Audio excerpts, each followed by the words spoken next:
فرض صاروخين في غلاف غزة انطلقا من شمال القطاع. سراء القدس تعلن قصف مقاتليها مفلسين وكفار سعد في غلاف غزة، وكتائب القسام تبث صورا لاستهداف جنود الاحتلال وآلياته في محاور التوغل بمدينة غزة. بعد تهديدات إسرائيلية باعتراضه، منسق أسطول الصمود يعلن تعرض السفن لأعطال إلكترونية وتشويش على أجهزة الملاحة بعد التفاف قوارب حولها، ويؤكد أن السفن تواصل الإبحار نحو غزة. والبنيزي تقول أن اعتراض إسرائيل للأسطول سيكون عملا غير قانوني. قادة الاتحاد الأوروبي يبدأون قمة في كوبنهاجن لبحث تهديدات المسيرات على دول أوروبية. ماكرون يقول أن انتهاك أجواء الدنمارك يحتم على الأوروبيين توحيد الذهول لمواجهة التحديات التي تفرضها التصرفات الروسية. وفي أوكرانيا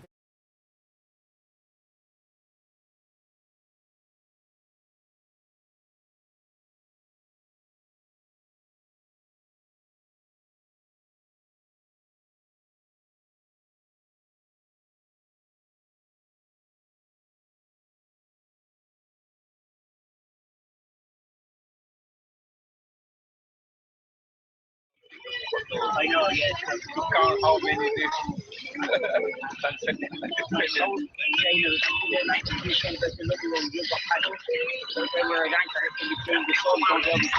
Oh, yeah.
كما أعلن الإسعاف والطوارئ في غزة استشهاد 3 فلسطينيين وإصابة آخرين في قصف من مسيرة إسرائيلية على نازحين في شارع الرشيد وسط القطاع.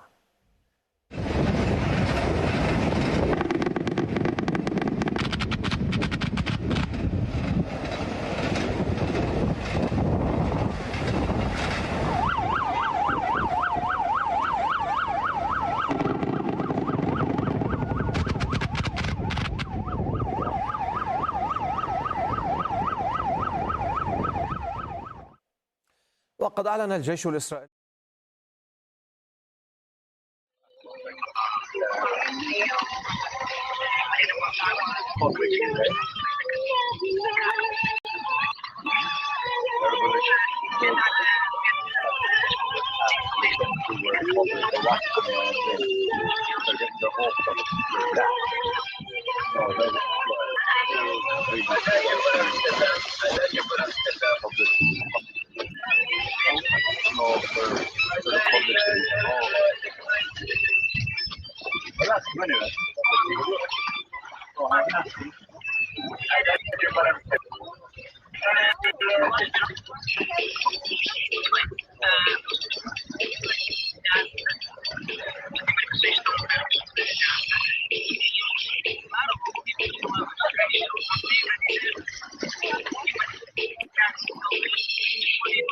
الجوي والمدفعي وعمليات النسف المتواصلة من قبل القوات الإسرائيلية. قبل قليل سجلنا هنا بالقرب من تواجدنا حيث منطقة وادي غزة، مفترق الزهراء، منطقة أيضا محيط محور نيت سريم، إطلاق المدفعية الإسرائيلية لوابل مكثف من القذائف المدفعية بالقرب من الطريق الساحلي. بطبيعة الحال سقطت هذه القذائف ودخان كبير تصاعد من تلك المنطقة، أيضا مع سماع دوي إطلاق نار مستمر في تلك المناطق التي ما زالت العائلات الفلسطينية تسلكها قادمة من مدينة غزة باتجاه وسط القطاع. الناس هنا الذين يأتون من مدينة غزة باتجاه وسط القطاع يتحدثون بأن الطريق غير آمن، والقوات الإسرائيلية شوهدت وهي تتواجد بالقرب من الطريق الساحلي وتطلق النار ما بين حين وآخر بشكل مباشر على السيارات وعلى المواطنين الذين يسيروا على هذا الطريق. أيضا المواطنين استطاعوا قبل قليل من انتشال 3 جثامين، 2 من هذه الجثامين هي لأطفال وأمهم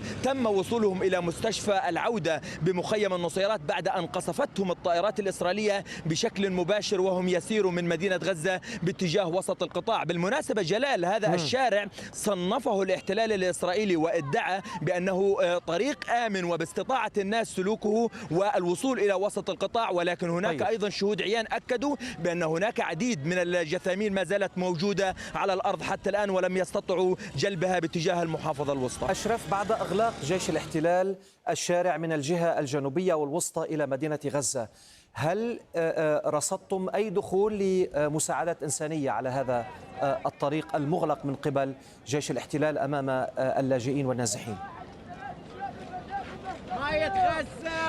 حقيقة جلال، نحن نتحدث بعد إغلاق الطريق الساحلي من الوسطى وجنوب القطاع باتجاه مدينة غزة، نستطيع القول بأن الجيش الإسرائيلي في هذه المرحلة يطبق الحصار بشكل كامل على مدينة غزة. لم تدخل ولم نرصد أي تدفق للمساعدات عبر هذا الطريق الوحيد، وهو طريق ومتنفس وحيد وأساسي لأهالي مدينة غزة. بالإضافة أيضا هنا الإشارة جلال بأن القوات الإسرائيلية منذ عدة أسابيع وهي أيضا تغلق معبر زيكيم في شمال القطاع. من خلال هذا الإغلاق لم يتم إدخال أي من المساعدات الإنسانية باتجاه مدينة غزة، فبالتالي نحن نتحدث عن أزمة إنسانية حقيقة ستتصاعد خلال الوقت القادم مع هذا الإغلاق وهذا التجديد للحصار الإسرائيلي، مع أيضا منع القوات الإسرائيلية بالنار هنا تحرك الشاحنات وتحرك المعونات التي كانت في الماضي والسابق تتدفق من وسط القطاع باتجاه مدينة غزة عبر هذا الطريق الوحيد في هذه المرحلة. وهنا الإشارة بأن مدينة غزة في هذه الأوقات يتم عزلها كاملا، والوضع الصحي أيضا داخل المستشفيات، ونحن نتحدث عن مجمع الشفاء الطبي وهو أحد أكبر المستشفيات هنا في القطاع، بالإضافة للمستشفى المعمداني شرق المدينة.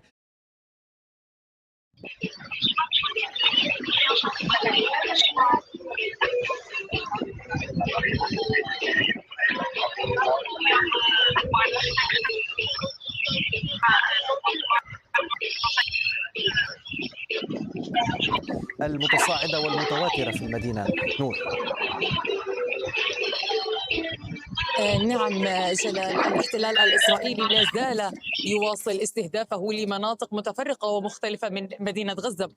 قبل لحظات كانت طائرة الكواد كابتر تلقي قنابل على المواطنين في شارع الشفاء تحديدا في محيط التشريعي في حي الرمال وسط مدينة غزة. هذه الاستهدافات لم تتوقف منذ أن صعد الاحتلال الإسرائيلي عمليته العسكرية في غزة، ولكن هذا اليوم مختلف عن باقي الأيام الماضية، لأن وزير الدفاع كاتس قام بتهديد من تبقى في مدينة غزة وأنه سيتم التعامل معهم كما وصفهم بالمقاتلين أو أنهم يعني وصفهم بالإرهابيين.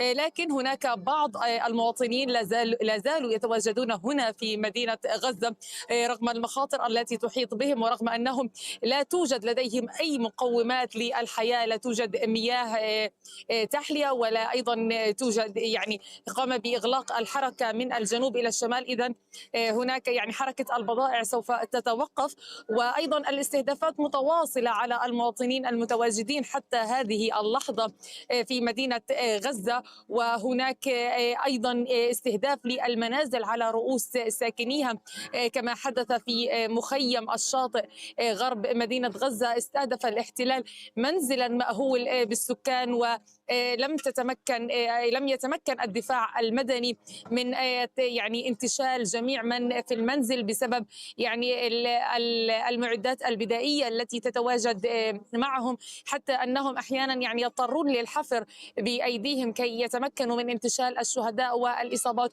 وحتى الإصابات التي تصل لا يوجد كادر الطب، يعني يوجد بالحد الأدنى من الكادر الطبي، لأن البعض منهم قام الاحتلال الإسرائيلي باستهدافهم، والبعض منهم أيضا اضطر للنزوح إلى جنوب القطاع. فهنا يتواجد عدد قليل من الكادر الطبي وعدد قليل من الأدوية وكذلك الوقود. فالآن يعني مدينة غزة هي يعني نستطيع أن نتحدث أنها يعني معدومة أي مكون من مكونات البقاء، والمواطنون هنا فقط أنهم يرفضون النزوح إلى جنوب القطاع، لكن يعني وجودهم صعب جدا وبقائهم صعب جدا في المدينة. شكرا لك نور في مدينة غزة. وسط هذه الأجواء قالت اللجنة الدولية للصليب الأحمر إنها علقت عملياتها في مكتبها بمدينة غزة مؤقتا مع تصاعد الأعمال العدائية، وأضافت أن المدنيين في مدينة غزة اليوم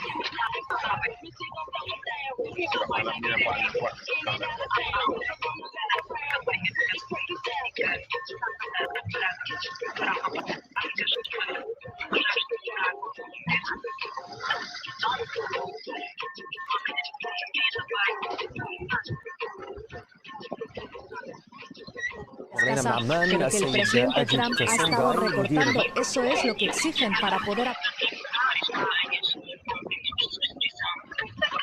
Y por eso este cierre gubernamental. Pero los republicanos tienen su propio relato y venden su propia historia. Ahora el presidente Trump avisa de que va a tener que despedir a miles de empleados federales y también cerrar programas sociales, y que eso va a ser culpa de los demócratas. Por tanto, hay una batalla ahora por ganar ese relato político, y los expertos ya están avisando. Va a depender también de cuánto dure este cierre gubernamental, y avisan: si se alarga, si es muy largo, entonces el descontento crecerá entre los ciudadanos y ninguno de los dos partidos saldrá beneficiado. En Múnich, una explosión en el norte de la ciudad ha dejado un fallecido y han cerrado una de las citas.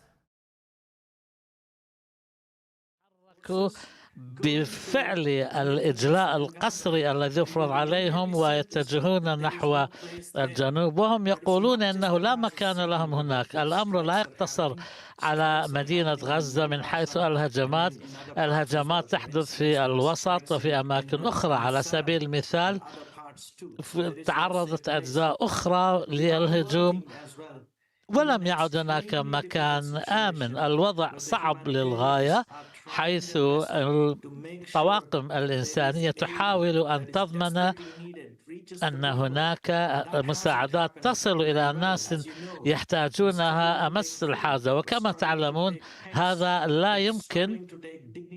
الناس يسعون من أجل الحصول على طعام ودواء وخيم للنساء وكل الحاجات هذه. طبعا كل هذه العوائق البيروقراطية التي تفرضها إسرائيل أمام المجتمع الدولي ليولدون القيام بها. سيد أجيد،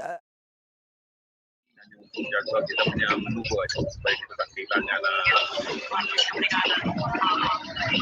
bagaimana pun 6 nak terus supaya pasti kita jangkau dia buat jaga terjaga dan mana itu dia jangkaan sekian atau pelaku malam ini dia 3 kali berjalan jangkaan organizer sama organizer yang dekat dengan kapal maupun dewan jangkaan empat malam semua tak ada apa-apa di sini. Kita akan terus kita perlu Diana buat 5 hours behind.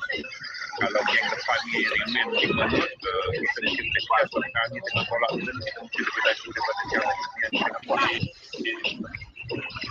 Orang buat apa pun aku tak boleh pakai aku.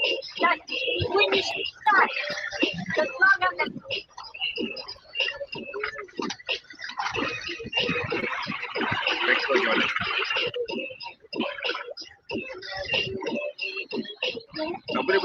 boleh. Sebab tu kita tak digunakan pakai untuk banyak sebagai paling kita mereka kita biasa ada dalam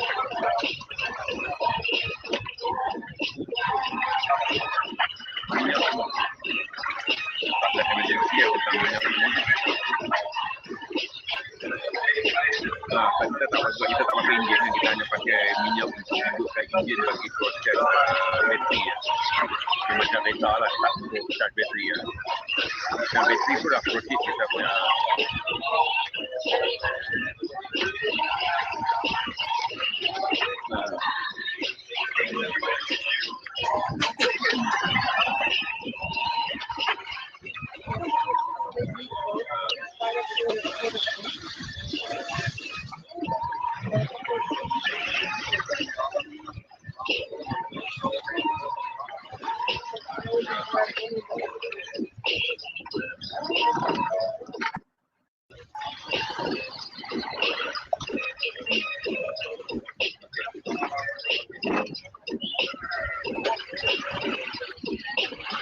ada saya cuma alat tadi tu buat kami tahu tempat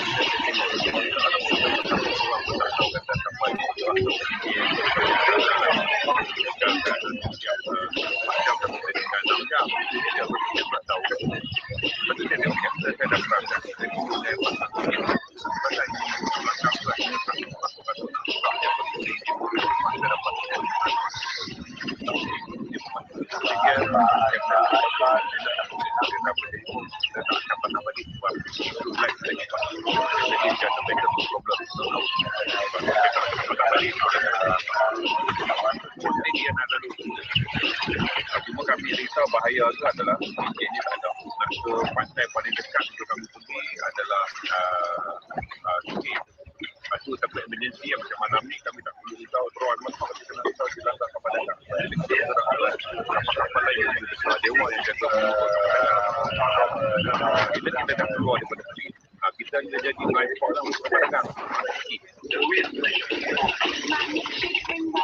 So itu je yang saya mengamuk dalam tak apa bagi kita dalam cycle dan kita belakang itu saya tidak main yang sebenarnya daripada kita tahu ada masalah.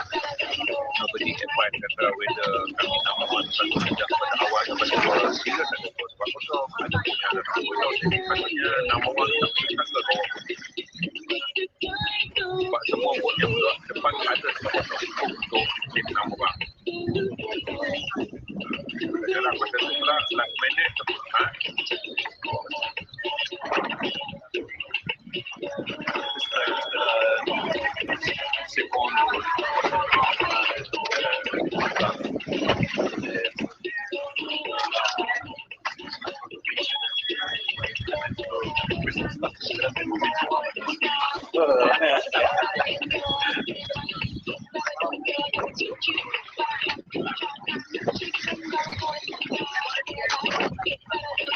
tapi saya rasa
hanya daripada organizer semua kata sudah pukul 9 malam ni kena get ready. Game depan lah yang pelik dah boleh cepat kena get ready pukul 9. Dia orang dah kena get ready. Dia pada kencang dari dekat dan pukul antara. Yang itulah paling yang buat gerakan pertama 30 kali per tidak. Adalah yang pernah kembali dekat dari penyebab undang-undang yang lain sampai lagi tu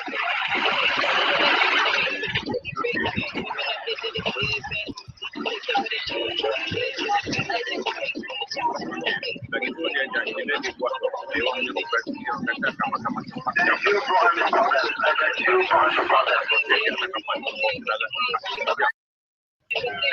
operation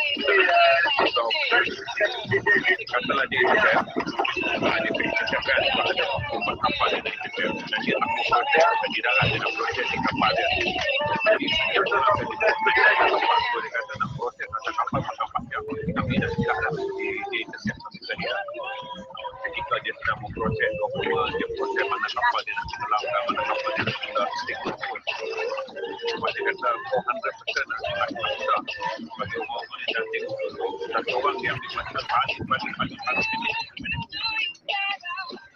dia akan buat atas kapal tu juga yang bawa yang pun dia akan buat juga lah tapi dia tak tahu dalam keadaan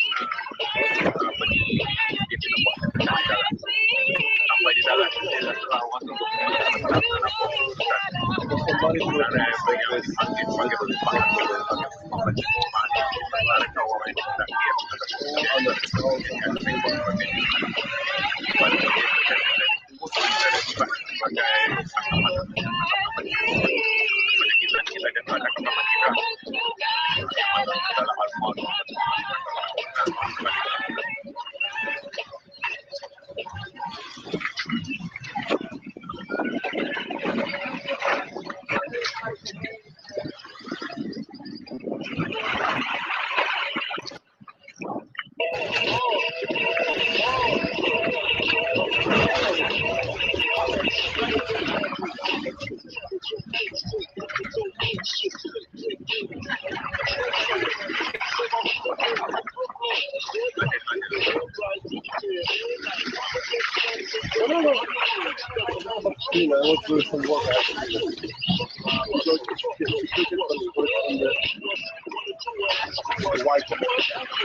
when I was on Interception,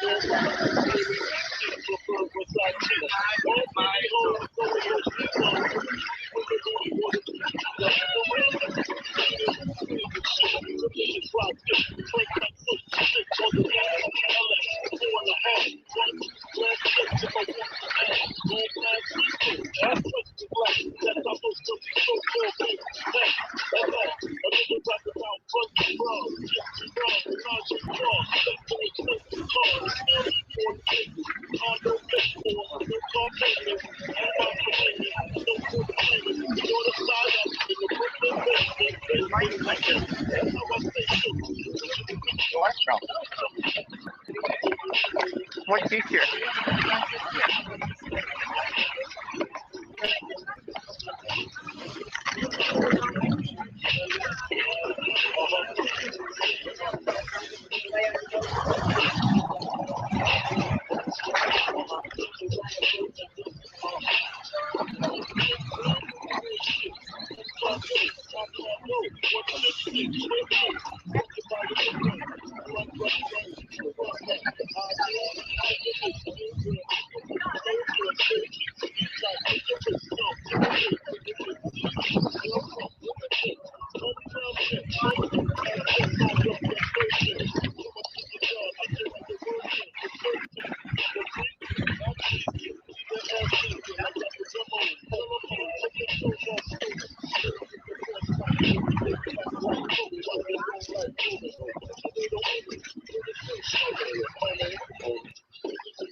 For your 37 days.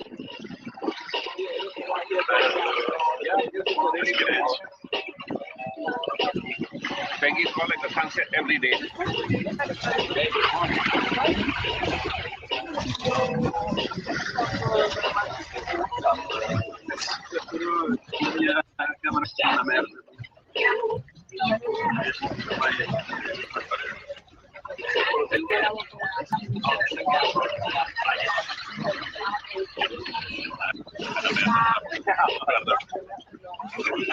Pakai foto kita. Jadi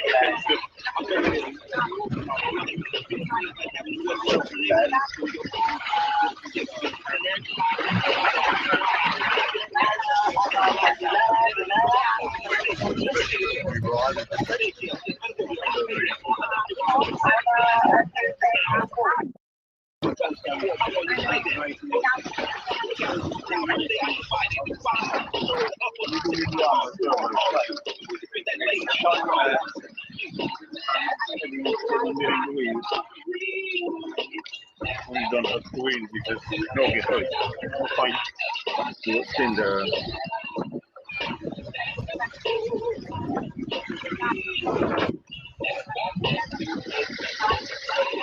matahari hari yang ke-15 di lautan Mediterranean. Ketika bot kami berlayar dengan kelajuan angin besar yang membantu bot satu layar sampai 5 kami dah berada dalam zon merah pada jarak 110 batu nautika daripada pantai Gaza. Zon yang saya akan aktif untuk melancarkan tindakan ke atas kapal yang selalunya menuju ke Gaza. Ini jarang dapat lepas sejauh ni, tapi masih ada satu lagi titik iaitu titik batu nautika di mana adalah ditempatkan di titik. Tapi apapun misi yang ke-37 ini adalah tanda Flotilla tak pernah mati sejak ia dilancarkan pada tahun 2008 oleh aktivis yang ingin membantu Gaza. Doakan kami sampai ke Gaza.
It's a small group and support for Palestine, and the main employee is being referred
They say it's untested.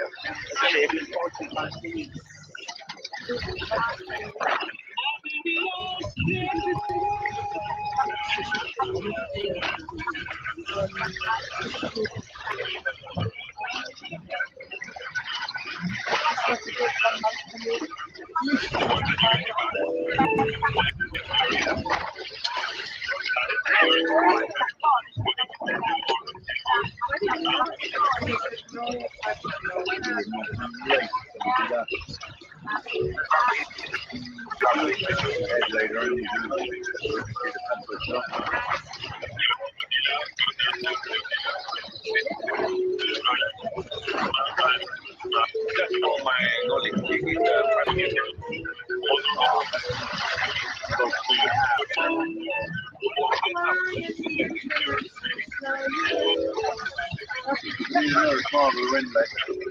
We cannot have us go more than 4. Oh no, we can have for 7 or 8. Oh, if you get a good one. Yeah. We're not going to get it. Yes.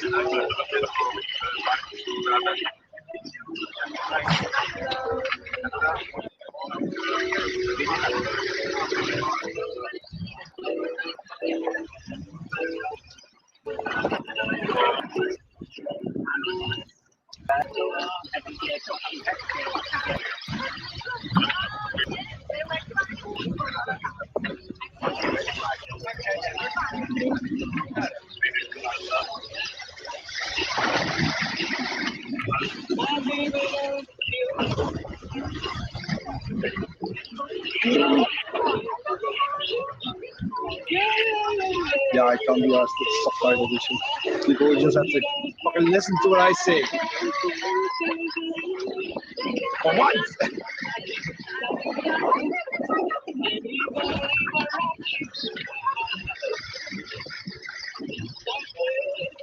Be all right.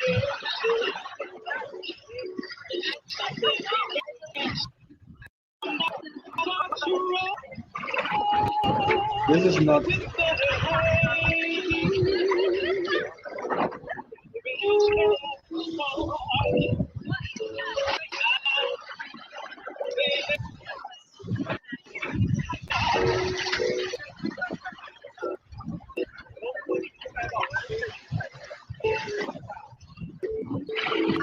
Is it a real maximum 15 seconds? Peggy. Peggy or Peggy? Huh? No, but I imported the beat, I did it with CapCut and put the audio there, and then I uploaded to Instagram Reels, and now it's a video.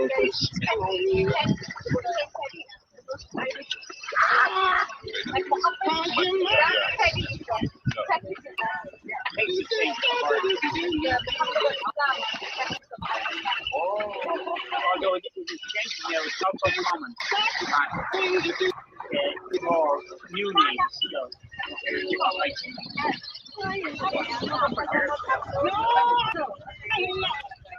everybody saw how to say. They can't say. Compensate the nickname campaign. It's spelled the same way as in Royce Field, Paddy Field. Same spelling. Oh, Peggy. Oh, okay.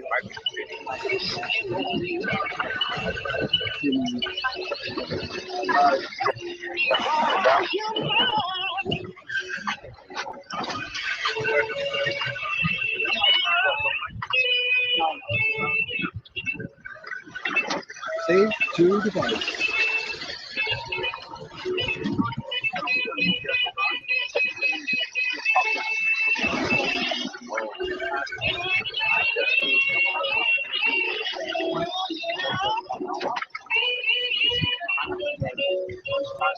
Oh, yes. See this one.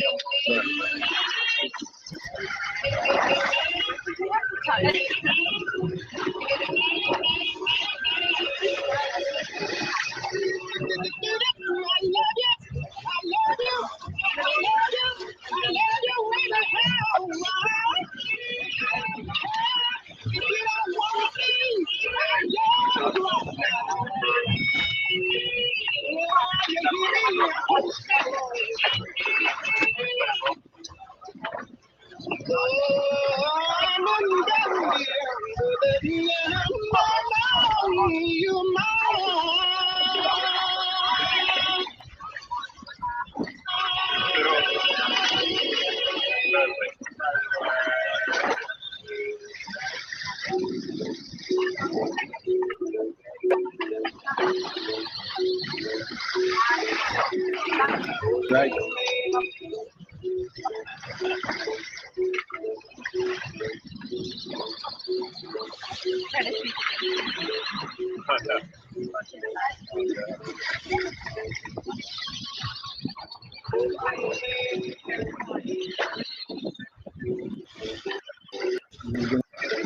We'll do all the text as the explanation. There might be a few minutes delay.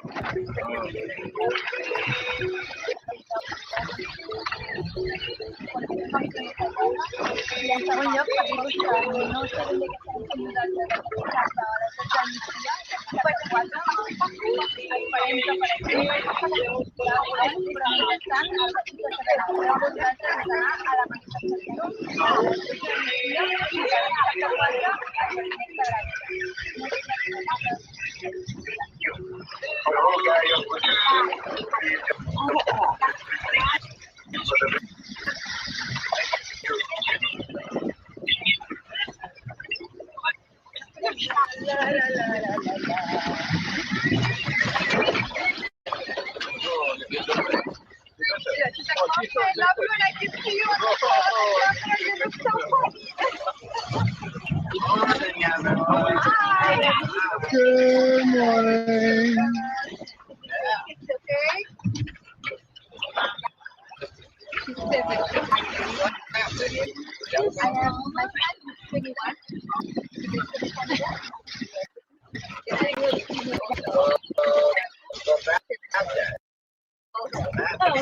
Yeah, we were living in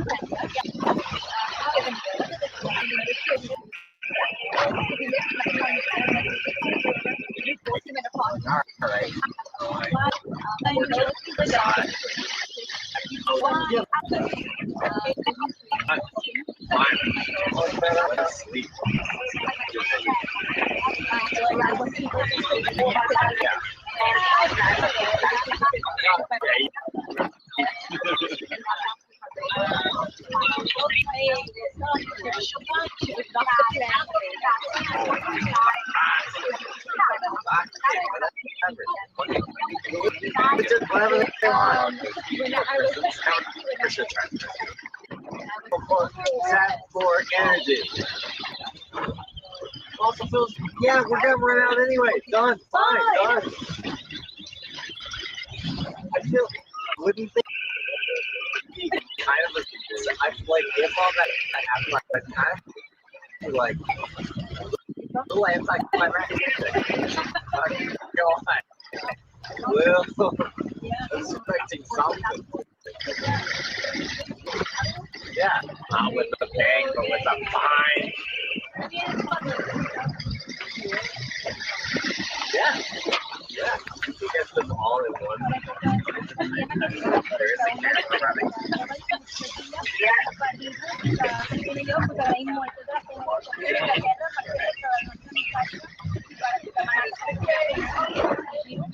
You have a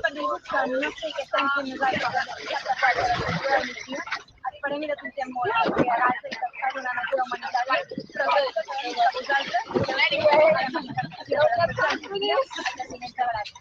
i esperem, visca Palestina lliure i visca la lluita dels pobles ucraïns.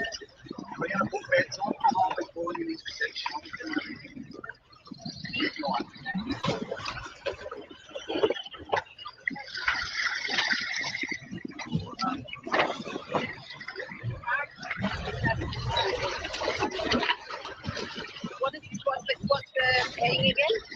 What's the heading again? 1-1.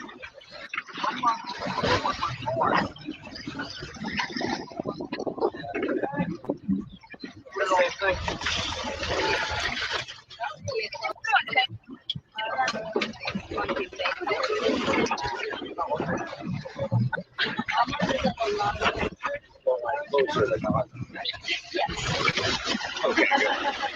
This is my cousin. We just waited. Nothing's really happening. We're sure if you wanted to go. Yeah. My cousin in South Africa.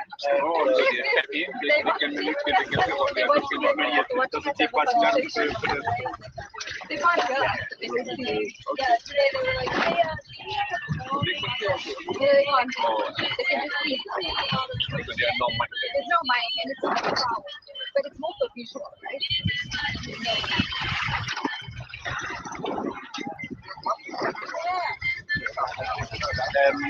Deixa-me só explicar porque é que eu estou a hesitar relativamente a isto, só porque tínhamos falado inicialmente em ter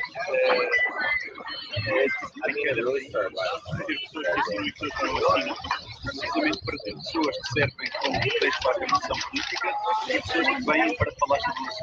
Isso que fizeram uma maioria basicamente não país a país, mas basicamente, sei lá, o Tiago e as pessoas que ficaram presas, a Rita, por exemplo, e a Greta veio para falar sobre isso. Este era o nosso critério. Não estou a dizer que é a minha opinião, estou só a dizer que é o critério que está agora. E agora vamos falar sobre o debate em termos de uma conclusão, que eu também percebo, mas não vou pensar nesse argumento. Só para contextualizar a ideia.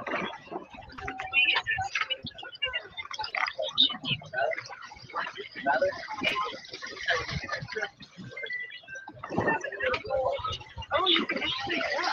Oh, wow. Oh, they can hear us. They can hear us. Yeah, they can hear us. Yeah. Cool. Yeah. Yeah. My daughter saying, And I tagged the girl that wrote the I poem. can see you understand my participation. And I did a They can see, I'm showing you this, they can see us, but they can't hear us. And my daughter's like, no, mommy, we can hear you. I can hear you talking about your battle.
Radio Wahoo in the right spot.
I know it just has more acoustic. You know.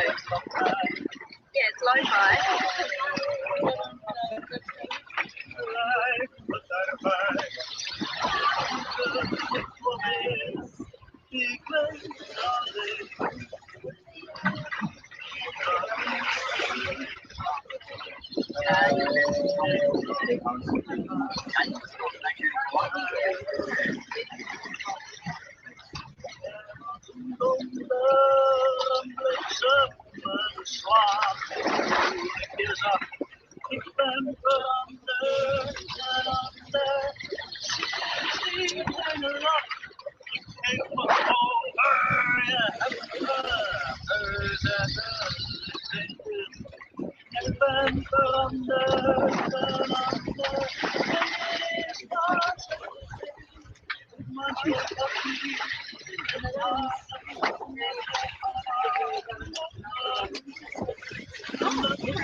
I'm watching you watching.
But it's now 1600 UTC and you're tuning into Radio Wahoo. He's 5'2" and he's 6'4". He fights with missiles and with speed. He's all of 31.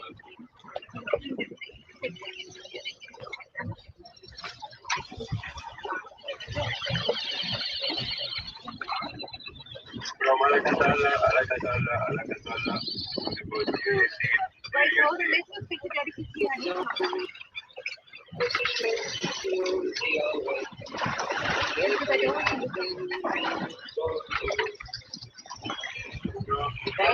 for freedom, he's fighting for France. He's fighting We continue to for the Russians and he's fighting for the and he's good for an end to war in Spain. And he's fighting for democracy, he's fighting for the red. He said it's for the peace of all. He's the one who must decide who's to live and who's to die. And the earth sees the right but without him, how would Hitler have condemned him and survived? Without him, Caesar would have stood alone. He's the one who gives his body as a weapon of the war. Without him, all is wrong. He's the universal soldier, and he really is to blame. Sorry, I'm from far away alone. He comes from here and you and me. This is not the way we're supposed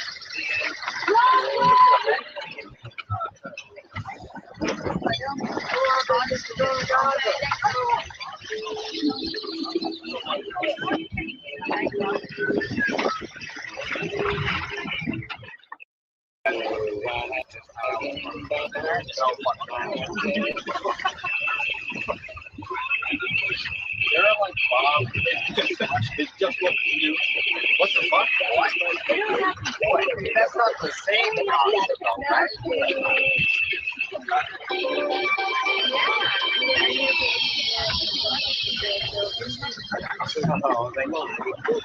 I was probably aware of.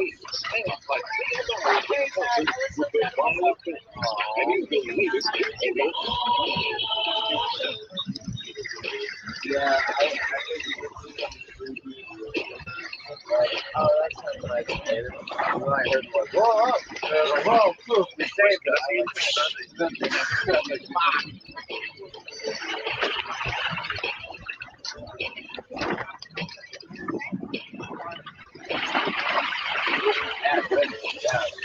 Let's start. Let's see if I've got it.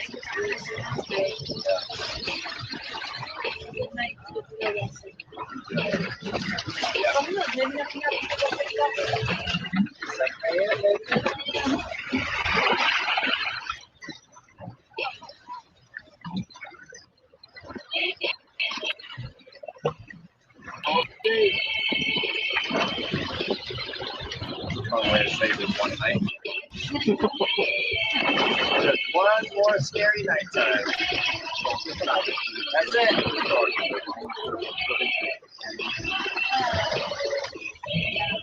Oh, they doing wing up, right? I saw somebody. So me and Shahir are together. Diego and Mohammed and thing. Yeah. Well, hold on now. You can't say that no more. You're definitely a sailor. That's no point training.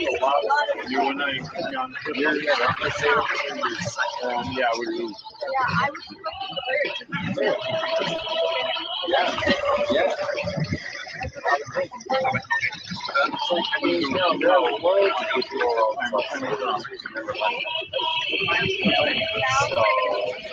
for their sake, you're down. You're not. They're not. And they get all sad. And then.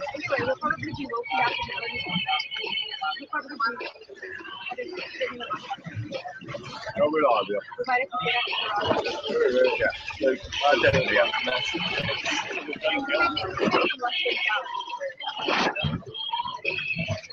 The wind is going down during the night to nothing. The wind is going down to nothing. I suspect we're going to have enough jam for everybody. Behind the snow flashing the red light, though.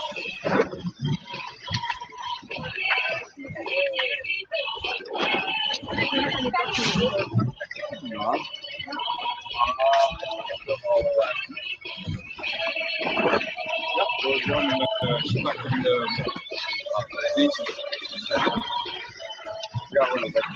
We're picking up some speed.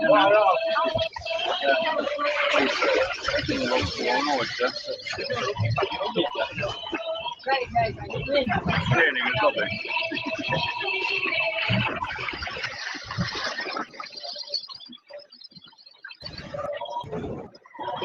I said across the Atlantic there in 3 years ago. Right up across the Martinique in the Caribbean. 5 weeks, like this, you know? Martinique. They're French. French, yeah. We're sailing along. It was nice, like, don't need to be able to scuba, you know? How about them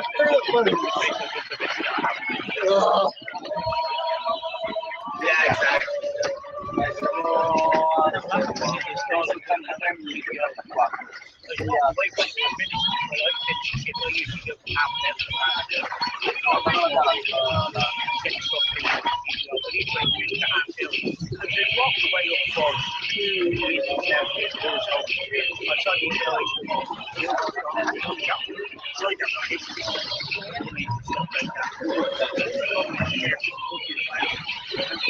It's a radio walk.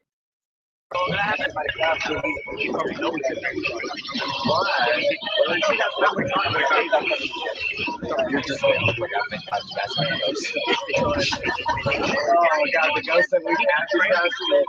They were fucking with our they had their ship up here. Exceptionally close. Somebody told me that because no, the news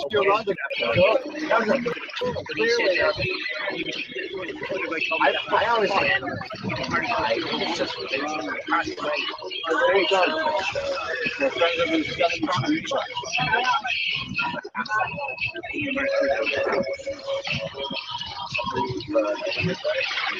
the American team again. I think you're going up here to Patrick.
Because it was so bright, even in the box and in the back, it was still fucking distraction.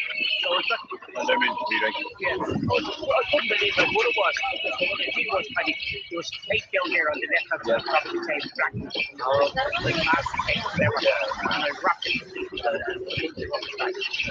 Yeah. Yeah. And it wasn't switching off. It wasn't without closing.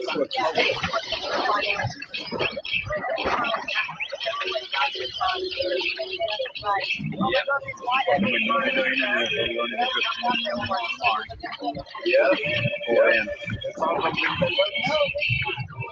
Due to get back up again.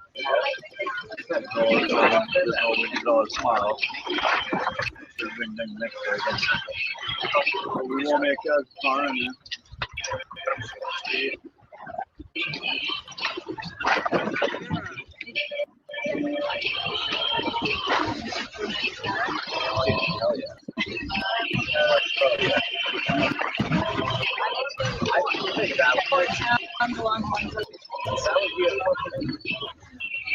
I think that would be awesome, man. Especially because it's like, I don't know, like for one, organization, whatever. I mean, they're all. I'm not looking forward to doing it right now. Like a Cuba that OTA is taking up people and then all trade them like that.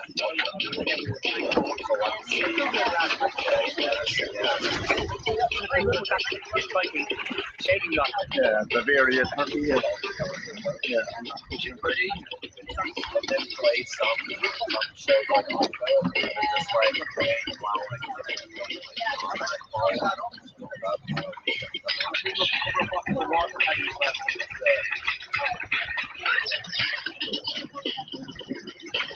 you know what this means? What we did the same very difficult thing, but yeah. No, and schedule. Let's do a schedule.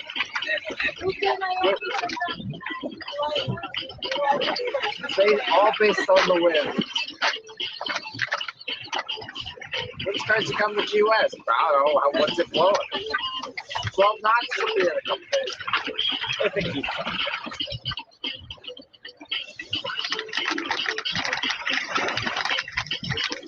I do feel bad because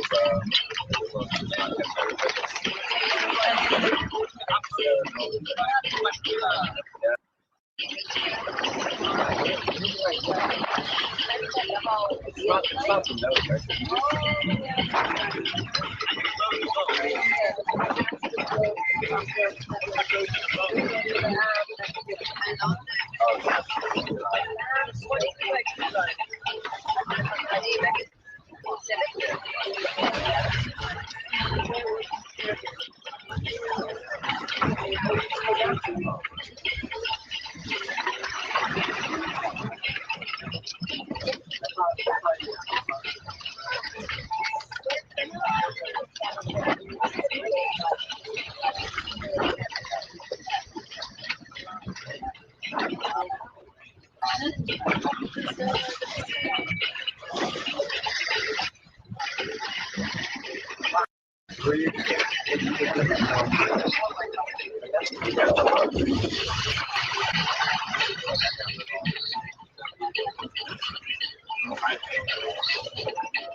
When do we want it?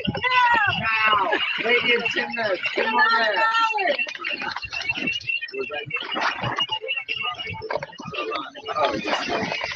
يولد به الغزيون في الغزة القديمة، في الزيتون، في صبرا وما حولها. ولذلك حتى مع أن العدد أقل من المرة الماضية، إلا أن هذه الكثافة السكانية تعني أن أي استهداف لأي منطقة شهداء أكثر، ضحايا أكبر، جرحى أكبر.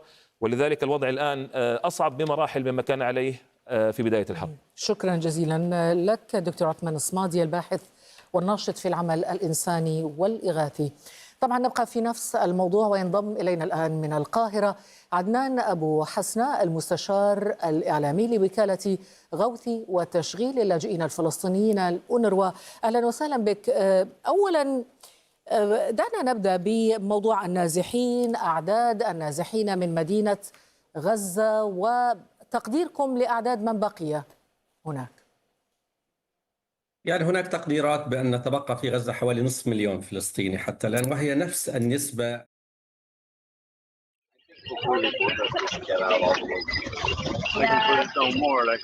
Hey guys. No, you can see the whole of me. You can see the whole of Ted. And those two about the top of here.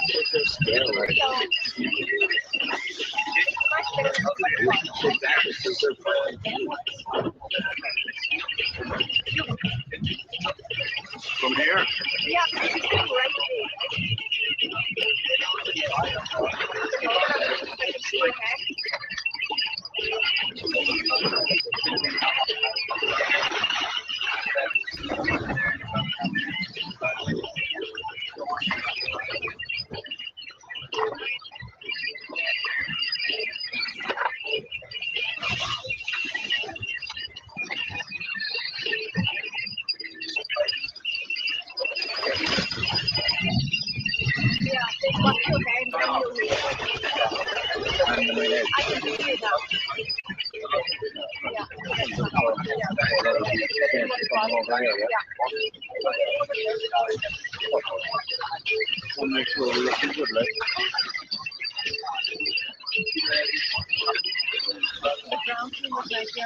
هناك تحرك دولي كبير، يعني كل الذين يتحدثون عن حقوق الإنسان وعن القيم الدولية والقيم الإنسانية، اتفاقية جنيف الرابعة، عليهم الآن أن يتحركوا، أن تكون هناك مساءلة حقيقية. يعني هذا الذي يحدث وما سمعنا، وأنا شخصيا قرأته باللغة العبرية بالمناسبة، لم أصدق أن بالترجمات العربية، ذهبت إلى المواقع العبرية ورأيت أنه تحدث بهذه الطريقة. الكل مصدوم في المجتمع الدولي أو في المنظمات الإنسانية من هذه التصريحات، لأنها غير مسبوقة منذ الحرب العالمية الثانية حتى الآن.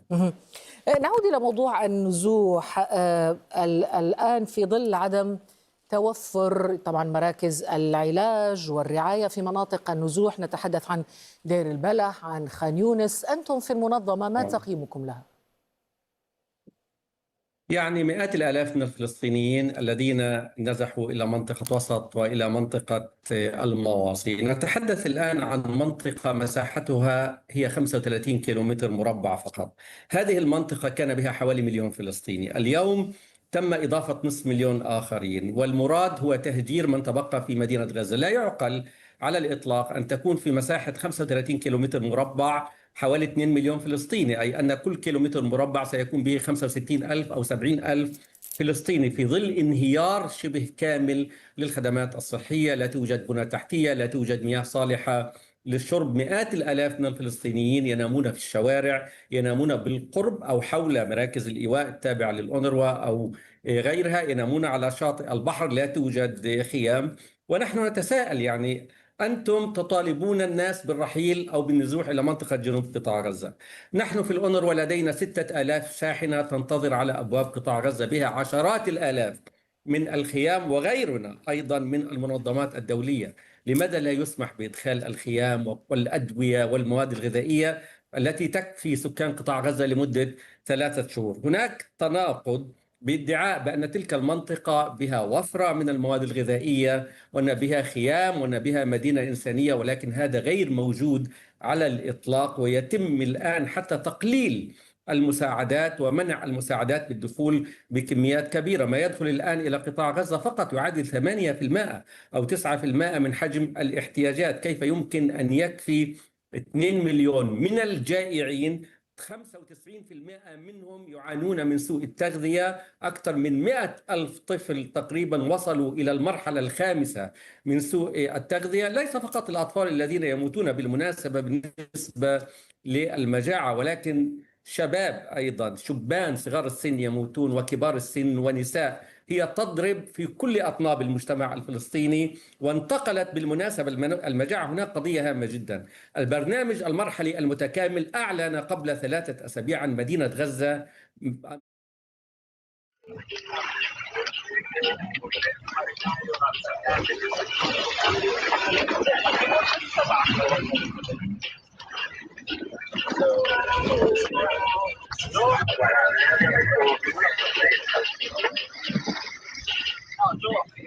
L'unica risposta capita che forse di tabacco deve passare. Sì! Allora chiedi che cosa di tabacco è.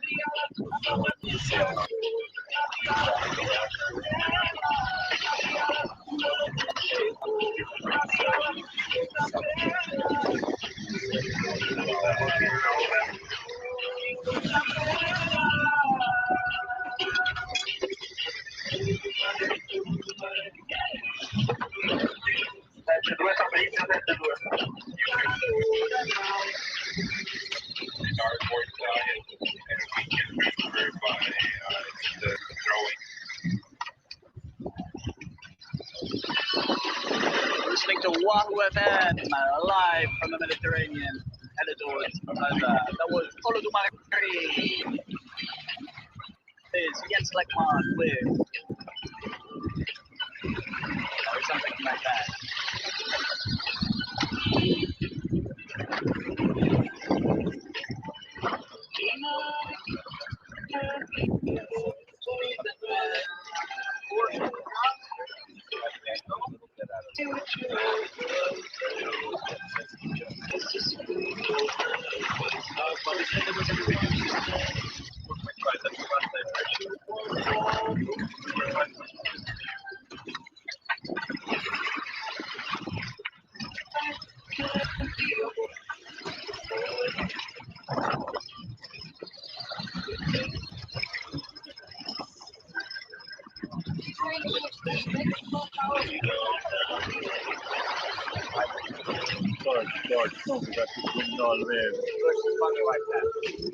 Mi piace questa El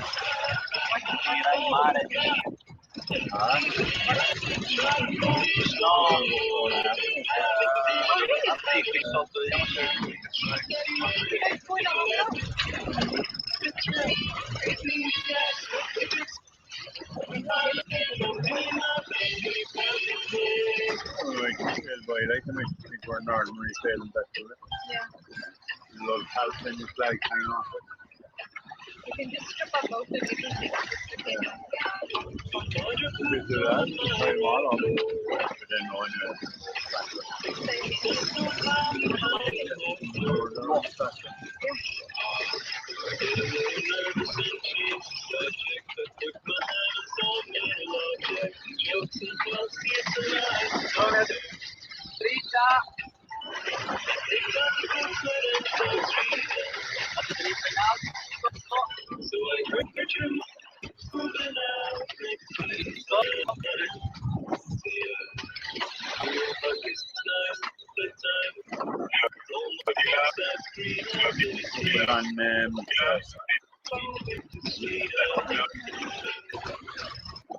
Zainal and Mohammed next. I was thinking Zainal and Mohammed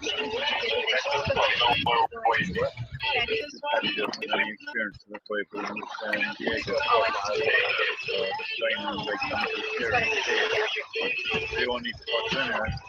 So I mean, I already keep an eye out for things that are wrong, you know. Put it on when they're up there, like.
غزة الذين يرغبون للتحرك جنوبا وترك مسلحي حماس معزولين داخل المدينة وأمام عمليات الجيش المستمرة بكامل القوة.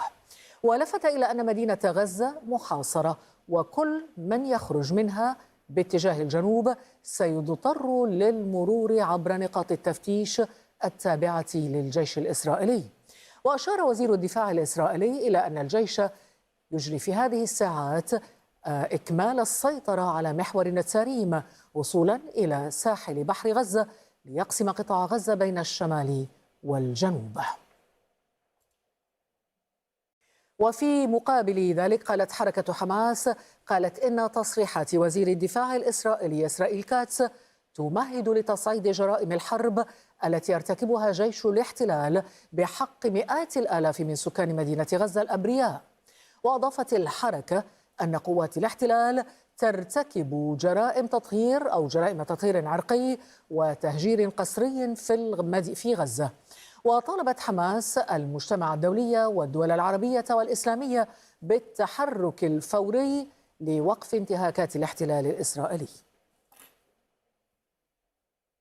قالت القناة 12 الإسرائيلية إن الجيش الإسرائيلي اعترض صاروخين في أجواء غلاف غزة.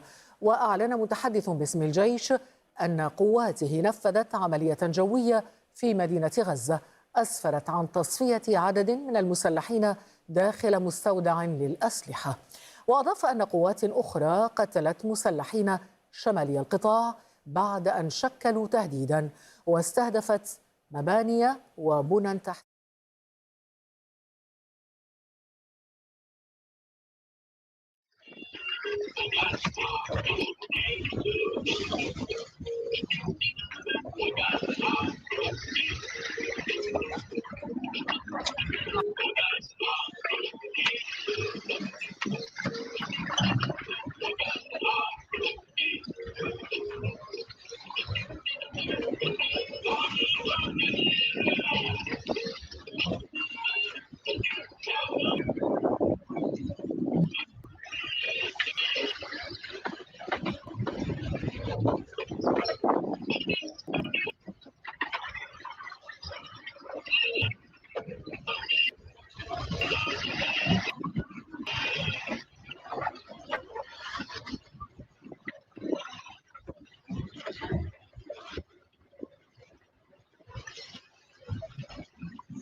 بسم الله يا قوة الله.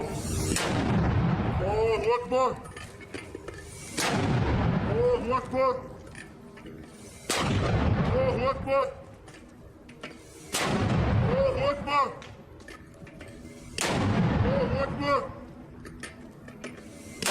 الله أكبر.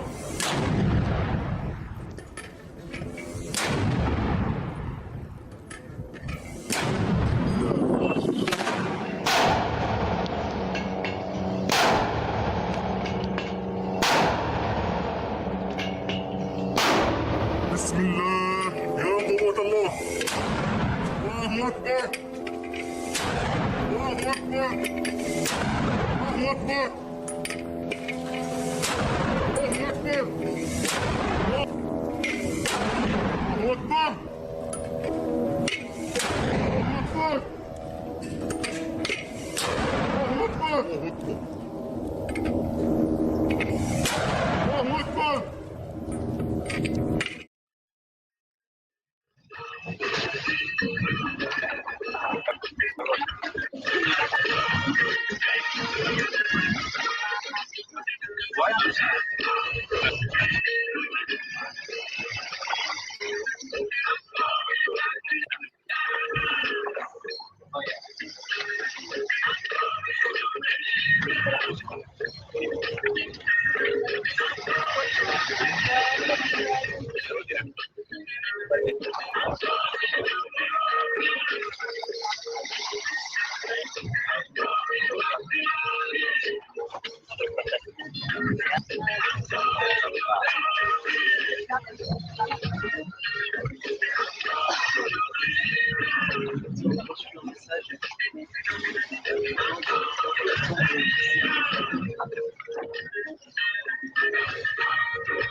إلى غزة أنه نحن إذا سيطرنا على مدينة غزة يستلزم الأمر سنة كاملة لتنظيفها وتدمير البنى التحتية وما شابه.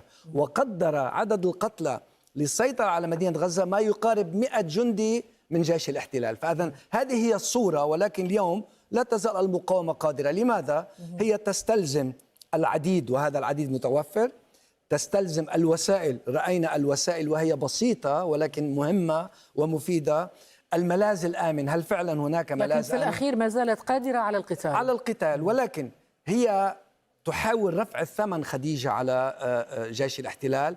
هي حرب مدن بامتياز، والدليل على ذلك أنه قادر على القنص، هي قريبة، وقادرة على إطلاق المضاد للدروع، هي قريبة. فإذن هذه هي صورة المعركة. قد تكون ولكن لافت جدا عميد إلياس حنا كلام وزير الدفاع كاتس من أن عندما يقول كل من هو الآن في غزة يعتبر إرهابي، مؤيد للإرهاب، مقاتل، وبالتالي هذا يعتبر أنه كل مدني موجود، طفل، شيخ، امرأة، أي إنسان داخل غزة يعتبر هدف مشروع بالنسبة له. هو التصنيف الذي يضعه كاتس، هو ليس فعلا قادر على معرفة من هو المقاوم ومن هو المقاتل، وبالتالي هذا الأمر يفرض عبء عليه. وهذا الأمر يذكرني بما أتى بجريدة الهآرتس خديجة عندما قال أحد الجنود: يعطوننا الأمر لإطلاق النار فتسيل الدماء، يأتي الضابط أعلى ويقول: ليس خطأكم، إنه خطأ أنهم كانوا في المكان الخطأ. فهذا الأمر يعني أن هناك قواعد اشتباك مرنة جدا تعود لكن الهدف الأخير هو التفريغ. الهدف الأخير هو التفريغ كما قلت يا الزميل.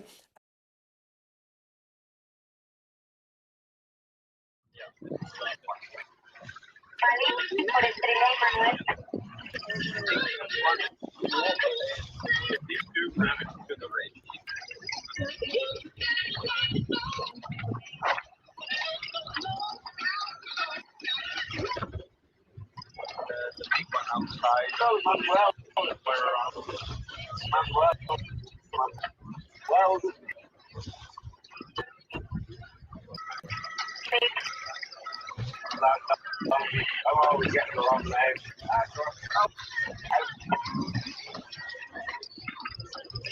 This is money.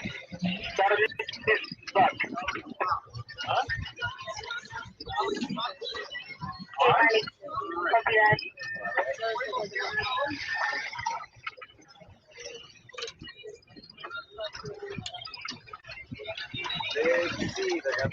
One more time.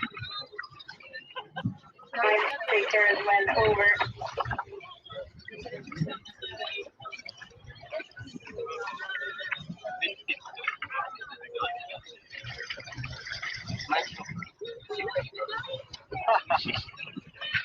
Actually, let's see.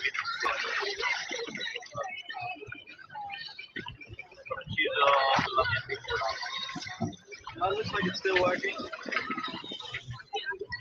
Just send the message to Luca. This is Mali. Our link is dropped again.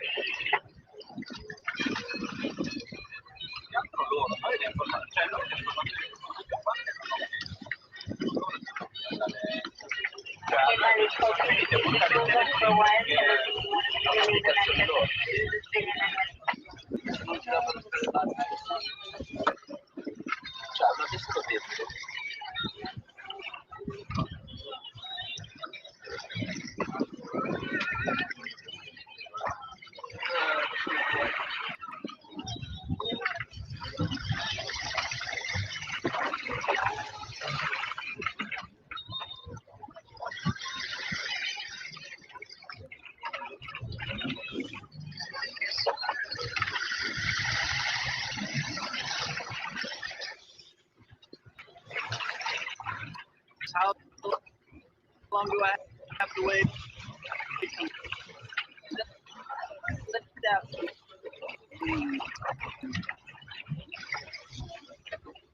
Hangar for you. 660.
Shout out to you, Luca, listening to what the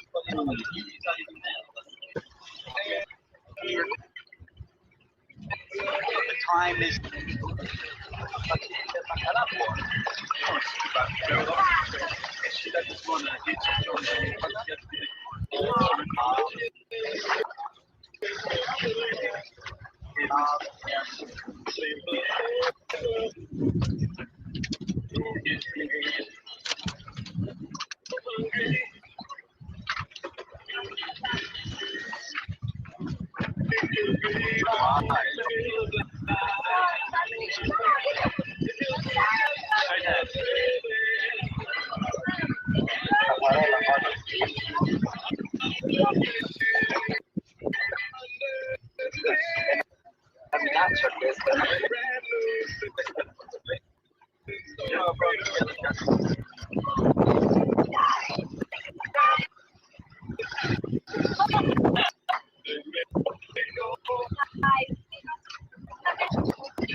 Yep.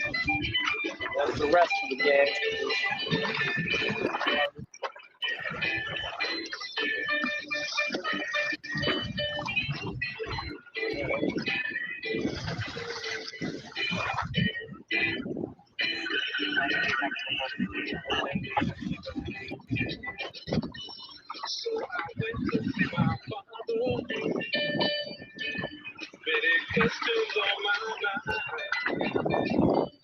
But he didn't want to answer me.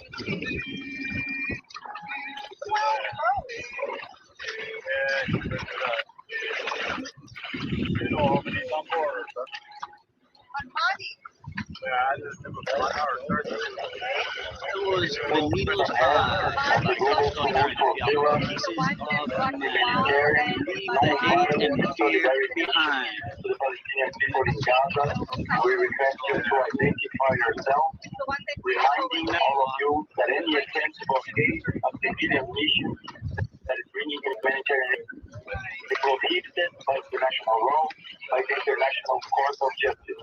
This is Thiago Ávila from the steering committee of the Global Sumud Flotilla, requesting identification from the vessels ahead of us.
Well, I can't do it.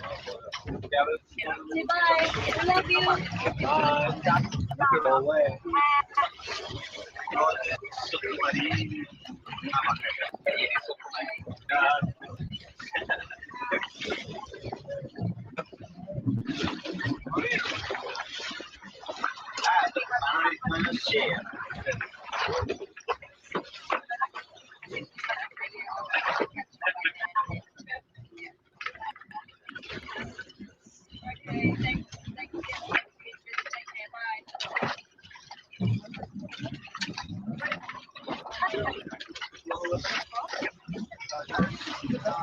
If you look at around the horizon, it's far away.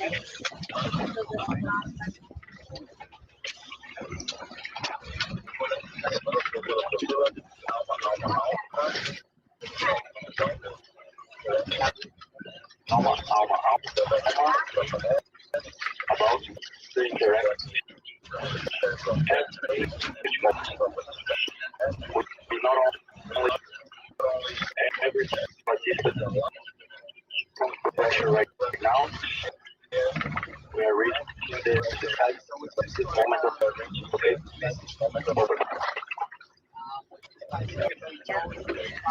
Sure.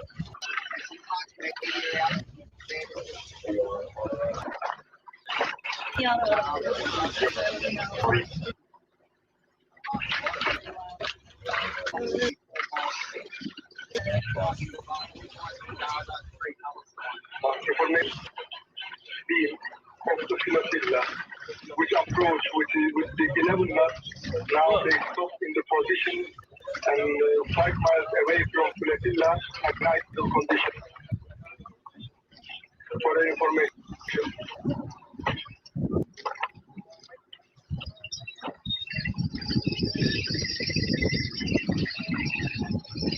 All right. To a naval blockade and an illegal naval blockade here.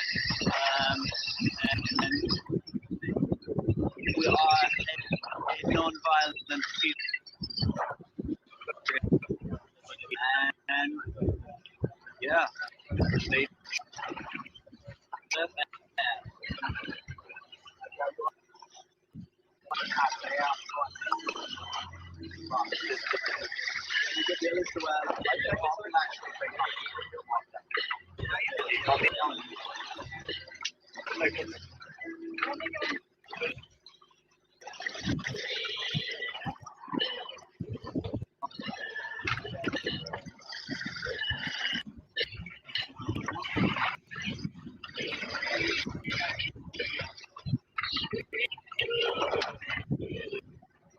everyone to get ready down below and stand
And remember that we are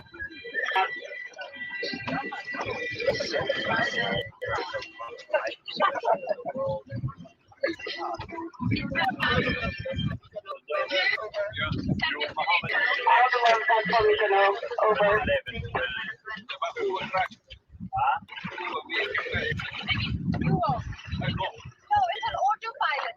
You don't have to steer, it's autopilot. You should sit there. In case something goes wrong. But it is an autopilot.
I've spent so much time that's for the final moment. Right? It's like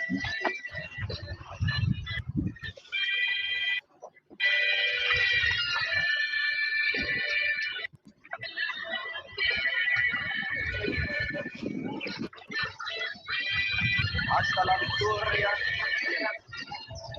Igual, las veo Mario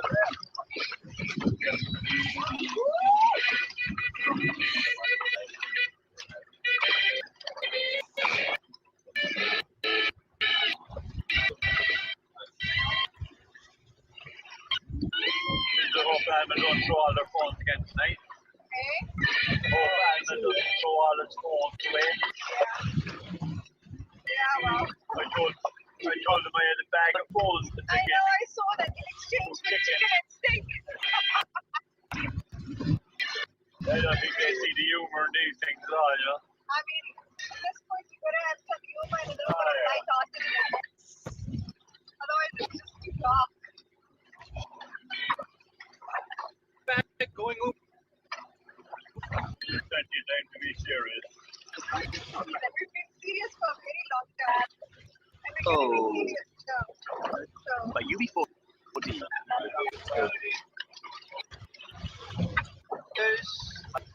long sound.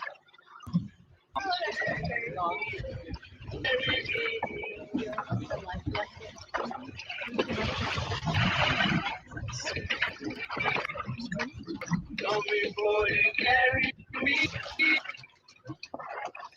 sweet Lord.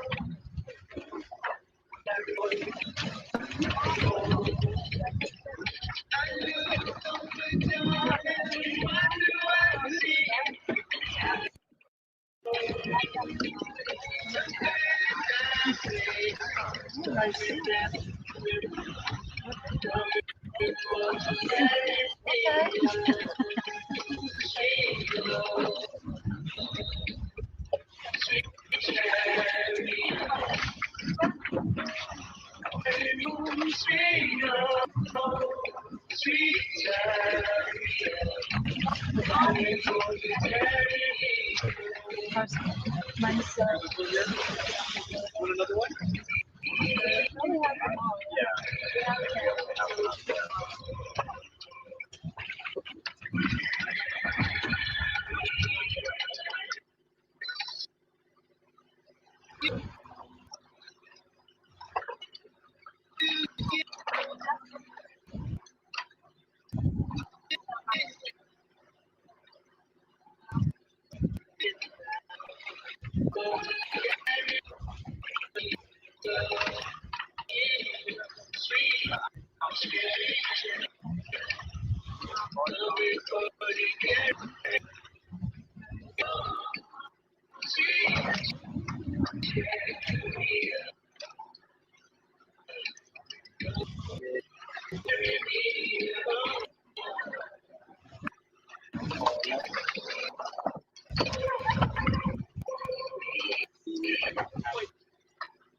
Slowing down, but our transit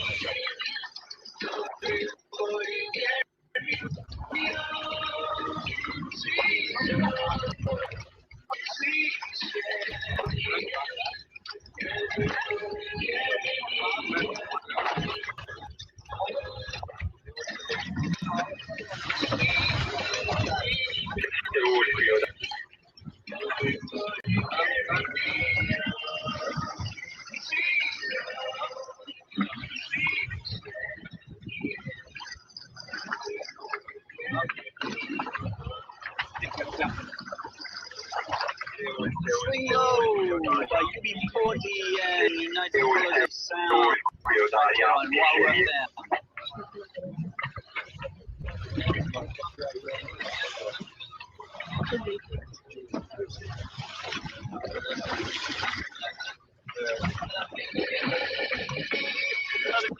You might know Lenny Rabbit. It's over till it's over. Up next year on Wow.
This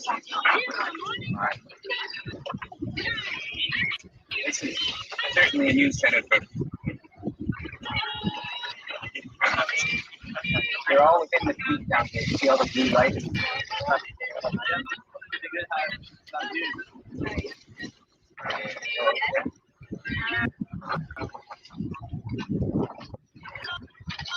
Oh yeah, there they are. Oh, that's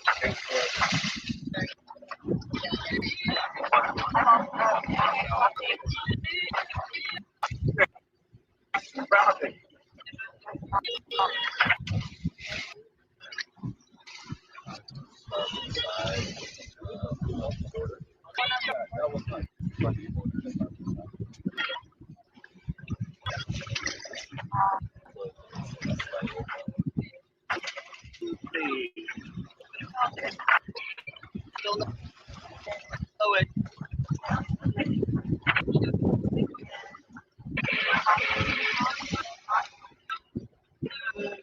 Israel.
Yeah. That's what I like to hear.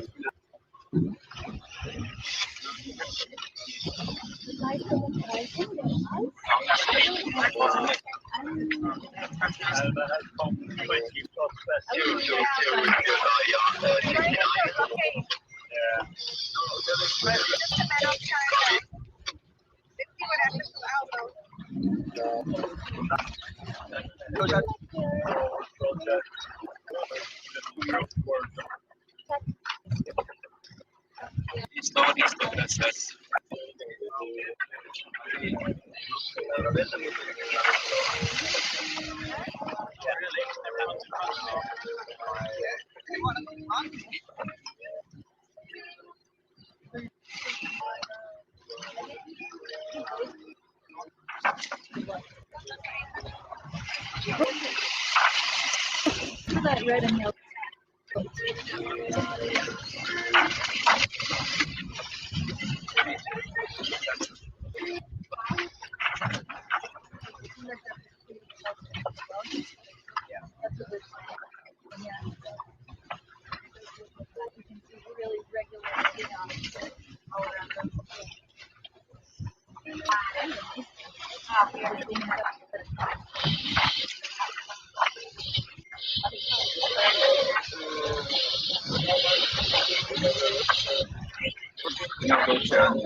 Our spot, right?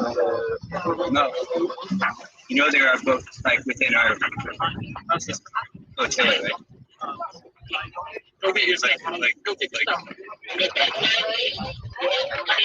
Just you know.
Bueno, ahora estamos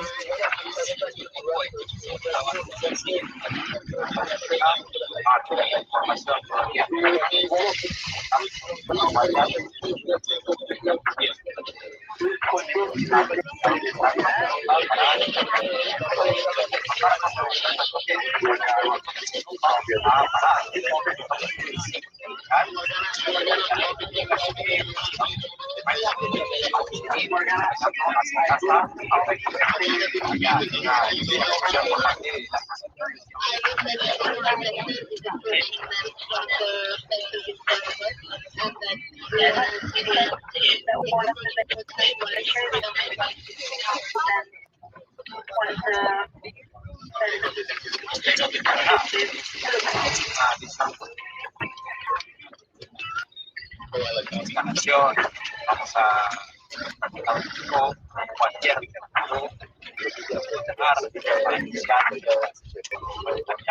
pero sí para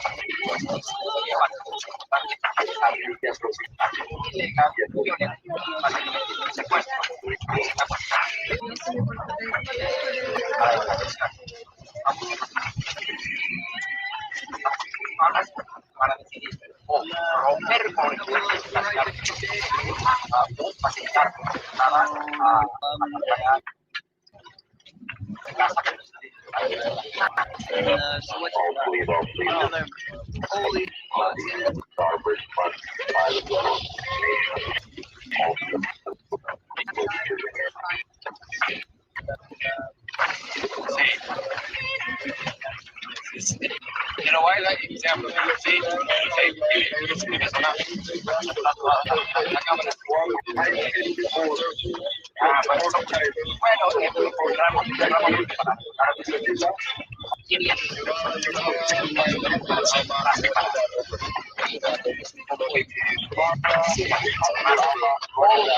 las lesiones anteriores.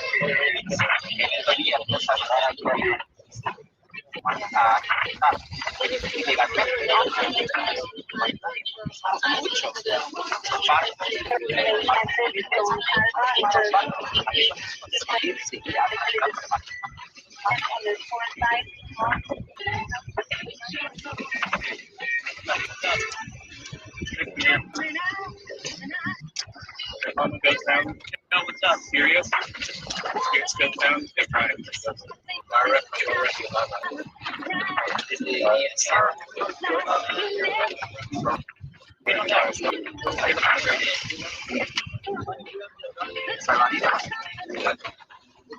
Los arriba, el pasaporte, básicamente. Number 6.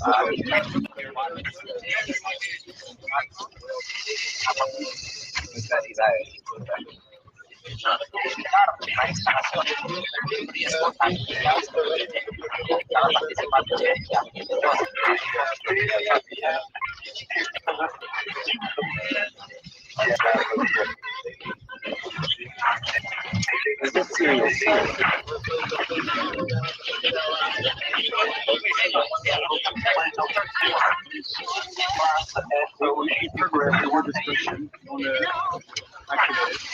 They're about 1.5 nautical miles off of home.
Cosas básicas.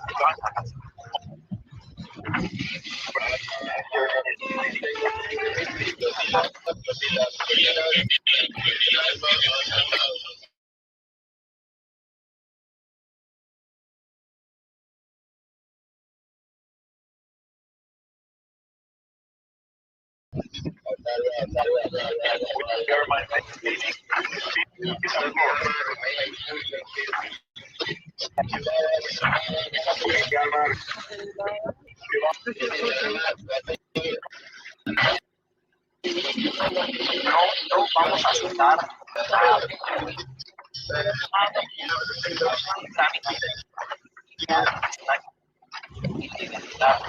vamos a llegar ahí si nos detalles para ofrecer un papel que dice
That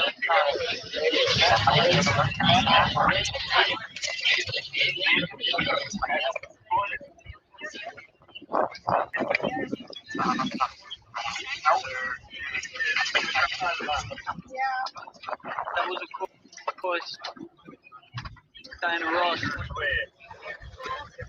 on Wahoo. Here's another.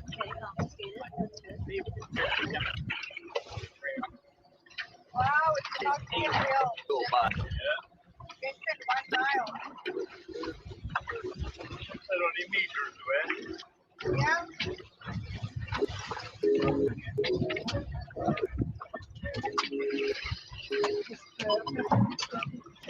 Saying that we are entering a war zone. You're saying that we are entering a place where we're pushing war crime. This is against international law. This is against international court of justice. NATO should rule that any attempt to hinder humanitarian mission to Gaza is prohibited by international law and is complying with the request to make you accountable for the crime of genocide. The International Criminal Court has been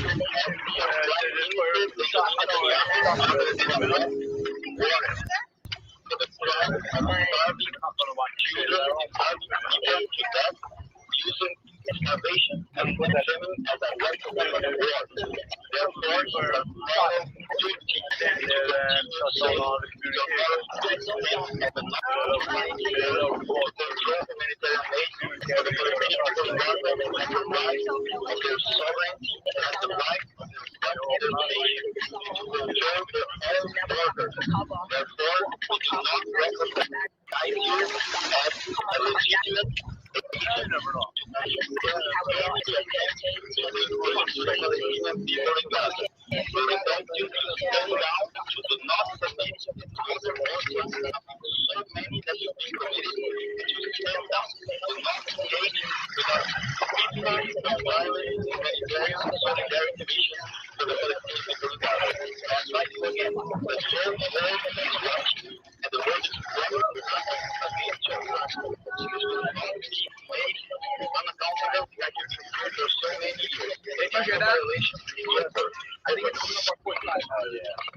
Yeah, hi Seth. Hi Seth.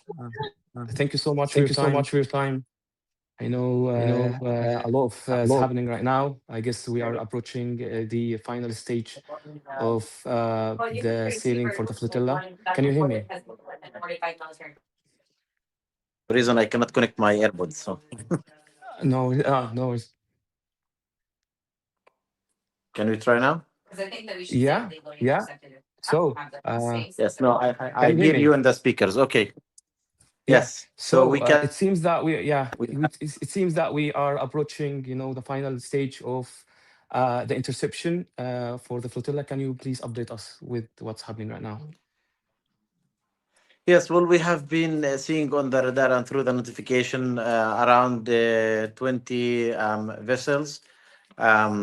We're making a sea blockade, and now we can see that those vessels are meters away from Alma. Our mission continues. This is a big fleet, not only one ship. So we are going to take this step by step through our attempt to break the siege. We will continue trying to move forward with the ships. If any ship is intercepted for within this process, the remaining ships will continue our mission forward. And so you confirm that Alma has been surrounded and been blocked from carrying on in the flotilla?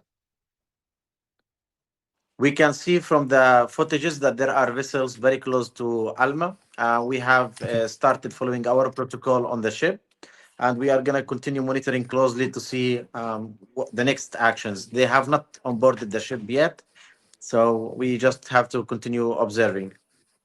And you still in communication with all boats so far? Yes. Okay. And any news from the steering committee on board? No. The last No. notification that we got from the steering committee on board was regarding the position of the armed vessels that is close to Alma, and at the moment we are following through the cameras. And we know from the media committee that the IDF already We reached just out. lost right now connection to Alma through cameras. Okay. Okay. So it means that interception is on progress right now on Alma. It's yes. Yeah. The last image that we have seen, they didn't show the soldiers on boarding the ship. So Yeah. we have to continue following. We will see if we manage to get any information through other cameras close to Alma. Okay, and there's was like kind of an update from the media committee saying that the Israeli forces has approached into channel 16 in attempts of announcing kind of that the participants in the Global Sumud Flotilla are kind of breaking or violating international law. How this is being presented by the Israeli forces, and in what base are they presenting this fact? Well, I mean, we know everything that Israel pretend and demand is baseless and has no facts. It's an occupier authority that is practicing, they are literally pirates right now in the Mediterranean Sea. Our vessels, our fleet is going through the international water protected by international law and for Geneva Conventions, carrying humanitarian aid with human rights activists to denounce complicity, genocide, and we will just have to continue forward. We understand who is committing the illegal acts in this context, and we understand who is committing the crimes. What we can do as a civil society, a part of this mobilization, is to continue denouncing these actions, regardless of what's gonna happen in the coming hours. We are determined to continue our work globally. We are determined to continue mobilizing to break the siege and end genocide in Gaza. And regarding the all the proposals and the offers that's been offered to the Global Sumud Flotilla to deliver aid and to allow aid to be delivered to Gaza through different parties. I know that you already published a statement, but what's your thoughts and how do you comment about it?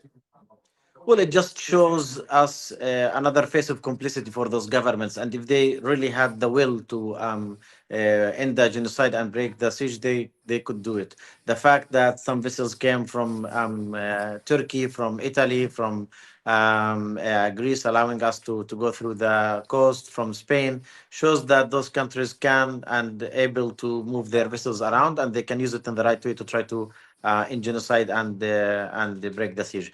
The way that the proposals were presented, it seemed kind of Palestine is suffering a natural disaster where there is lack of aid, and it's very difficult to have access because of I don't know, an earthquake or a flooding or any of those reasons, unfortunate situations that can happen at any place. In our context, this is a man-made disaster, crimes that are being committed on daily basis by a genocidal government. Their only aim is to displace the Palestinian people and to continue committing crimes and ethnic cleansing against the Palestinian people. Those crimes cannot be replied to by just having another locations where aids can be delivered to.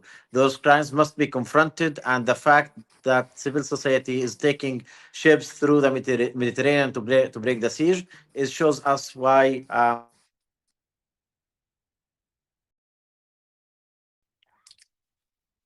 Safe? Safe, can you hear me?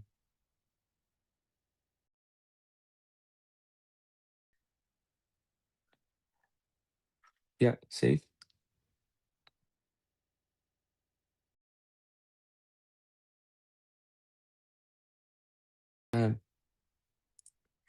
We just still waiting for Safe to reconnect with us. So far, what we have been receiving from the committee and from the Global Sumud Flotilla right now, that more than 20 unidentified vessels approaching in different... I'm sorry, I cannot hear you. Yeah, can you hear me now? Can you hear me? Safe. Yeah? Safe? Can you hear me? Yeah? Yes, now. Yeah. Yeah, so yeah, I was updating just our audience regarding the progress of the interception at the moment. As you confirmed, Alma has been approached by different vessels, and you lost communication with them so far. And yeah, you were carrying with the point of the base of international law and the proposal by different government that they are delivering aid to Gaza, while they are not given any kind of protection for the humanitarian aid that the flotilla is carrying right now.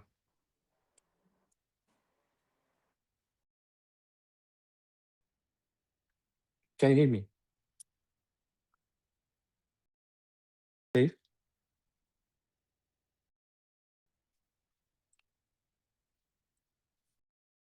Also, until we have connection with Safe, so Safe, Yes. can you hear me? Yeah, sorry. Now, yes. So yeah, you can carry on with your point of the proposal that's been, and can you also comment on the last statement by the Spanish Defense Ministry, holding you as a Global Sumud Flotilla responsible of the safety of the participants, and asking you to be reasonable and to not enter any kind of restricted areas? Yes, well, it's just once more those governments are asking the oppressed to take a step back and justifying the actions of the oppressor. This scenario, these realities we have been living for so many times as Palestinians on regular basis, where we can see that always the crimes that are committed by Israel are being justified and Palestinians are being blamed for it. Once more, civilians from every place decided to come together to denounce complicity, participate in a mission to break the siege and end genocide, and they are being blamed for that action. They are being blamed for that action because basically they made it evident that if there is a will to mobilize, then we can mobilize. And those governments, if they want, they are able to end complicity, but they are so complicit that they don't even see it. They are willing to risk the lives of their own citizens. They are willing to justify the actions that genocidal government of Israel may take against their own citizens, and they still ask us to step back or ask us to be responsible for whatever actions are being committed by a government, not by random people. A government with an organized army, we should be responsible for their own actions. While they are committing crimes in international water, they are committing crimes not in their territorial water, and they define where their exclusion area starts. We haven't seen this before, but what we have seen is that continuity of complicity and continuity of silence on such shameful governments. And so far with the progress and what's happening, and does it mean that the vessels provided by the Italians, the Spanish, and the Turkish, are they now kind of behind the flotilla, away from They are at 150 miles. Okay, and have you received any kind of communication after entering the restricted zone? No, well, the only notification was that they are not going to enter into such zone because they are respecting the decisions that that Israel has announced before. It's again, it's just shows us the true face of complicity. We are seeing it live. It's not enough that genocide was still being broadcasted live for the past 22 months. We see that once more new crime is being committed by the Israel government, and we see again once more the silence and complicity of many international governments. And let's go back to the flotilla itself and how it's kind of a simple movement of activists and humanitarian advocates who just trying to, kind of break into the siege, the countries that's been imposed on Gaza for decades. How do you feel that the Global Sumud Flotilla will make that difference in such a way? I mean, we always see every solidarity action, every mobilization is an accumulative process. It's one step forward within building bridges for what to come next. We by people coming from everywhere together, managed to prove that this global mobilization is possible. It's possible for many people to come together and organize and be in solidarity, and not only to go through a sea mission, rather than organize at land at the same time. So this is a new process. What is coming after for solidarity movement is definitely not the same as before. We are not gonna live for those standards that they have been trying to impose on us, segregating and dividing us as movements in many countries and locations. We will continue building up. We will continue enriching by experiences of every mobilization, of every movement, of every organization to make this strong. We say that they are united in their oppression, in their crime, and in their complicity, and we are united in our solidarity.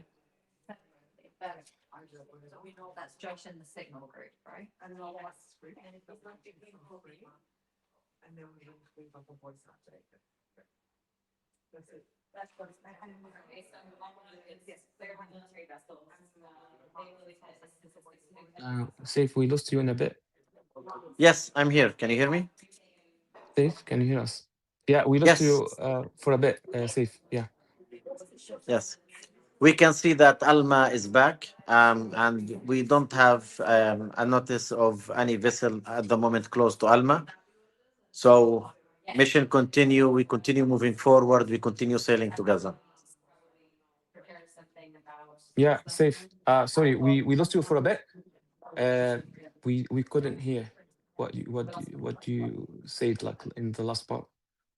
I said that as we can see from the cameras, we have Alma live again on camera, and mission goes on.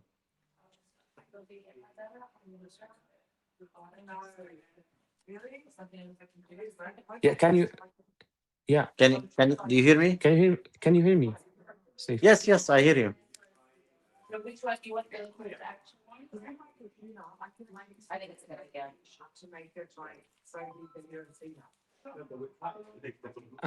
So we can see right now on the CCTV that we managed to have Alma back. Safe. Alma is back on the CCTV. we got Alma back. Yes. So, is there any confirmation if there's kind of interception happening right now, or Not at the moment. Not at the moment. We can see the participants on Alma right now.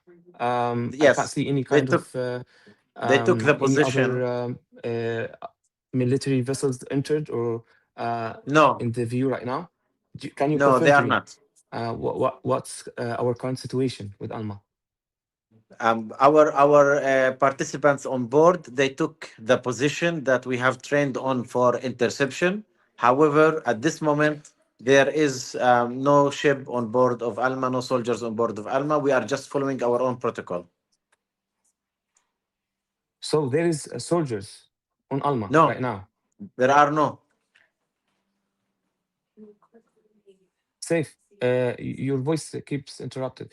So you said there is 20 soldiers right now on Alma. No soldiers.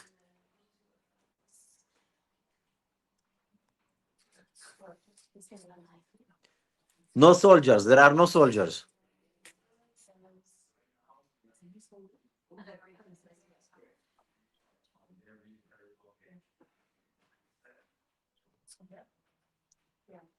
Yeah, safe. Can you hear me? Yeah, I can hear you now. Yeah. Okay, so there are no soldiers. There is no interception at this moment at Alma. Okay, perfect. And do you have any updates from Alma? Have you received any communication?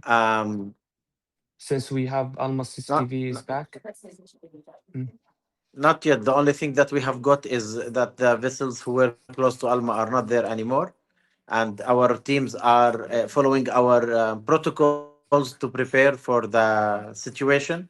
And we will continue to be in contact with them. I'm sorry, I have to go to follow up. No. And Yeah, we will thank you so continue in much for your contact. time. Yeah, thank you so much, Saif, for your time. Appreciate it. Thank you. Thank you. Thank you. Thank you. Bye.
Red from Canada. Here's Freedom by Joe Batiste.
Flotilla, this is Inanna, we see 4 green lights on the starboard on the flotilla, heading towards the back formation. That's most of the lights in the formation, even the Chibut, over. 4 luci, no? Just a reminder, go back online as soon as the mapping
vedere una barca militare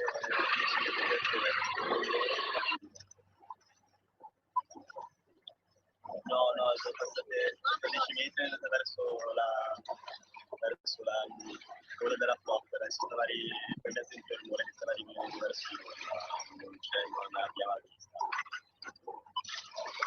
Aspetta, adesso un secondo, senti? No, non hanno interrotto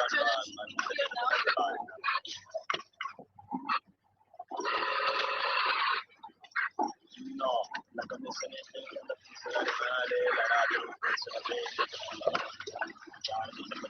del distress.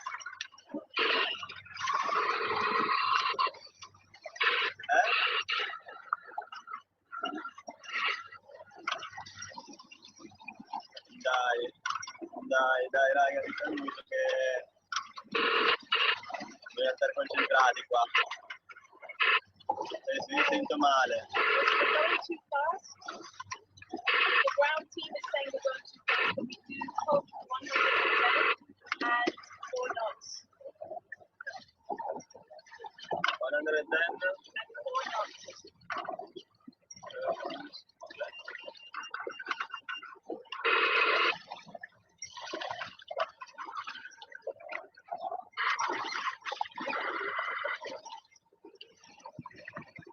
Ok, e tu?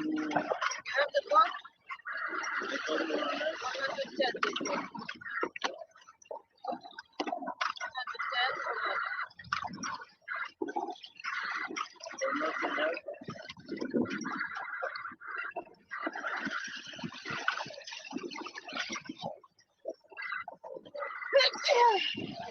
Bueno, seguimos y bueno,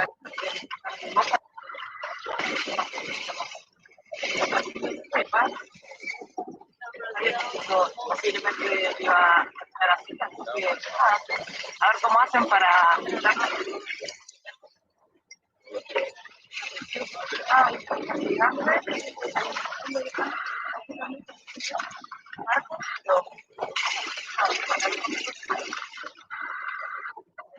bueno, todas las autoridades.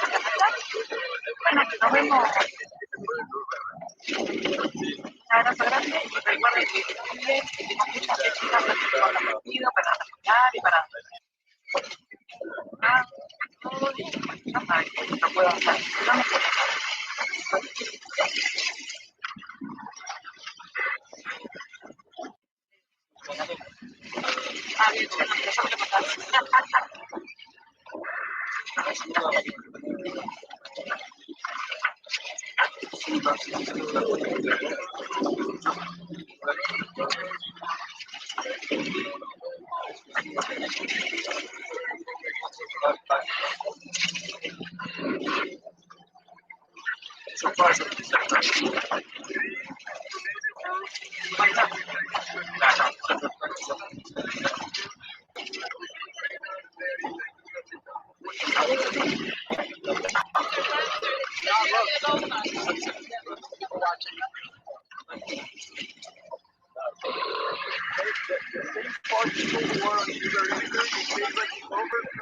From above, okay?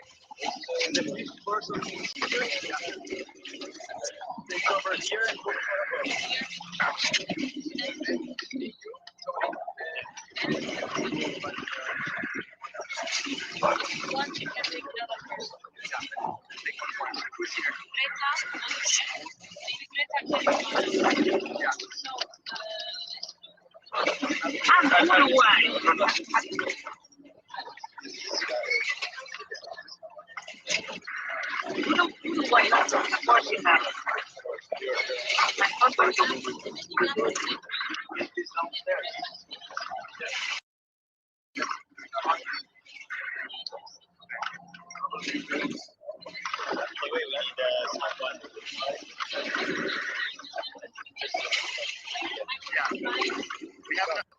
The drone is very close, okay?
Okay, yeah, you have the green light. We have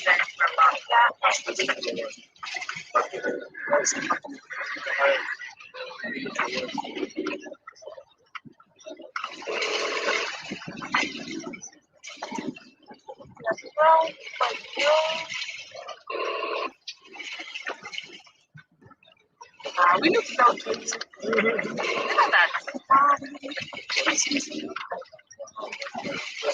Very pretty, huh? Good, look at that.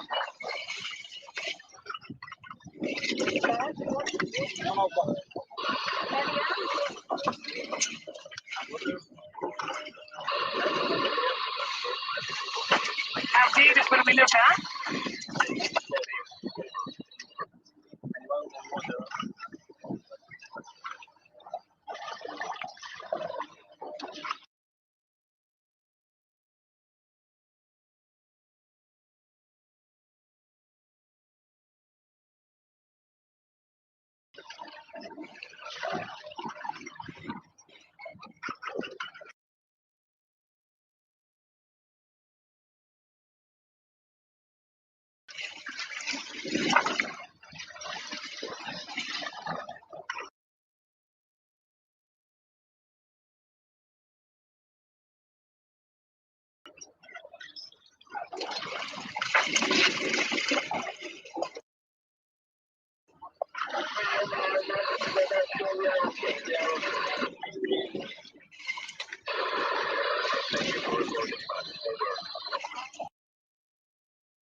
There is one boat that behind us, but it's with the mast.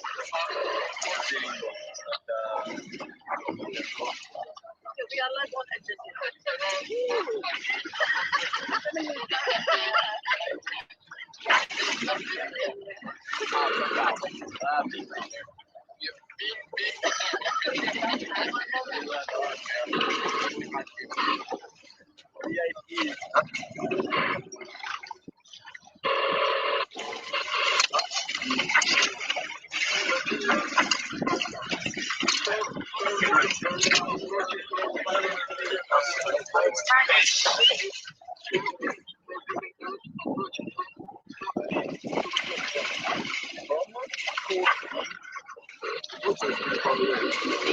wait for it.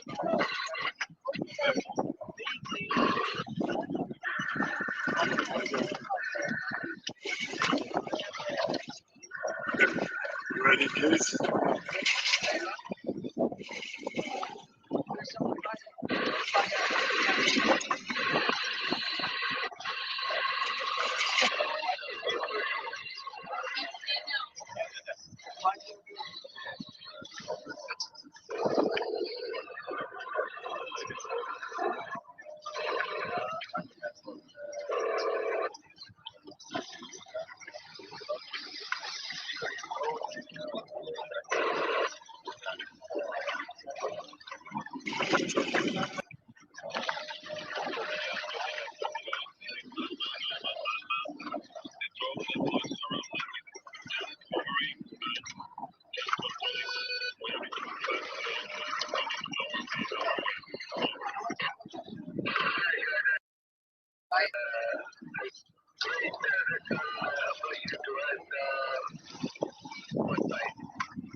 There is a protest behind the selling boat, sir. A little bit more speed.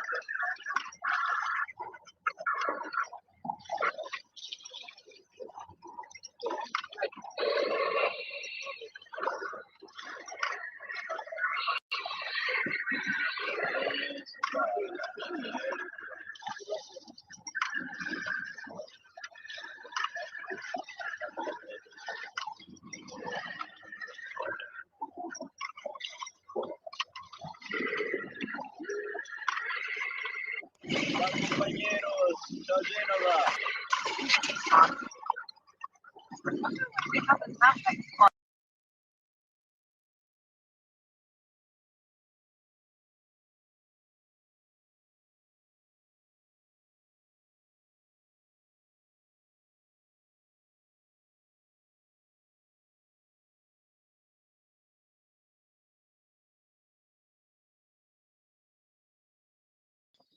Like they want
So, hi Matilda, how are you doing? Hi, Khalid. Hey. Yeah, oh good. So basically, we can see right now we are approaching, the final stage of the interception Mhm. for the flotilla. Give us any latest update that we have received so far.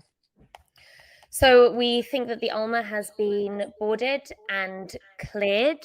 The feed was dipping in and out from the Alma boat. The Alma is now the operational lead ship, and it's the ship that has Greta Thunberg and probably many of the people watching were most familiar with when the flotilla began. The feed was dipping in and out.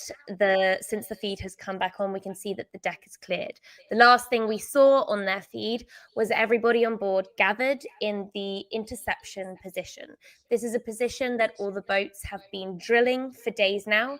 The formation in which everybody will sit on deck to try to ensure two things. Firstly, that they are presented to the Israeli commandos in the most non-violent and non-threatening way possible, with their arms showing, with their hands out showing that they're unarmed, and secondly, to ensure that everybody individually is as safe as they possibly could be.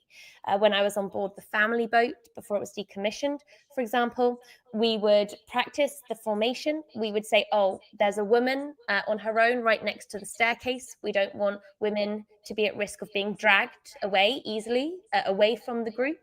And so we would reshuffle.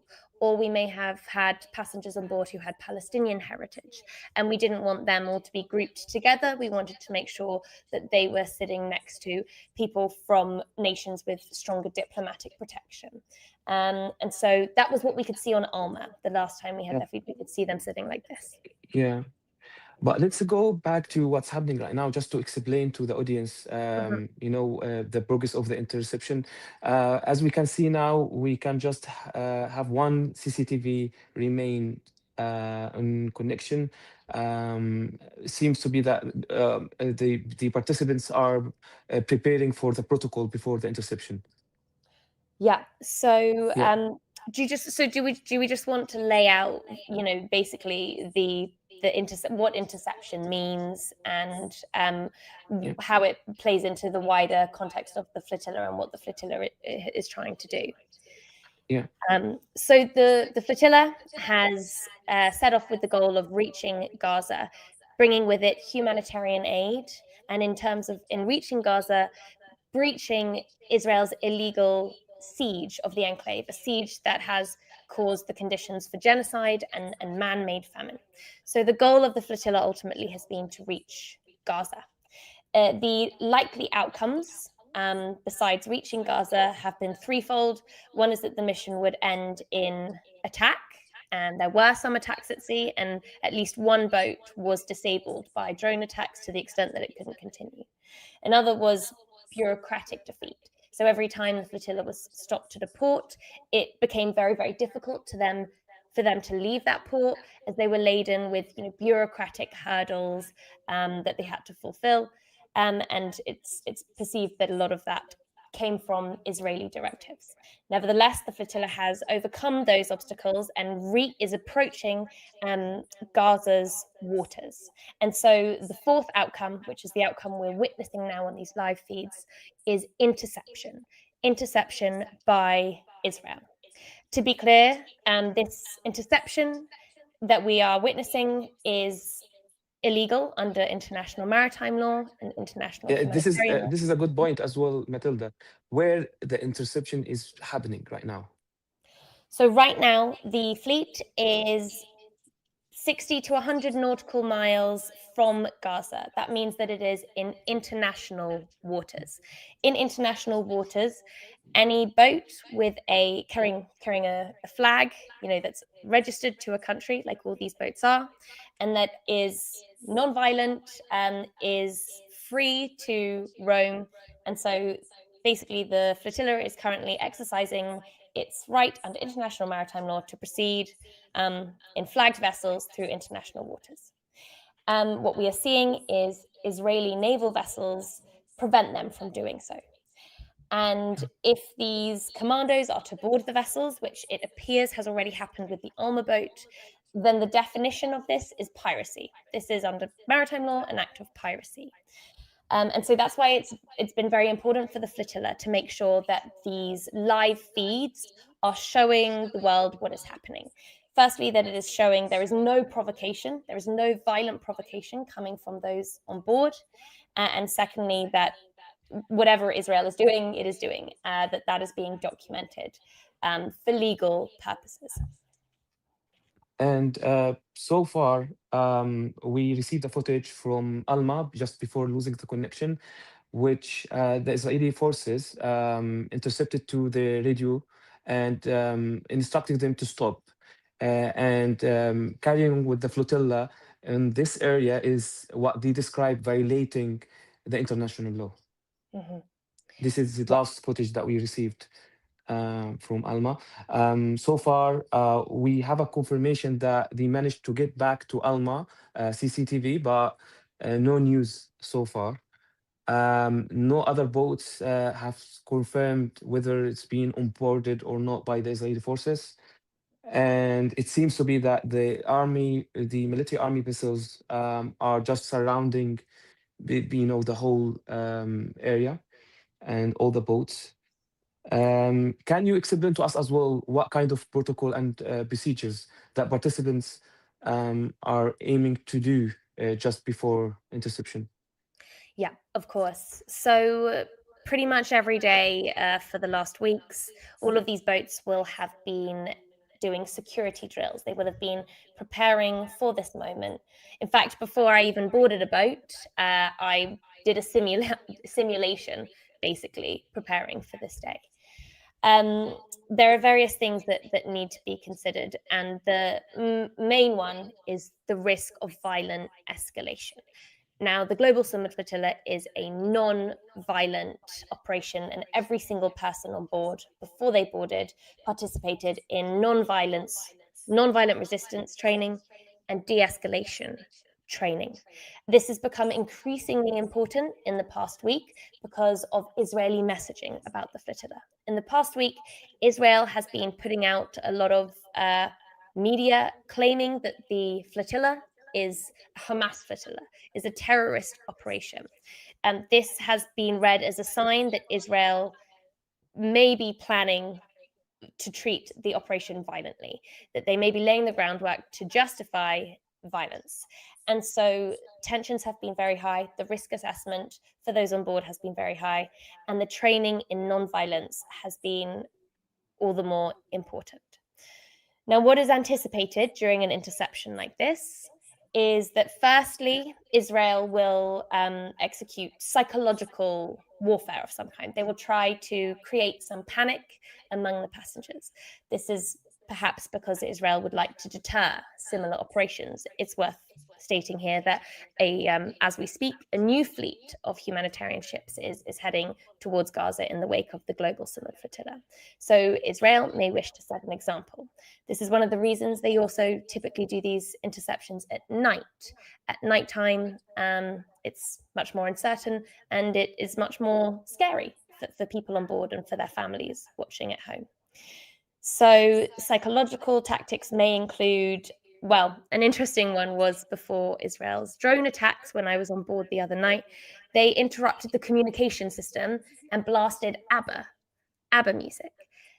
This is something that a fellow passenger of mine who's Palestinian pointed out Israel does quite a lot, actually, when they attack neighborhoods in Palestine. If they attack someone on their birthday, they may blast happy birthday music. So that's an example of psychological warfare that may precede physical warfare. The other thing that we anticipate is that Israel will try to shut down communications.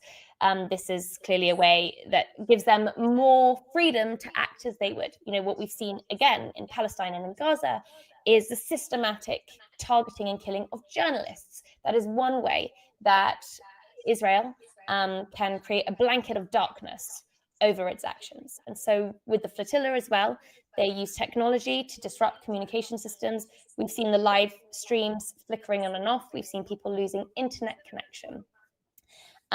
This is also going to come from the flotilla's end because actually people will at some point dispose of their digital devices as well, and therefore they will be unable to communicate independently the reason for that is to protect the data, the shared data of everybody, all of their contacts that are in, shared signal groups. So loss of communication, that's the next stage.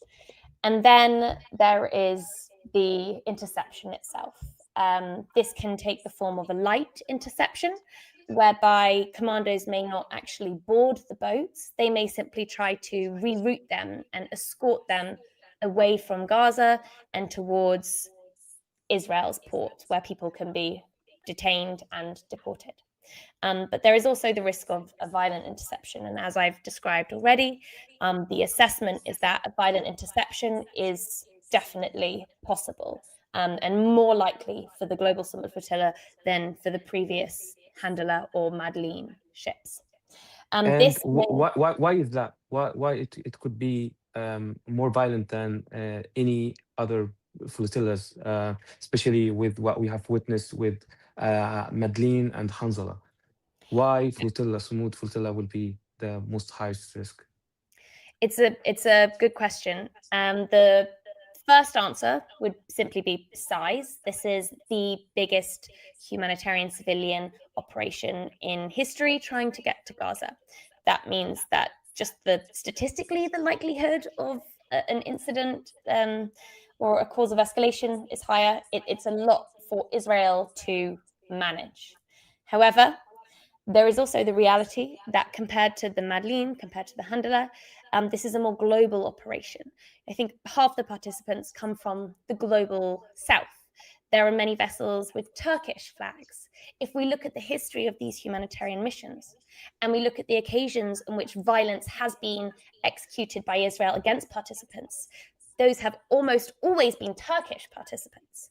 And so given how Israel treats people from certain ethnicities compared to how they treat people from other ethnicities, the Global Sumud Flotilla, with a higher representation of Global South and Arab and Muslim participants, is also deemed to be at greater risk. And thirdly, there at is this what point, Israel's very important to mention, Matilda, sorry to interrupt, Yeah. but because according to what we have received so far from the organizers, we are talking about more than 350 participants from the US and Europe, in part of a total of 530 confirmed to be participated on the flotilla. How this could affect things within, the interception and the high risk of, a very specific treatment targeted a specific ethnicity. So this, yeah, you're so right to point that out, Khalid. There's a really strong cohort of European and American participants.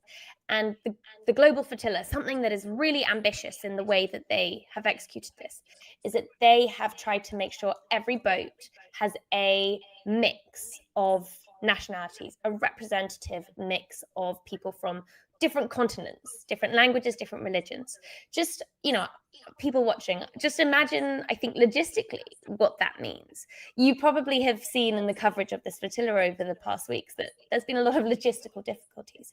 Well, every boat, it doesn't share a single language, it doesn't share a single culture.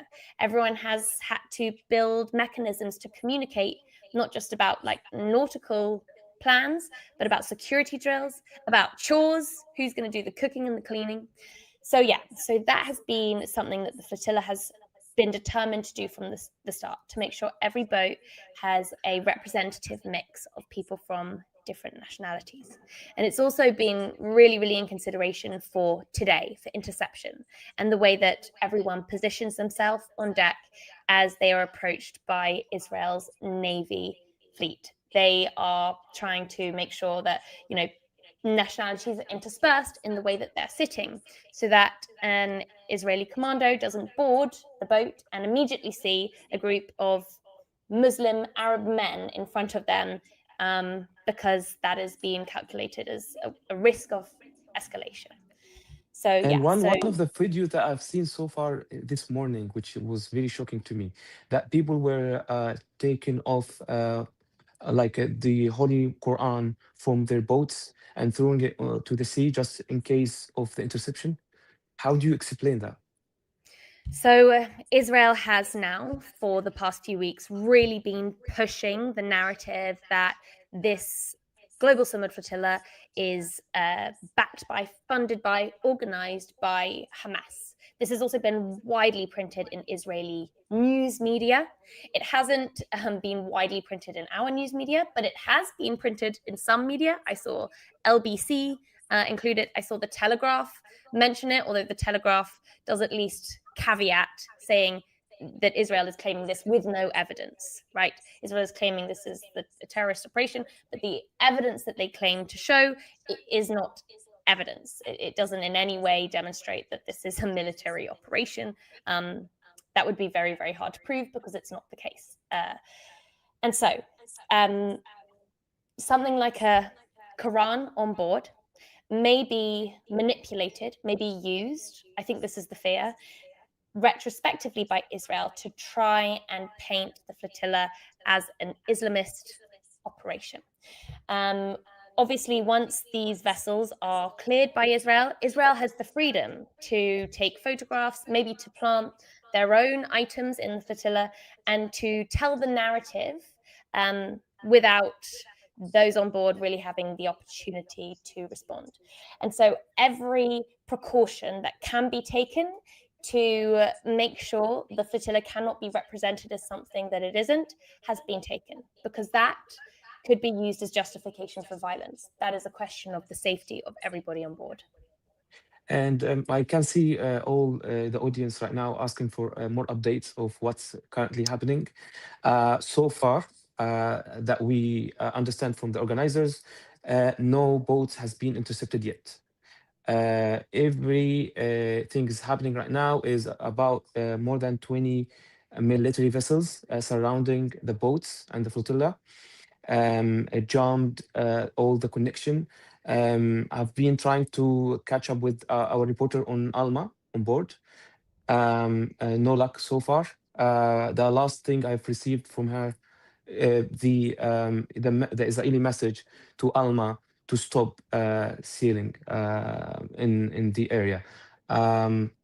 Once we receive any other updates, we will definitely keep you posted. But yeah, you can carry on, Matilda. Sorry, just I wanted to update our audience of what's happening right now. Mm-hmm. No, that's okay. I'm also like just trying to message everybody who is on the different boats. I just had a message from a whaler saying we're going to be the next to be boarded, which is indicating that they're not the first to be boarded. However, we Which never boat? really know. That's a whaler. A whaler is A whaler?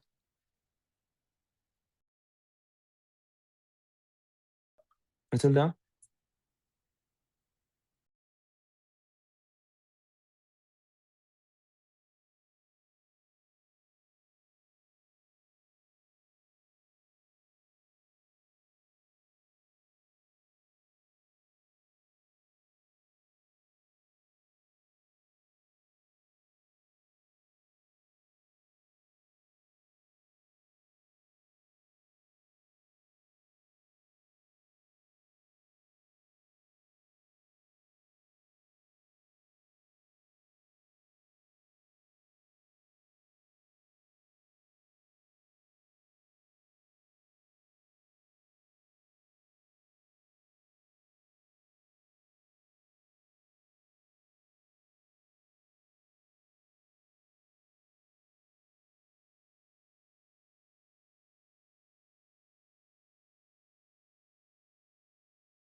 Matilda, can you hear me? Hello, hi, I'm Yeah. back.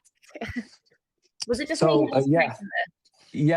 Yeah, we lost you for a while. I can confirm right now that what we have received from the committee, that Alma and Sirius is boarded.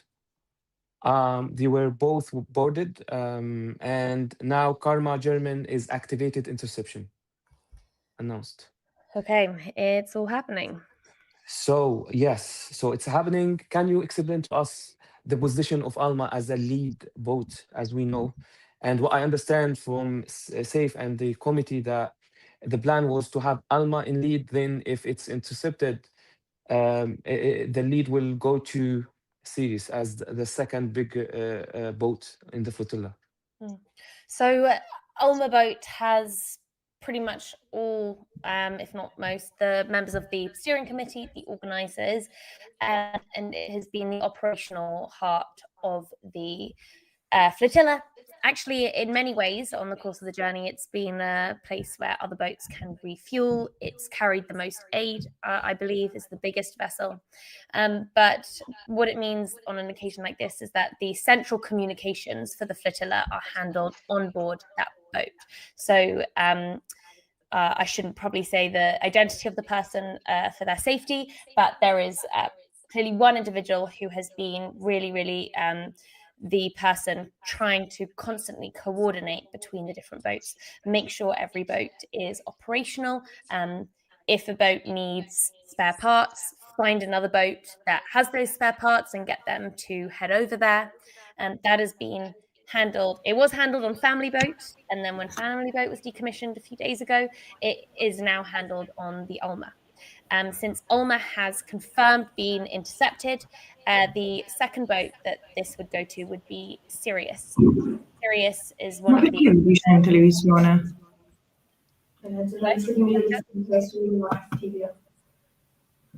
Is our audio working okay? I'm hearing a sort of feedback. We just have now Francesca Albanese, the international UN international reporter. Thank you so much for your time today with us, Francesca. We were just discussing the situation right now is happening on the flotilla. Can you hear us? Yes, I'm also communicating with, sorry, it's a bit of a hectic moment. Yes. No worries at all. No worries. What we have received so far is confirmed. Alma and Sirius are both on board and intercepted. Yeah. So those are the two operational. Can you just give us, the international law aspect of the interception operation that is running right now in the international water? Yes. Look, there are two aspects of it. It's illegal to intercept vessels in international waters and without a valid reason anyway. And this is a humanitarian convoy. It's totally legitimate. It's humanitarian in nature, just carrying humanitarian aid. So there is no reason to stop it. Second, Israel has no authority to intercept it anyway, because this is not going to Israel. It's going to Gaza, which is unlawfully occupied. So this is an unlawful interception. It's a violation of humanitarian provisions, which orders safe passage for humanitarian convoys. So this is a serious obstruction of the humanitarian convoy, which adds on the responsibility of Israel under international humanitarian law. What is most shocking is the conduct of member states. There were member states who had sent their navies, and their navies didn't dare entering the areas that Israel had declared a blockade on.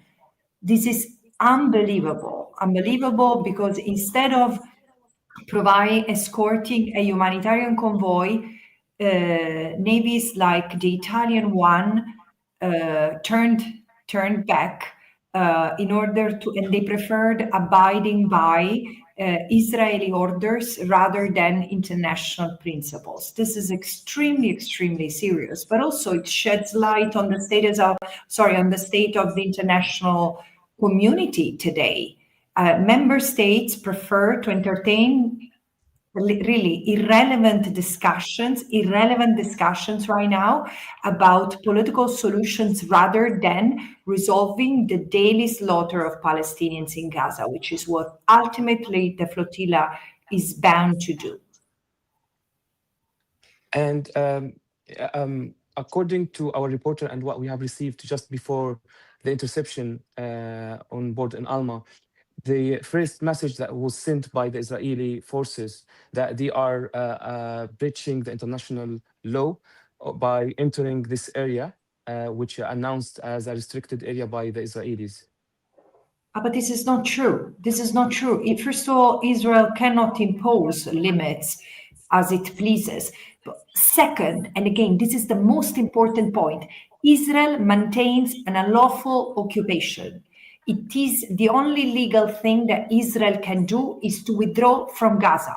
And any agreements that contravenes what the International Court of Justice has said based on the application of the right of self-determination and the law of self-determination is unlawful. So it's not valid. Anything that violates the right of self-determination of the Palestinian people is null and void. Any agreement is null and void. This is the reality.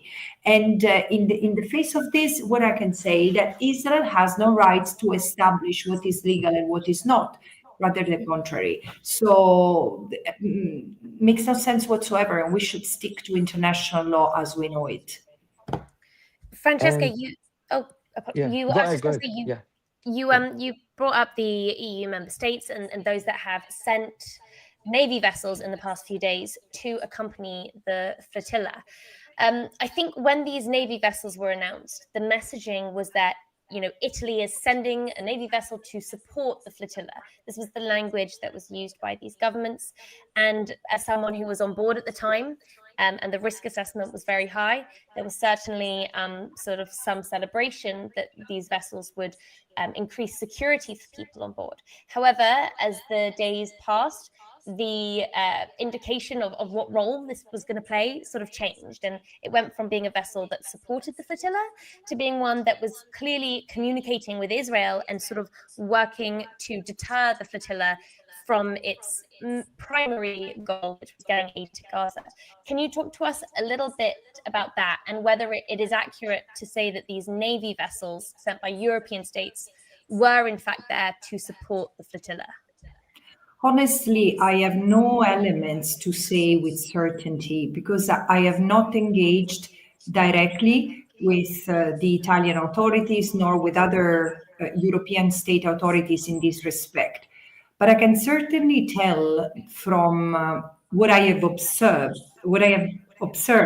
and what I have heard and read of official statements of primarily Italy, because this is the states I found myself in also where, not just because I'm Italian, but I was in Italy when the exchanges with the flotilla took place, both from our head of state and then the president of the council, the prime minister.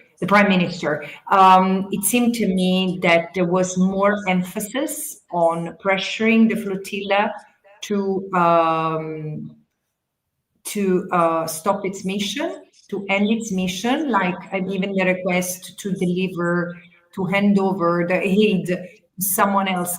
Clearly, they seemed to miss the point that it was not about the aid itself, it was about breaking the siege, because it was clearly that was the purpose of the mission, breaking the siege and start delivering humanitarian aid. So yes, I had that impression, and also I found inopportune the language that Italian authorities and others have used vis-a-vis the flotilla, infantilizing it, diminishing the importance of what it has done. But hey, this is really the hiatus between the international community in its state apparatus and the international community as grassroots movements. The people are behind the flotilla, and this is increasing the criticism on a UN apparatus, on state apparatuses, regional apparatuses that do not serve the interests of the people, clearly.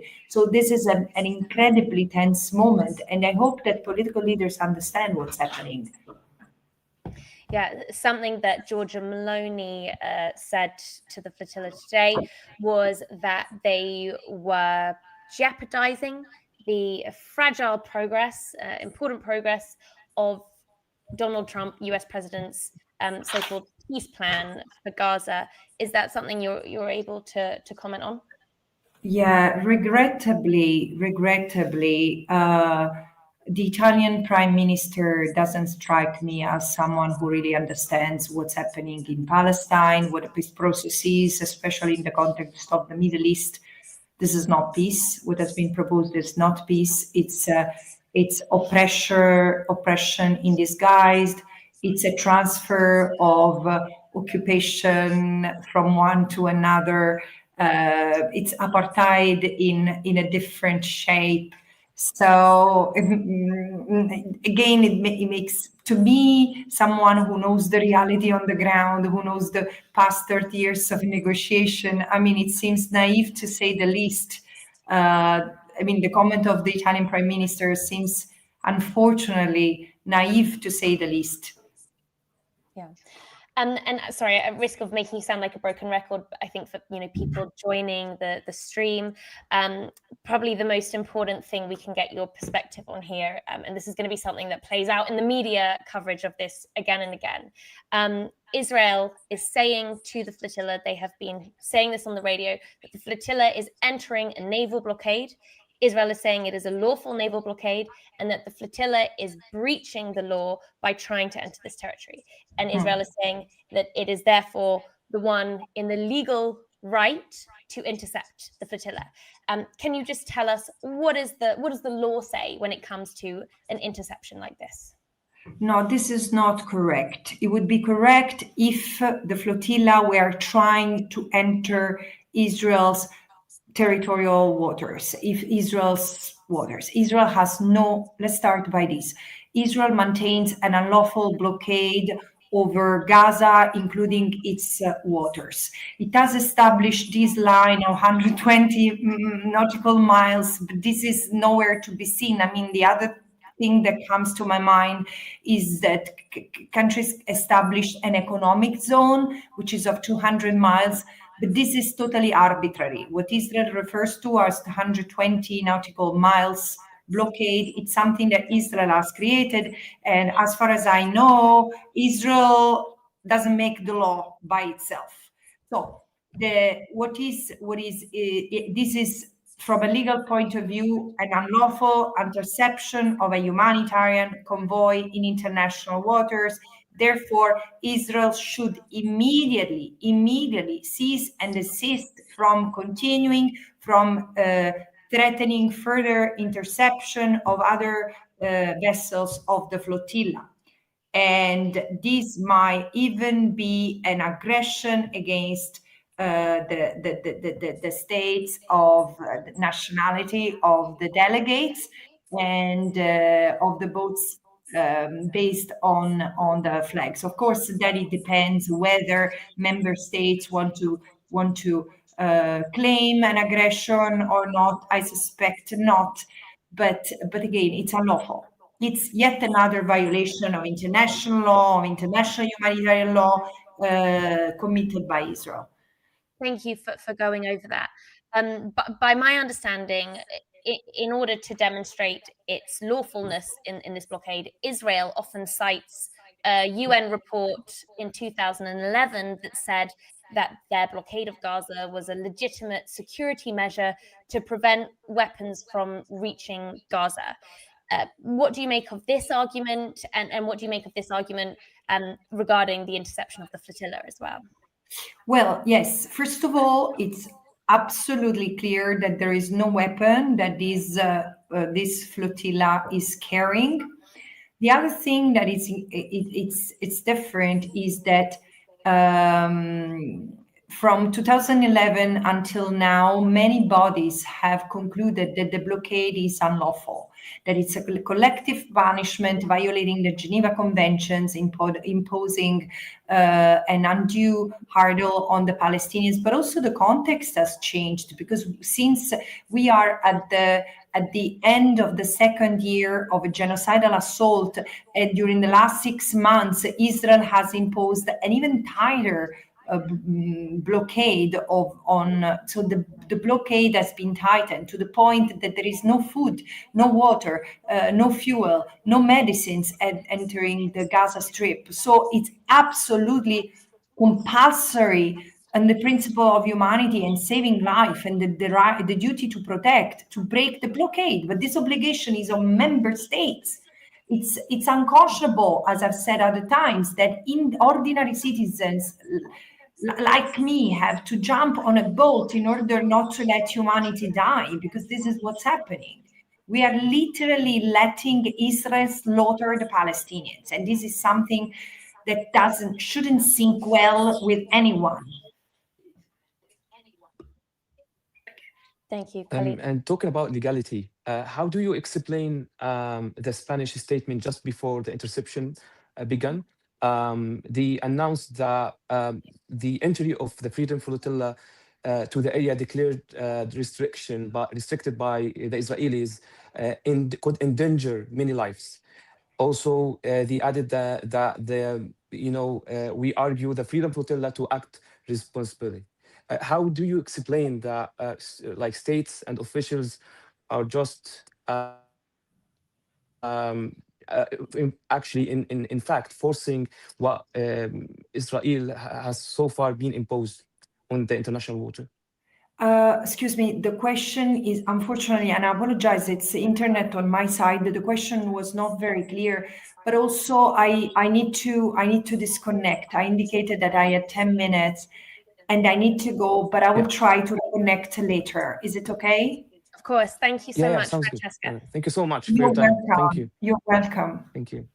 Thank you. Khalid, I think something that you and I can both speak to is Francesca's comment about there being no weapons on the ships. You and I were both present on the flotilla as journalists in order to verify these points.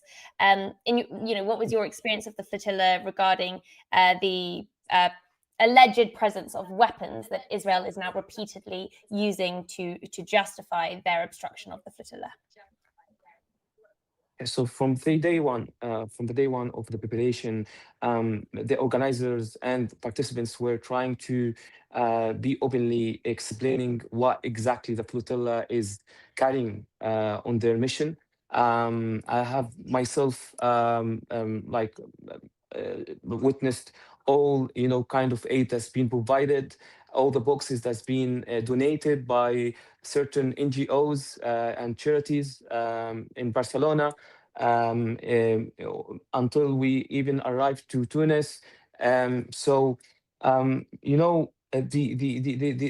kind of aid that's been provided is the minimal that any kind of civilian movement can carry, and it's not like kind of amount of aid that could provide or help the humanitarian situation in Gaza. But as they mentioned, the organizers and the participants, it's the mission itself is not about delivering aid. It's about opening a humanitarian corridor and trying to aid the humanitarian crisis in Gaza. And in such illegal siege that's been imposed for decades, not just from October 23. No, this siege has been imposed since 2007. And since then, Palestinians and the civilian population in Gaza were very restricted to access to the kind of basic needs in Gaza, and the thing is, even with what happened after the October 7th, and imposing even more harsh measures on restricting the kind of products and the commercial lorries to access to Gaza. These things even made it worse.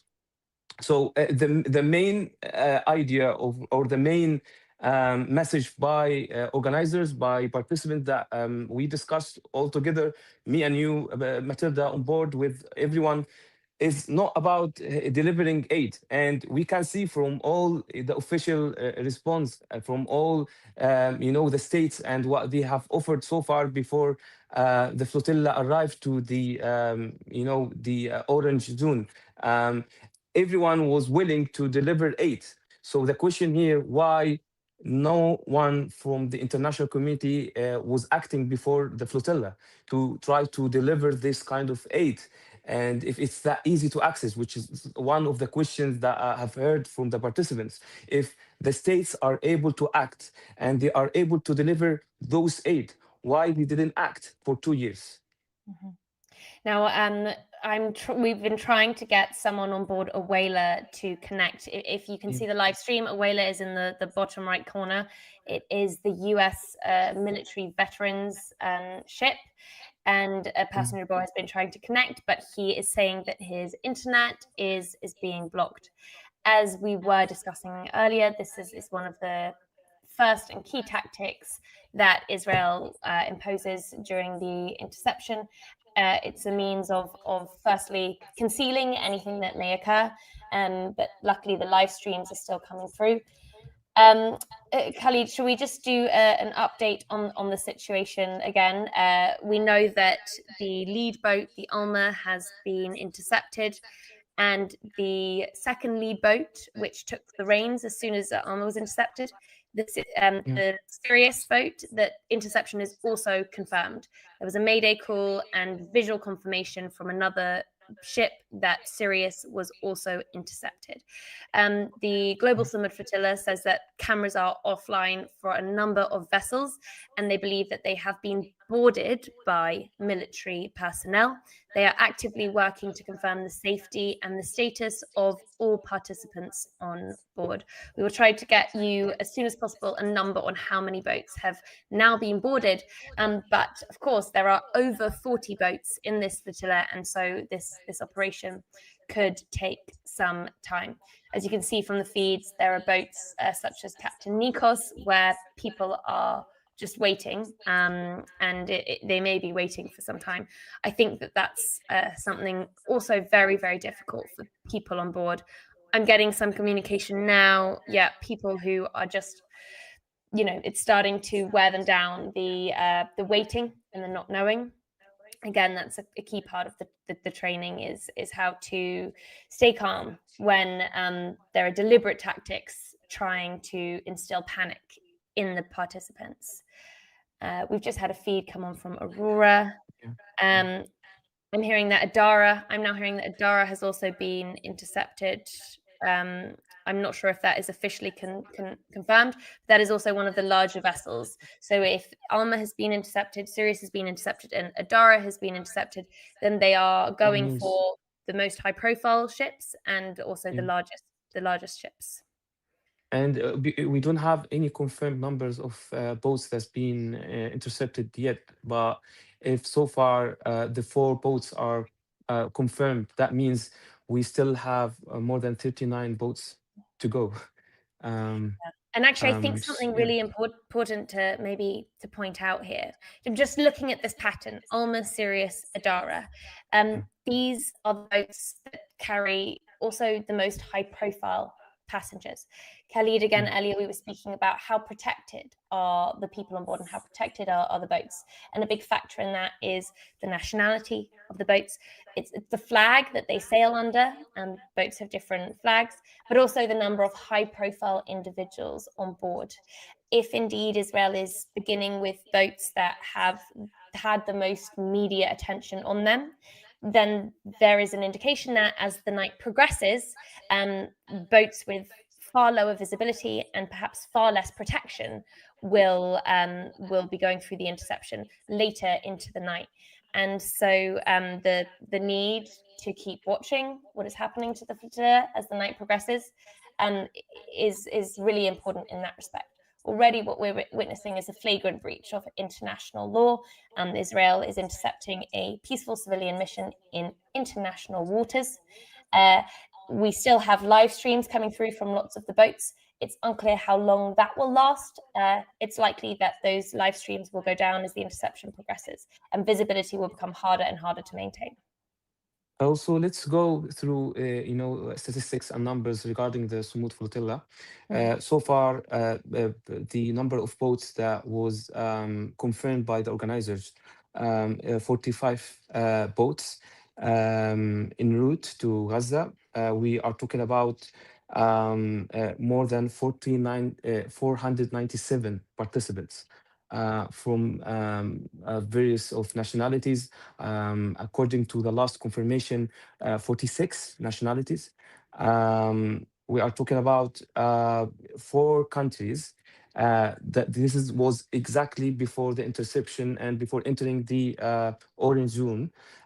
There are 4 countries, including Turkey, Spain, Italy, and Greece, are monitoring the flotilla. Just half an hour just before the interception, and once the flotilla announced that they are far, less than 90 miles far from Gaza, the Spanish defense announced that they will be observing and that they were demanding the flotilla to not enter any restricted areas imposed by the Israelis, by the Israeli forces, and holding the flotilla coordinators accountable of the risk of lives.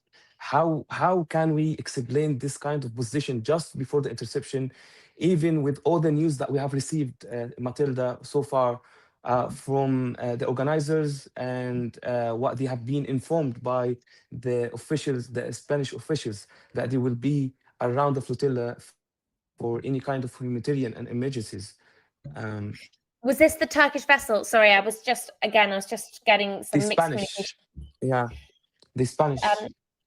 So the Spanish vessel, can you just repeat the question for me? I'm so sorry. I was just trying to keep it don't worry. So the statements that were just released just before, half an hour before the interception, that the Spanish, defense said that the flotilla is entering a restricted area imposed by the Israeli forces, and that could risk the lives of the participants. And they argued the organizers and the flotilla to be more, reasonable, and to try to not, risk the life of their participants. Yeah. How do you explain all of this, especially in the context of having the Spanish officials informing coordinators, as we witnessed so far, that they were assuring them that they will be there, they will try to protect their citizens, and they will be part of any kind of emergencies and humanitarian operations in the area if needed? I think that this just really embodies in so many ways how these governments have approached Israeli crimes for a long time. Right? The vessels, the Navy vessels, when they were dispatched with messages from the government. They were acting to protect their citizens, to protect the flotilla. But in reality, what we're seeing are governments trying to protect themselves. They are in an incredibly awkward position, these governments, if their citizens are really, really at risk. And let there be no doubt, people's lives on these boats are at risk, have been at risk. We were attacked, Khalid, both you and I, while we were on these boats. We experienced attacks that could clearly be fatal, because these are attacks happening on vessels in the middle of the night, in the middle of the high seas. And so this is incredibly pressurizing for governments, European governments that on the one hand have a duty to protect their citizens and will also feel the wrath of their electorates and their populations if anything does happen to their citizens, but who on the other hand as we continually see, are under immense diplomatic pressure to turn a blind eye towards Israeli crimes. And there was a sort of culmination of this a few days ago after the drone attacks on the middle of the night on the flotilla about a week ago. Was it the 23rd, 22nd of September? And it was just after Israel had begun saying this is a Hamas flotilla, and then they had executed an attack on 14 vessels of the flotilla. The next day, European governments said, okay, and Italy dispatched its first naval vessel, and then Spain followed, and then Greece followed, and then Turkey followed. I think that this was a sort of culmination of pressure. It was the point at which it became really, really apparent people might die. And governments had absolutely no choice but for maybe the first time to act to defend international law in international water when it came to Israel, right? We saw NATO forces use military power to actually hold Israel accountable under international law and ensure the safe passage of the flotilla through those waters. However, I was going to say that has not extended now to the point of the naval blockade, right? And this was the case while the fleets were approaching the interception zone, 150 nautical miles from Gaza. These governments made it clear, or actually they were pretty ambiguous about it, but it has become clear that these naval vessels would not continue to support the flotilla as it approached the shores of Gaza, that they would either back out at the point they reached the naval blockade, or that they would, in fact, collaborate with Israel to facilitate the interception and the prevention of the flotilla from reaching the shores of Gaza with humanitarian aid, as is the legal right under international law, as Francesca Albanese, who was just on this feed with us, was explaining. It became clear that these governments would actually be collaborating. So already, when the interception zone was approached last night, the Italian naval vessel sent out a message to all of the boats, offering a final evacuation to participants before they reached the critical zone. The flotilla has had every opportunity to disembark its passengers on its long journey to Gaza. It's quite clear that is not what they intend to do. And as the flotilla said, any attempt to discourage them from reaching Gaza is not them being offered help, it is Israel being offered help. Because Israel is now in a position where its illegality in international waters and its occupation of the Gaza Strip and its siege of the Gaza Strip, which is a condition contributing now to genocide and famine, is being made all the more visible by Europeans, by Americans, by this global coalition of civilians. And that is a very uncomfortable position for Israel to be in. So any help that they can get from European governments to deter their citizens from creating this confrontation, from drawing the world's eyes to what's happening off the coast of Gaza, that is very helpful for Israel. It's not helpful for the flotilla. I hope that answers your question. And like based on your personal experience, and I know that your family during your deployment were in touch with the British officials to ask them for any kind of, like measures or kind of procedures that they will impose regarding the protection of the British citizens participating in the flotilla. And in terms of numbers, we got confirmation that more than 15 British citizens are participating in the flotilla. We are getting numbers of, almost 4 boats under the British flag. And, with what we have heard so far from the British officials, that they are still, observing the situation, but they haven't announced any kind of, procedures. Yeah, this is indeed the case. And actually, I can speak to this on a personal level as well. So for anyone who's joining the feed and isn't aware totally of how Khalid and I relate to this flotilla, both Khalid and I were on the flotilla as it proceeded to Gaza. Khalid ultimately had to be pulled for security reasons. And for myself, I was anticipating to go with the flotilla until the end. And it was just a few days ago when the family boat, the lead boat, which I was on, suffered catastrophic engine damage and had to be decommissioned. But up until that point, I was fully set to be on the boats today for this interception.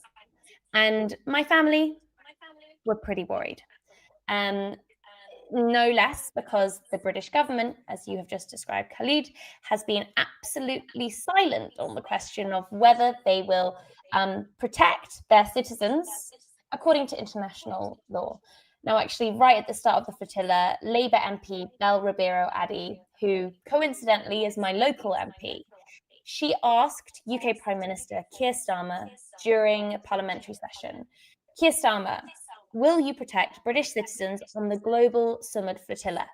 And he totally evaded the question and made absolutely no commitment to do so. Now, as the flotilla has progressed, the threat to the lives of those on board has become higher and higher, particularly with Israeli messaging that this is a Hamas flotilla, false accusations of terrorism. And so, among others, my mother has been really piling on the pressure. She was calling and contacting the Foreign Office every morning and trying to get them to commit to some form of protection. And they told her, no, we will not protect the flotilla. There is no diplomatic protection that we will provide for the flotilla. No, they said, I think especially later on, or they did say that they would offer consular protection to British citizens if we are detained by Israel. This is something that they have to do. But when it came to the question of protecting their citizens in international waters, in Palestinian waters, according to international law, protecting the flotilla, the British government has said no to family members of those on board. And there is a growing number of British politicians who oppose this because Britain is increasingly becoming an outlier on this front. I think over a week ago, Spain led a coalition of 17 countries, I think, pledging diplomatic support for the Global Sumud Flotilla and acknowledging its peaceful humanitarian intentions. The UK was notably absent from this, and they have remained silent on the matter. So I can also tell you that as we anticipate these British citizens and everyone else on board now to be taken into Israeli custody, there will be a protest tomorrow in Parliament Square, I think at 5 p.m. in the afternoon, organised by politicians who are trying to get the government to commit to this. I think it's been pointed out that Keir Starmer himself is a former human rights lawyer. And this is a question of enforcing human rights. And so it's perhaps even more notable that how silent he has remained on the question of applying human rights law when it comes to his citizens on the flotilla. And in fact, that this kind of behavior that actually even like risking even much higher, the lives of British citizens, because literally are undercovering your citizens from any kind of diplomatic protection. Yeah, that is really true. It's something that I felt personally, absolutely. When my mum got an actual no to the question, will they pledge diplomatic protection to the flotilla? I felt more scared. I felt that the risk to my life was therefore much higher. There is a very, very direct relationship here between the protection that governments will have pledged and the risks to the lives of people on board. This has been reflected in the risk assessment. Every morning on board the boats, we would have a risk assessment where we would consider the likelihood of violence to those on board and whether it was greater to some participants than to others. And we would factor that into our security protocols. And we take Spain, for example. Spain is probably the European country that has been most forthcoming in declaring support for the flotilla and diplomatic protection for those on board. And so we have considered, I say we, the members on board as a collective, have allocated higher protective status to the Spanish citizens on board and to the vessels with Spanish flags as well. And so when Family Boat was decommissioned, we had another Palestinian journalist on board, right? They were sort of scrambling to try and allocate us places on different boats. And there was a Spanish boat called Dara, has a Spanish flag. And, my colleague with Palestinian heritage was prioritized for the vessel with the Spanish flag because this was seen to have more protective value. So yes, there is a really direct relationship between the protection pledged by these governments and how protected we consider those citizens to be. I can see from the comments that people are asking about the 4 military vessels and where are they right now. So we mentioned that before, but yeah, that's a good question. But we can just reconfirm what we have mentioned earlier.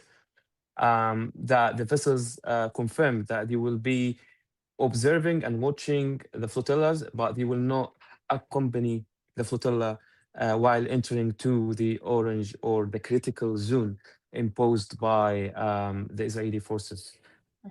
This is so far what we have received, and yeah, the situation is still on progress. We don't have any kind of updates from the boats itself. It seems that the interception is happening, and according to the organizers, 38 participants were on board on Sirius. Is it confirmed? Is Sirius that big size that can accompany 38 participants? Just to verify. Yeah, according to it says 38 on board Sirius. What I do know is that Sirius definitely has more passengers aboard it tonight or prior to interception than it did when it initially departed, because as various vessels have suffered irreparable damage and there have been attempts to reallocate as many as possible, I know that more people have been on Sirius and it's really at maximum capacity now. I don't know that it is as many as 38 people. So basically there were like kind of participants were reallocated due to the capacity issues with their boats. Mm-hmm. And Sirius was the second biggest boat after Ulma. Yeah.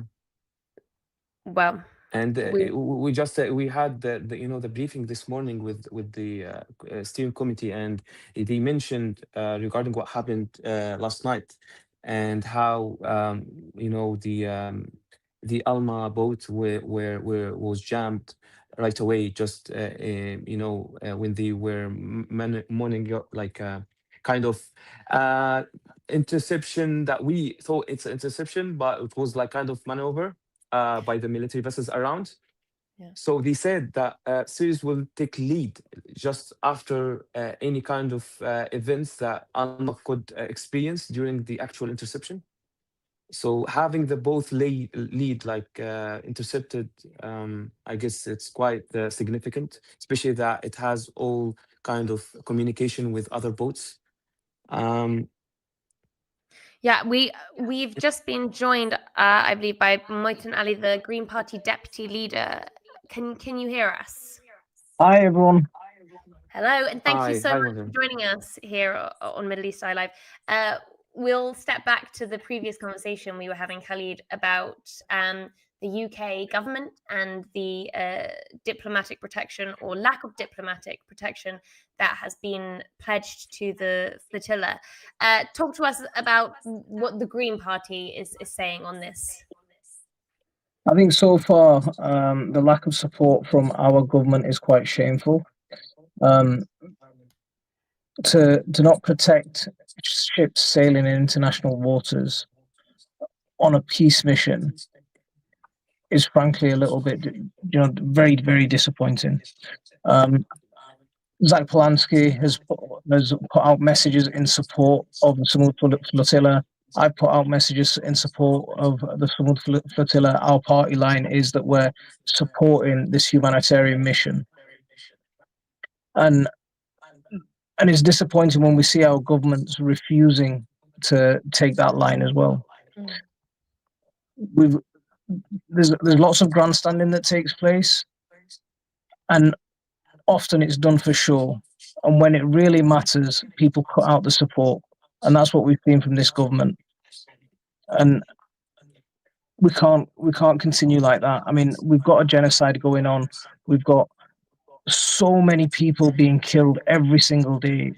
You know, on some reports it says that a classroom full of kids are being killed every single day, and our government is silent. It's just not acceptable. Yeah, I'm just trying to see if someone on the Whaler can join us. I'm just sending the link. So let's see if he jumps on, because it would be great to get an update from Onboard. Just say join if you can. But yeah, am I right in thinking that there is a rally of some sorts happening tomorrow in Parliament Square with the intention to try and get commitment from the UK government to ensure the safe homecoming of British citizens, the 15 British citizens on board the flotilla who we are currently witnessing being abducted in international waters, in what Israel says will be followed with their potential incarceration. Are you aware of any action taking place in the UK tomorrow around this? So there's a campaign that's already begun today. There's a campaign, a letter writing campaign to MPs and to people of influence to say that we need to encourage our government to speak out. That campaign has already started, so it's already underway. People are already trying to raise their voices, and it's important that more people raise their voices, because these people who have gone out there need our support and they need our solidarity. So it's incumbent on everyone with a moral compass to raise their voice right now. Yeah, I mean, I couldn't agree more. And this is something that I was very aware of while being on board. You know, even though I'm, was there in the capacity of a journalist, not as an activist. We have seen total impunity from Israel in the way that it treats people regardless of whether they are protected, carry protected status as journalists, as medics, as citizens, as humanitarian workers. And that is the situation, and that is the vulnerability into which all of these individuals are sailing. And so the importance of diplomatic protection, just in the name of law and the preservation of human life, it does feel very, very, very vital. And it's not just about the protection of their lives, but what will happen in the stages that follow. Israel has indicated is that people may be swiftly deported, or they may be incarcerated in Ketziot prison in the south of Israel. And we've also seen statements over the past few weeks from certain Israeli officials saying that they actually intend to criminalize these people under anti-terror laws and potentially detain them for prolonged periods. And so diplomatic protection feels also very, very important, not just for the protection of their lives, but for the protection of their freedom, and for ensuring that these citizens are not criminalized for humanitarian mission and are swiftly returned to their countries of origin. I'm sure you agree. We've heard from a number of people who have been on these flotillas before, who have come back and they've been detained by Israeli officials, and quite a few of them have complained of being tortured. So not only is it their incarceration that we've got to worry about, it's their physical safety that we've also got to worry about. I mean, no way should these people come under harm. These are aid workers. These are people who are on a humanitarian mission. They need to be protected. They can't. Israel can't act with the impunity that it's been allowed to act with, in a way where it can incarcerate people, deny their freedom. It's got used to doing it to the Palestinian people, and now ordinary citizens of the world who are taking a moral stance, they're having to go through the same thing. Yeah, I've just been asked actually from the office of Bel Ribeiro Adi, Labour MP, who's also, like you, been a loud voice calling for protection, whether any of the ships that have been intercepted are flying under the British flag. Khalid, I believe you have a full list of the flags that the ships are flying under. So far, we have confirmed that we have like around 4 boats under the British flag and 15 British participants.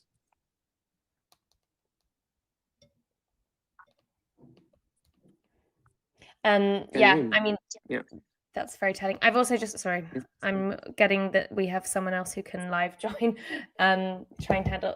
Khalid, sorry, would you mind just repeating that? Yeah, absolutely. So talking about the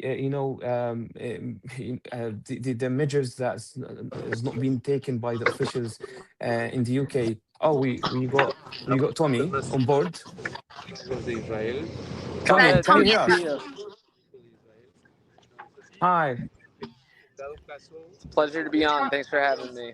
Hi. So Thank you everyone, so much. welcome Tommy Marcus. Tommy was on board the family boat with Khalid and I, and you're now on a whaler. Tell us what's happening.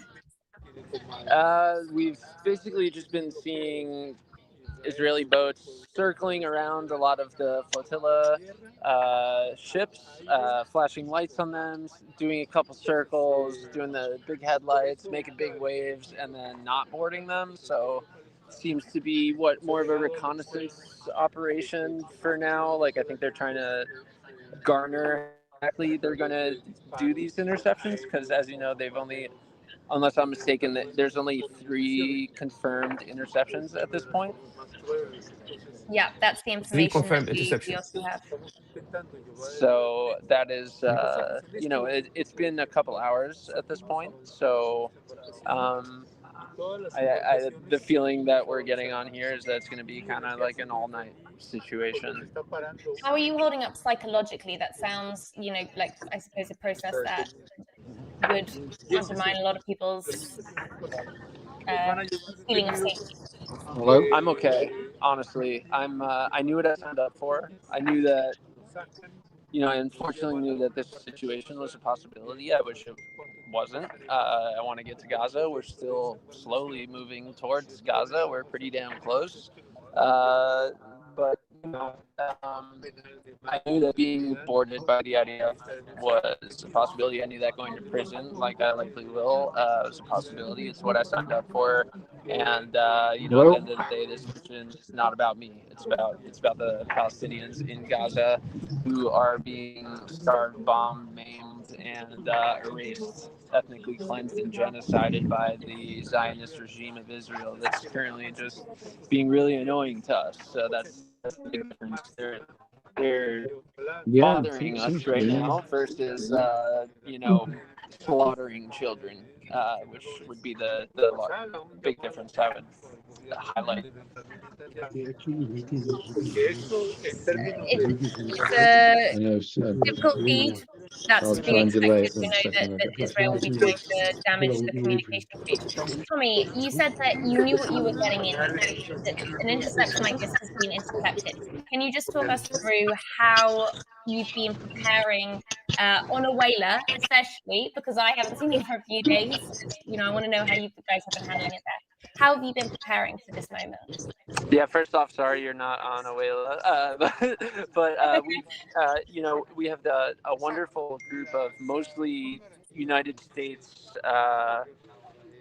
veterans on this boat, and the preparations have been very intense. We've been preparing for every sort of situation. I have to give a credit to Greg Stoker, who's a really wonderful veteran, who's sitting about 3 inches away from me currently, who's very intense about the preparations, and for good reason. We're up against not up against, we're just slowly floating with peaceful aid, but we're currently being intercepted by a force that is known for killing innocent people. So there's a lot of the most important thing is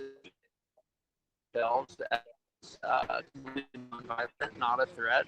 Although Israel has seemed to consider our humanitarian aid, such as food and medicine and baby formula, to be a threat to them for reasons that you can understand, because they want to starve everyone and kill everyone. But yeah, we've been preparing very very intensely on what could happen on a violent interdiction, on a kinetic interdiction. Things that we don't think are going to happen tonight, given the intelligence that we have. But it's good to be prepared for everything when you're facing a genocidal regime that is hell bent on destroying anything that is in its path. And the reality is the Global Sumud Flotilla is a movement that is very significantly challenging Israel and opening eyes. So they do kind of view us as a threat in that sense. And I can't argue that part. I can only argue that we're completely peaceful and don't deserve to die. But besides that, I can understand why they think that we're a threat to them. Because we're a threat to the false reality that they play and show to the world, and that the Zionists of the world believe. Yeah, Moathan, I'm so sorry. I'm just going to ask. Thank you so much for joining us. Just while we have Tommy, to make sure that we preserve as clean a feed as possible, would you mind jumping off so we can preserve that? Yeah, Thank absolutely. Thank you for your time. Yeah, thank Tommy, you so much, Martin. You mentioned that you had intelligence that this perhaps was not going to be this was going to be a lighter interception. Can you tell us about what you've been told and what you anticipate is going to be happening on the interception? Well, we've seen the way that 3 boats have been boarded so far tonight, and it hasn't been violent. And additionally, I think you saw in the past week or two Israel really try a PR campaign of calling us Hamas and terrorists and violent, and it didn't work. It's because it's just so laughable. So while there were some certain Israeli outlets in the past couple days pushing the Hasbara that they're preparing the hospitals for likely casualty, we were able to see through that kind of stuff. And the vibe on the board is not really fear. It's we're mostly just a bit disappointed because we got so close, and it seems like we're not going to make it. But yeah, intelligence really just being, I'm sitting here on a boat full of United States veterans who serve their country. If they were to hit us with some sort of kinetic force and cause casualties on this boat, I think objectively that would be one of the largest international crises of ever. So that, I think that gives a little bit of comfort on at least on this boat. I do believe that Israel as an ally to the United States. We have veterans, and then we have myself and David, Jewish, fully Jewish, half Jewish. We have Jewish ancestry on this boat. My Jewish grandfather fought in World War II. David's Jewish grandfather fought in World War II. It's wouldn't really be good for the campaign of Israel being the harbor for Jewish peace to kill 2 Jews. So I think that helps as well. Yeah, and when you said David, you're talking about David Adler, I suppose. He was also on our boat with you there. Something he's been really, really proactive in is trying to mobilize political action on the land as well as at sea. Tommy, you yourself, you've been reporting to a massive following events going on. Can you tell us about how the flotilla has been trying to create mobilization by land as well as by sea? Yeah, the hope here, the reason that we all signed up for this was not thinking that we ourselves are going to free Palestine. We're all realistic here. The hope is that with this mission and with this movement and with the kind of uproar of global solidarity, we inspire like a larger uprising, because we're already seeing a drastic shift in public sentiment towards Israel, towards this genocide. People realizing every single day, like, wait a second, Israel really is just killing children, like, relentlessly without regard for human life, and they really do view Palestinians as subhuman, and they really do want to kill them all. They do want to ethnically cleanse Gaza, and there's a lot of horrible things going on in the West Bank daily as well. So that's the hope. Likely everyone on this boat is going to be spending a good amount of time in prison, and we want that prison time that we knew we were signing up for to be used not for public campaigns of free Tommy, or free Greg, or free, but for free Palestine. That's what's important, and that's why we're doing this. Talk to us about this chapter ahead, this prison time that you just mentioned. Something that was happening on the boat well in advance was a collective decision about who would be signing immediate deportation order. So there's a lot of background noise coming through. So just to explain this to listeners. Hello. Essentially, we've got someone else coming in through. Hello. Which boat are you speaking to? Hello. Hello. Good to see you. How are you doing? It's quite emotional to see you all. Tell everyone which boat you're coming to us from. Guys, I'm gonna hop off because my phone's getting on low battery. Tommy, thank you so much. Hilda, Thank you Colin, so much, Tommy. Love you guys. Take care of See you on the yourself. other Thank side. you. Yeah. See ya.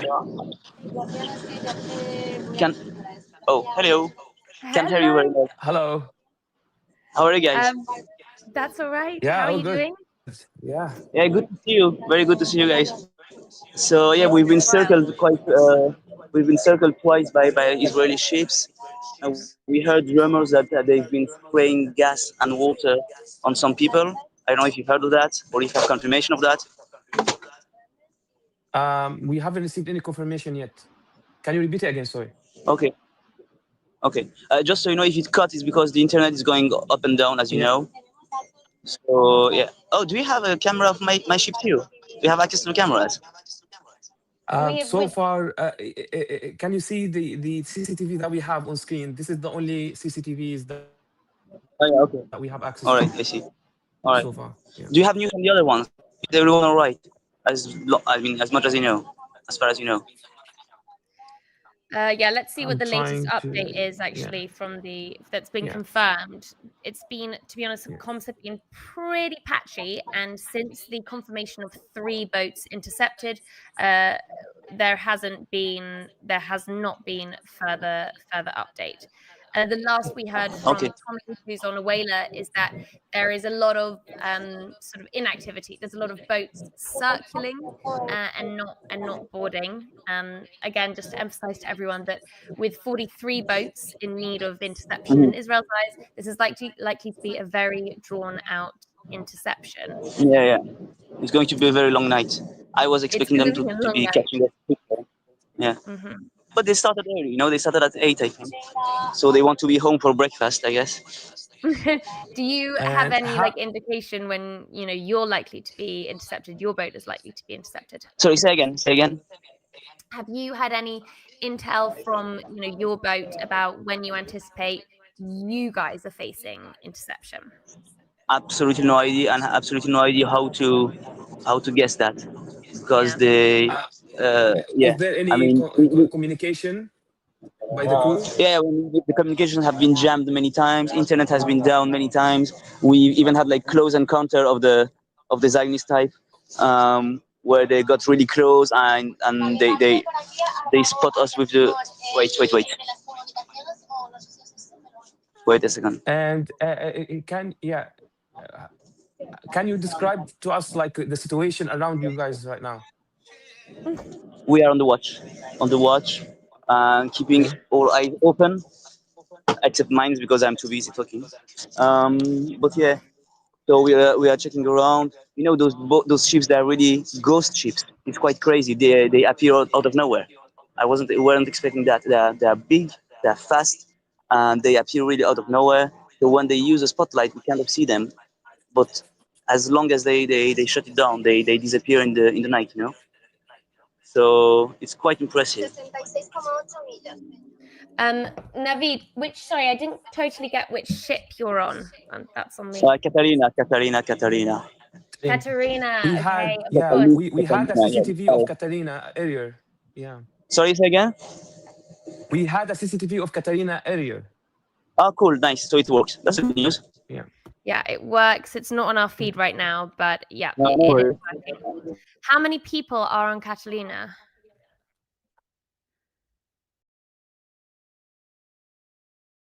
Have we lost connection? Let's hope that Navid? comes back. I guess, yeah. It's normal with the circumstances that, jamming communication, could cause a lot of issues. So far, we haven't received any kind of new updates from what we have informed. There's a potential that the checking. site may go down. We've been told. Potential of? The site going down, the website going down. So the tracker went down. So now the website. It said that that this is a potential risk. It may go down for 10 minutes. This is actually something that may need to be done for security measure by the Global Flotilla due to a potential cyber attack that they need to defend again. They may take the feed down for about 10 minutes. If that does happen, they will work to swiftly restore the feed. This is, of course, the feed you can see on our live of the various vessels which have CCTV set up on board. This is all coming through the Global Sumud Flotilla. And so, just be aware that Hello, we have Navi back again. Sorry guys, internet down again. Just time for a bit of chocolate. Good. So what was I saying? So we have confirmation that Florida saw the water cannon. A water cannon. Florida. Water cannon, yeah. Yulara, underwater cannon attack. Yulara or Florida? Underwater cannon attack. Okay, Yulara is underwater cannon attack. Yulara is underwater cannon attack. Okay, let me see if we can get verification on that. Do you have eyes on that? Is that something that you guys are able to? That you where are you getting that information? Where do you get the information from? Alex, where did you get the information? Okay, from one of the internal chats that we have, like the emergency chat. Okay, we're trying to get verification no visible signs of the attack. Sorry, say again. No visible signs for any attacks. I'm sorry, say again. You don't have any visible signs of the attack. You didn't see it. Oh, we didn't. This is like written. We got the text. The only thing that we've seen so far is just boats being circled around with big spotlights. That's the only thing we had seen. We haven't had an interception right next to us. You know what I mean? Okay. So yeah, the closest ships we have, they haven't been intercepted yet. Navid, what we can tell you, and people watching, what we can tell you is that this also appeared to happen to Adara. Adara was the third ship that was intercepted. That interception began with them being sprayed with water as well, and having bright lights shone on them, and also shouting directed at them by the commandos. Wait. White light, water, and what? And shouting. Noise. So a sort of attack on the senses. If we have Navid, I mean, what I can say is during our training, we were led to expect that before there being any kind of physical attack, Israeli will lead with, well, initially psychological attacks, these boats being encircled, the communications being shut down. And then there are sensory attacks, I suppose, before physical attacks, attacks on your sight, on your hearing, attempts to potentially disorientate passengers, to cause fear, or to, if Israel is in any way sort of fearful of receiving aggression, to disarm passengers, although have to emphasize that none of the passengers on board the flotilla are armed and there are no arms on board these boats. And so what we are hearing is that the interceptions have not been entirely light, as described. There has been water cannon attacks, and there's been use of bright lights to temporarily blind, partially to disorientate passengers on board. We're trying to get more details on that front. We also have lost Navid again. Navid is on board Catalina, and his internet connection has been cutting in and out. Hello, sorry, I'm back. Hello again. But every So time can he you comes confirm back, to us? we get a really, really joyful hello. Before losing you again, can you confirm to us how many participants on board? We have 7. Catalina, we are on 7. And what nationalities and what flag are you under? We are on the German flag. Okay. And nationalities on board? Sorry? Nationalities on board? We have Spanish, Brazilian, Lithuanian, and Belgian. And can you see any other boats in your eye line? We can see a couple of boats in our island, but none that's being intercepted right now, I believe. Okay. We can see a boat being intercepted right now. Okay. Do you know? Can you identify which boat? Or however, I've heard that Yulara is being intercepted, and I think you can actually see it. Yeah. We've heard the same, but I haven't had final verification on this. Confirmed, I have.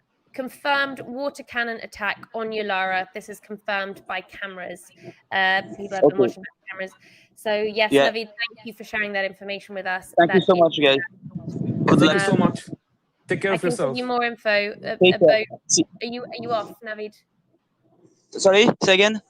Are you with us, or do we have to say goodbye? I'm sorry. Say again. I can't hear you. I said, can you stay with us, or do you have to jump off? I can still stay. Happy to be there. Perfect. Happy. Just I had a question. Please. You said that they had 3 things when they intercept: water, flash, and sound. That's it. Yeah. Those 3. Okay. All right. Okay. So you haven't had any mention of gas. I have not had mention of gas.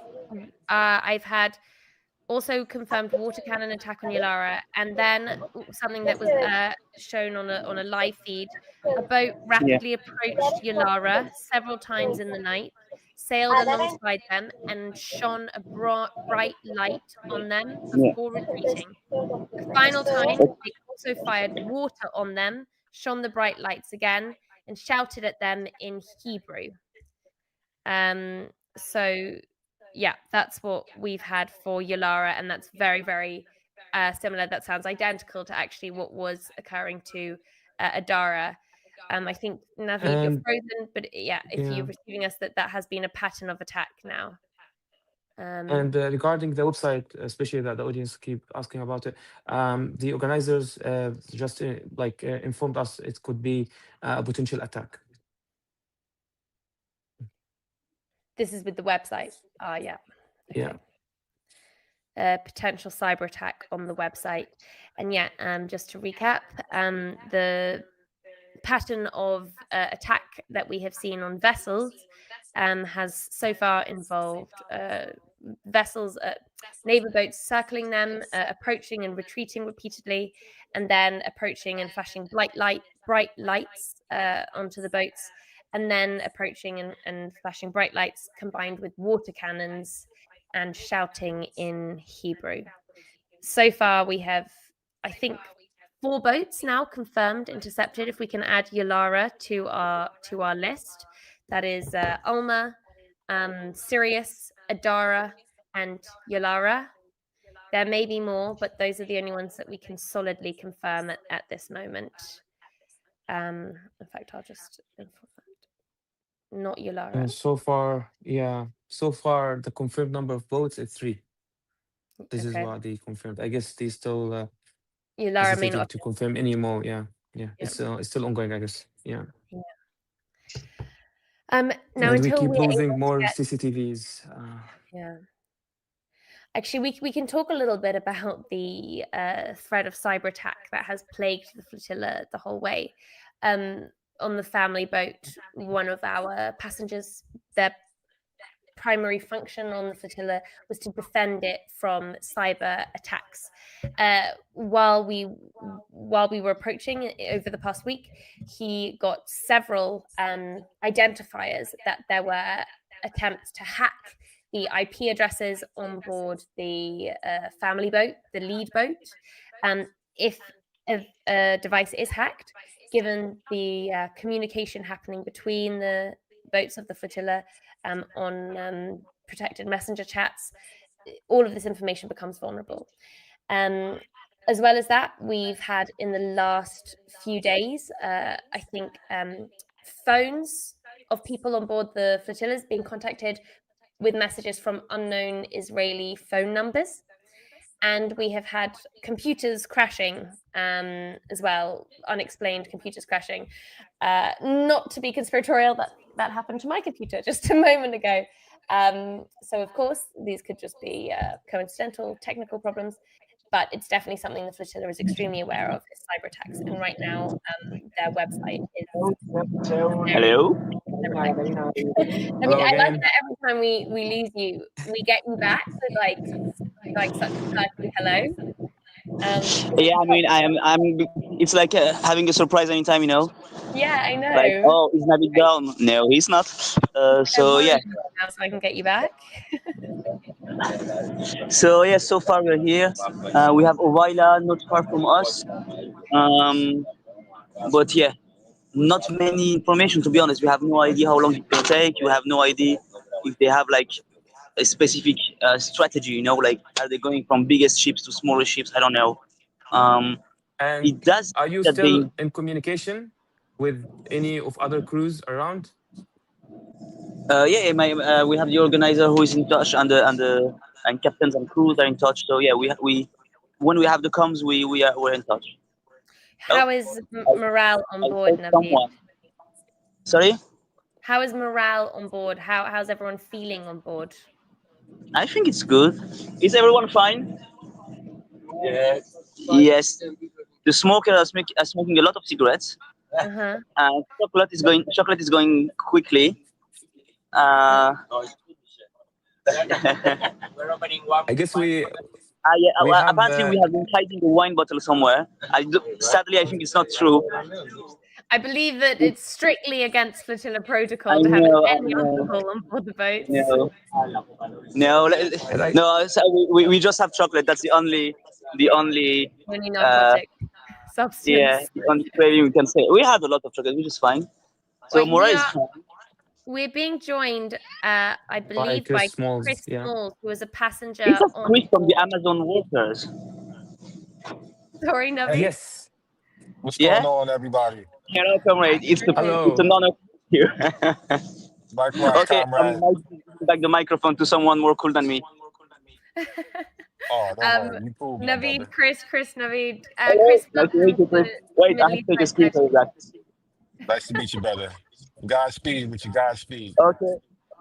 Well, take care, and see you back in London. That's right, brother. Free see you soon, Palestine. brother. Free Palestine. Okay. See you. Take care of yourself. Chris, what we are watching right now is the interception of the Global Sumud Flotilla. It is a process that you have experienced firsthand. Can you tell us about your experience of interception at sea by Israel? Yeah, absolutely. Well, what they're about to experience is the IOF is going to board the ship and pretty much try to take over it.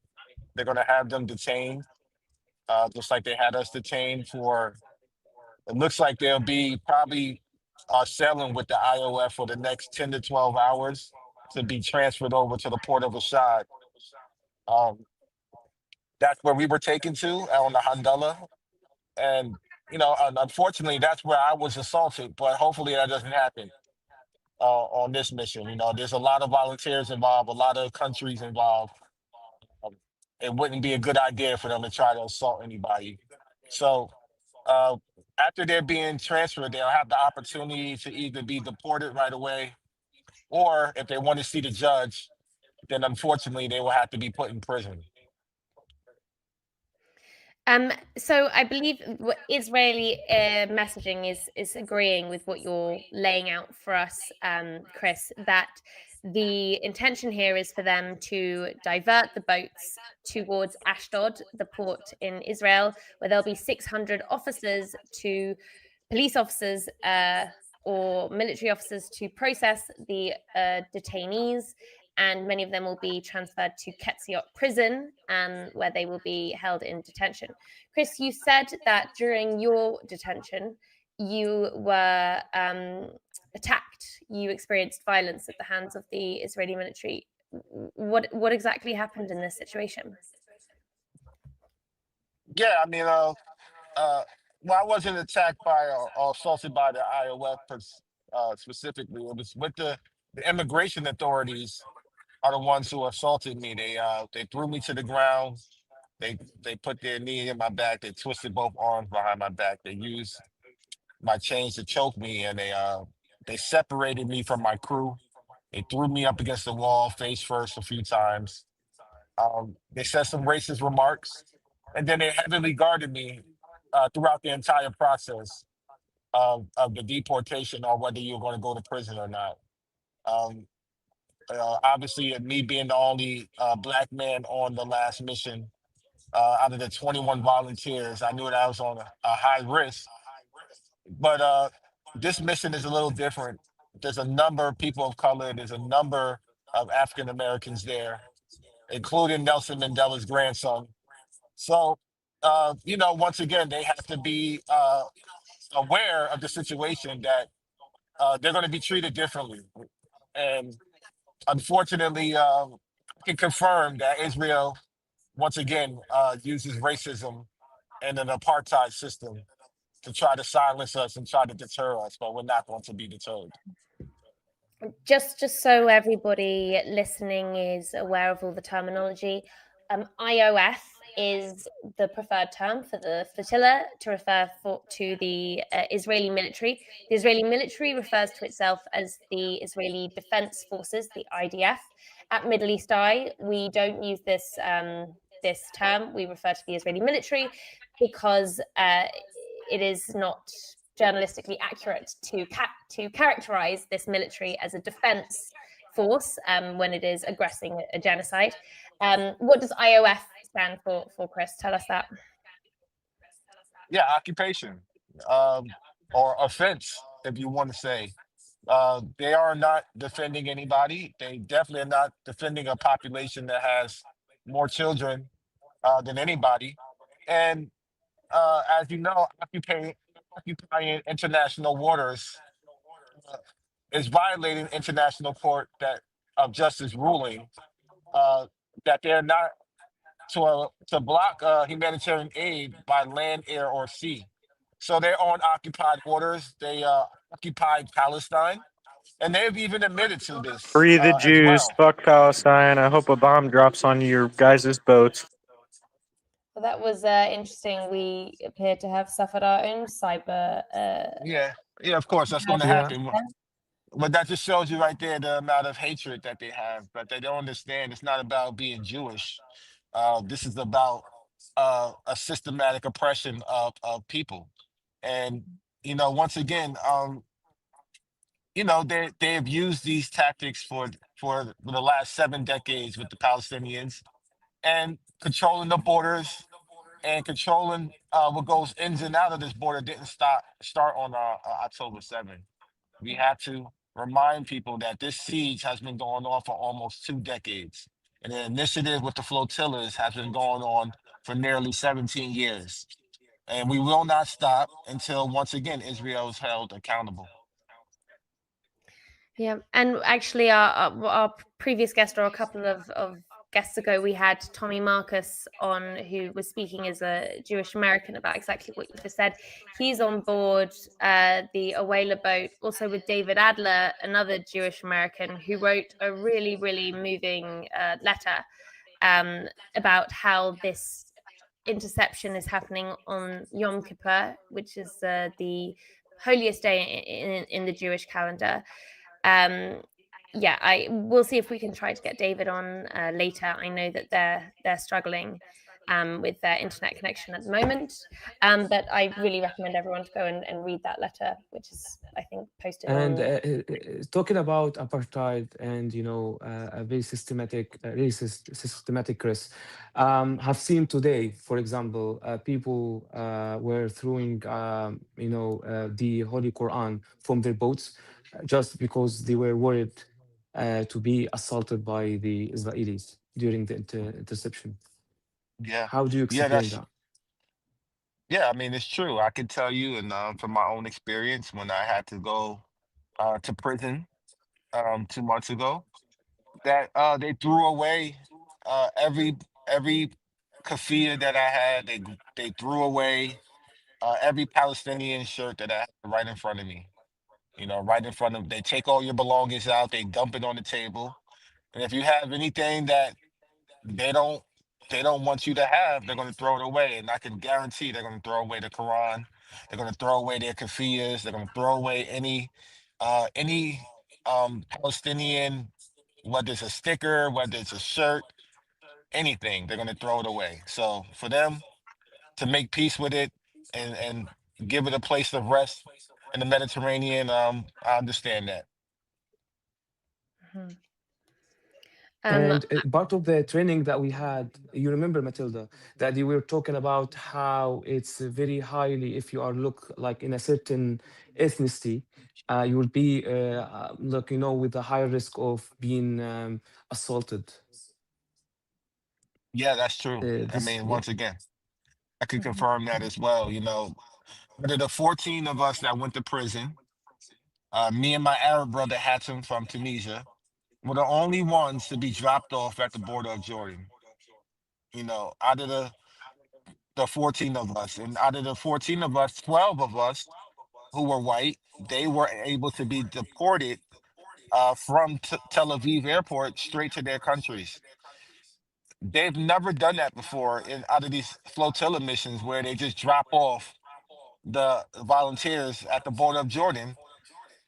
But once again, this confirms that everything that happened to me and to my Arab brother, him and I were both left in there for 5 days. We were left in there the longest. Um, uh, Being dropped off by the border of Jordan, this shows and proves that this was all racially motivated. There's no excuse for it. I think that the flotilla has really tried to absorb some lessons from your experience. We were talking about earlier how with the Global Sumud Flotilla, one of their priorities has been trying to distribute nationalities, ethnicities on every boat to make sure every boat has a representative spread. And also with these security drills, the interception drills, when we were on board, we were really, really specific about how we ordered people to make sure that white people, Palestinian people, men, women, people were sort of like distributed as widely as possible. Is this something that have you been aware that the Sumud Flotilla has been trying to do this? Do you think that it could help to have like that mixed distribution in every boat and that mixed distribution with how people are sitting as they are intercepted? Yeah, absolutely. We did the same thing with our boat. Everybody was aware, me being the only black man on board. Everybody was aware that Hatem being the only Arab on board, that he and I was going to be at risk. So I sat specifically next to one of the MPs from France, Emma, who's also on the Sumud as well. And it was by design that sure that most vulnerable sit in between white people. mostly women, to protect us as well. And I think that's a really good initiative to have it mixed on every flotilla, a part of this mission as well. But when it comes to an apartheid state, that's the problem, is that they can do whatever they want. And unfortunately, even though we'll do what we can to make sure the boats are diversified, when we get to the port of Rashad, we don't have that much power anymore. Once we're transferred over to the prison guards or to the immigration authorities, we pretty much got to play by their rules. Now, from what I remember, a lot of us in the group was able to stay together. So that's a good thing, is if you're not going to be assaulted like me, and I was separated from everybody, they pretty much kept everybody together until they either, once again, was deported right away or they were able to be transferred to prison. I hope to see that these, you know, these group of people, these pockets of people, they're able to stay together throughout the whole process. Because once you get separated, that's when it becomes a little dicey. Can you explain to us what the next stage of this interception will look like for everyone? Now, there's various forms that Israel is expected to offer the passengers once they are transferred to the port of Ashdod and handed to immigration authorities. There's a immediate deportation release. There's a different forms to do with that will directly affect how long people are likely to be held. We cannot predict this. I really have to emphasize, it is unpredictable what Israel will do, and they've laid out various indications for how long they intend to hold people. But at least in the training, we're told that there is sort of an expected protocol, and people will do different things, will sign different forms, and they will be treated differently accordingly. Chris, can you tell us what happens once you reach the port of Ashdod? Yeah, absolutely. Well, hopefully, people don't sign anything, because once you sign something, a lot of it is written in Hebrew, so you don't know what you're signing. And on top of that, we will have a legal counsel there that will guide them through the process. Hopefully, they have access to their lawyers. And once again, if you're deciding to be deported right away, then they'll try to get you out there, get you out the way as soon as possible. Israel doesn't like these flotilla missions. We're like a thorn in their side. So when they see us, they don't really they're not excited that we're there. They're really frustrated that we keep doing these missions. So they're going to try to deport everybody right away. They don't even want them in their country. They're even going to say, like, why did you come here? And we're like, our response is like, we're not trying to come here. We're trying to go to Gaza. Yeah. And they make it seem like we're going to Israel, which is not the case. So their goal is to deport you right away. But if you want to see the judge what you have the right to do, then the process is that you have to go to prison for the minimum 72 hours. So you could be deported the next day, you could be deported the day after, but they can't hold you past the third or fourth day. That is written even in their own policy that I remember seeing, is that they will hold you for at least 72 hours. So unfortunately, I was there for 5 days, and they made up all of these different rules of why they couldn't send me home or send the rest of us home right away. But we all know that, once again, this is an apartheid system, meaning that they can go past the 3 days if they choose to. They can make up any reason to keep you in prison. And that's when, once again, we have to hold them accountable. When even they have a rule system in place, that they'll even violate their own rule system because they're an apartheid system. Mm. And as we were also discussing earlier, like, different participants with different nationalities have been offered very different levels of diplomatic protection by their respective governments. And with a flotilla this size, with nearly 500 participants who need to be processed and potentially tried, deported, detained, there is definitely a likelihood, I would assume, I mean, do you agree, Chris, that the detention period, the whole processing period, this could go on for much longer? Yeah, I mean, this is going to take a lot of manpower. I can tell you when we were there, even with the small Hundella mission, the 21 of us, it took a number of hours to process all 21 of us. So I can't imagine what they're about to go through with 500 volunteers. But you know, I would definitely just be aware that you know, they're going to try to once again expedite people being deported. They don't want us coming. They don't have enough space in their prisons already. You know, their prisons are already full of Palestinians, full of Ethiopians, full of other refugees. So they don't have the space for 500 volunteers coming from different countries. I can tell you that right now. Even with us, we were separated, even in prison, from the other prisoners. So this is all by design, but they're not expecting 500 volunteers. This is why they've been increasing their threats to send people to other prisons and even deem them as terrorists, because they want to try to put them in these other horrific, inhumane conditions and other terroristic prisons. And this is something that also needs to be held accountable. Hopefully, these other countries, we don't expect much from the U.S. or the U.S. Embassy, but at least with these other countries, there already been some strong support for the people on board, especially the volunteers and the delegation from Colombia.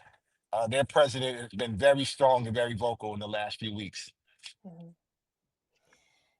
And what would you have to say about the US government and the US government's comments or lack thereof on the flotilla and on the treatment by Israel of humanitarians like those on board? Let me say it's a shame. You know, it's a shame that once again, Trump just awarded, you know, Israel $6 billion of our taxpaying dollars to go towards a genocide that's killed 680,000 Palestinians in the last 2 years, 380,000 children, and yet we're still sending our taxpaying dollars over there. It's really a shame that our government is complicit and actively participating, and we can't rely on the State Department to do much. You know, we just can't. We just invited the war criminal himself, Bibi Netanyahu, to New York City and to the UN and to the White House. He's been here for the 4th time. So we are actively participating in this genocide as a country, and we can't rely on our U.S. Embassy to even protect us as American citizens abroad, which is a shame. And I can speak from my own experience. Once again, the U.S. Embassy did not reach out, did not contact us, did not check on our well-being. And even after them learning that I was assaulted, they did nothing. So I expect the same results with all the Americans and the veterans that are on this mission that's there now to go through the same thing. They won't see much from any of the government itself, the federal government. There has been some politicians that sent a letter. We know Rashida Tlaib has always been a beacon of hope. But once again, we're talking about a system that is not designed to help the people of the working class.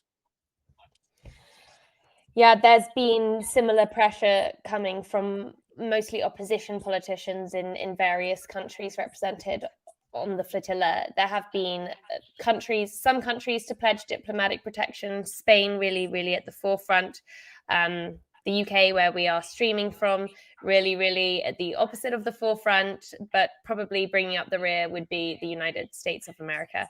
And I'm currently speaking to an American on board who is very aware of that fact and worried about the consular protection they will get inside Israeli detention, and indeed the reception back home.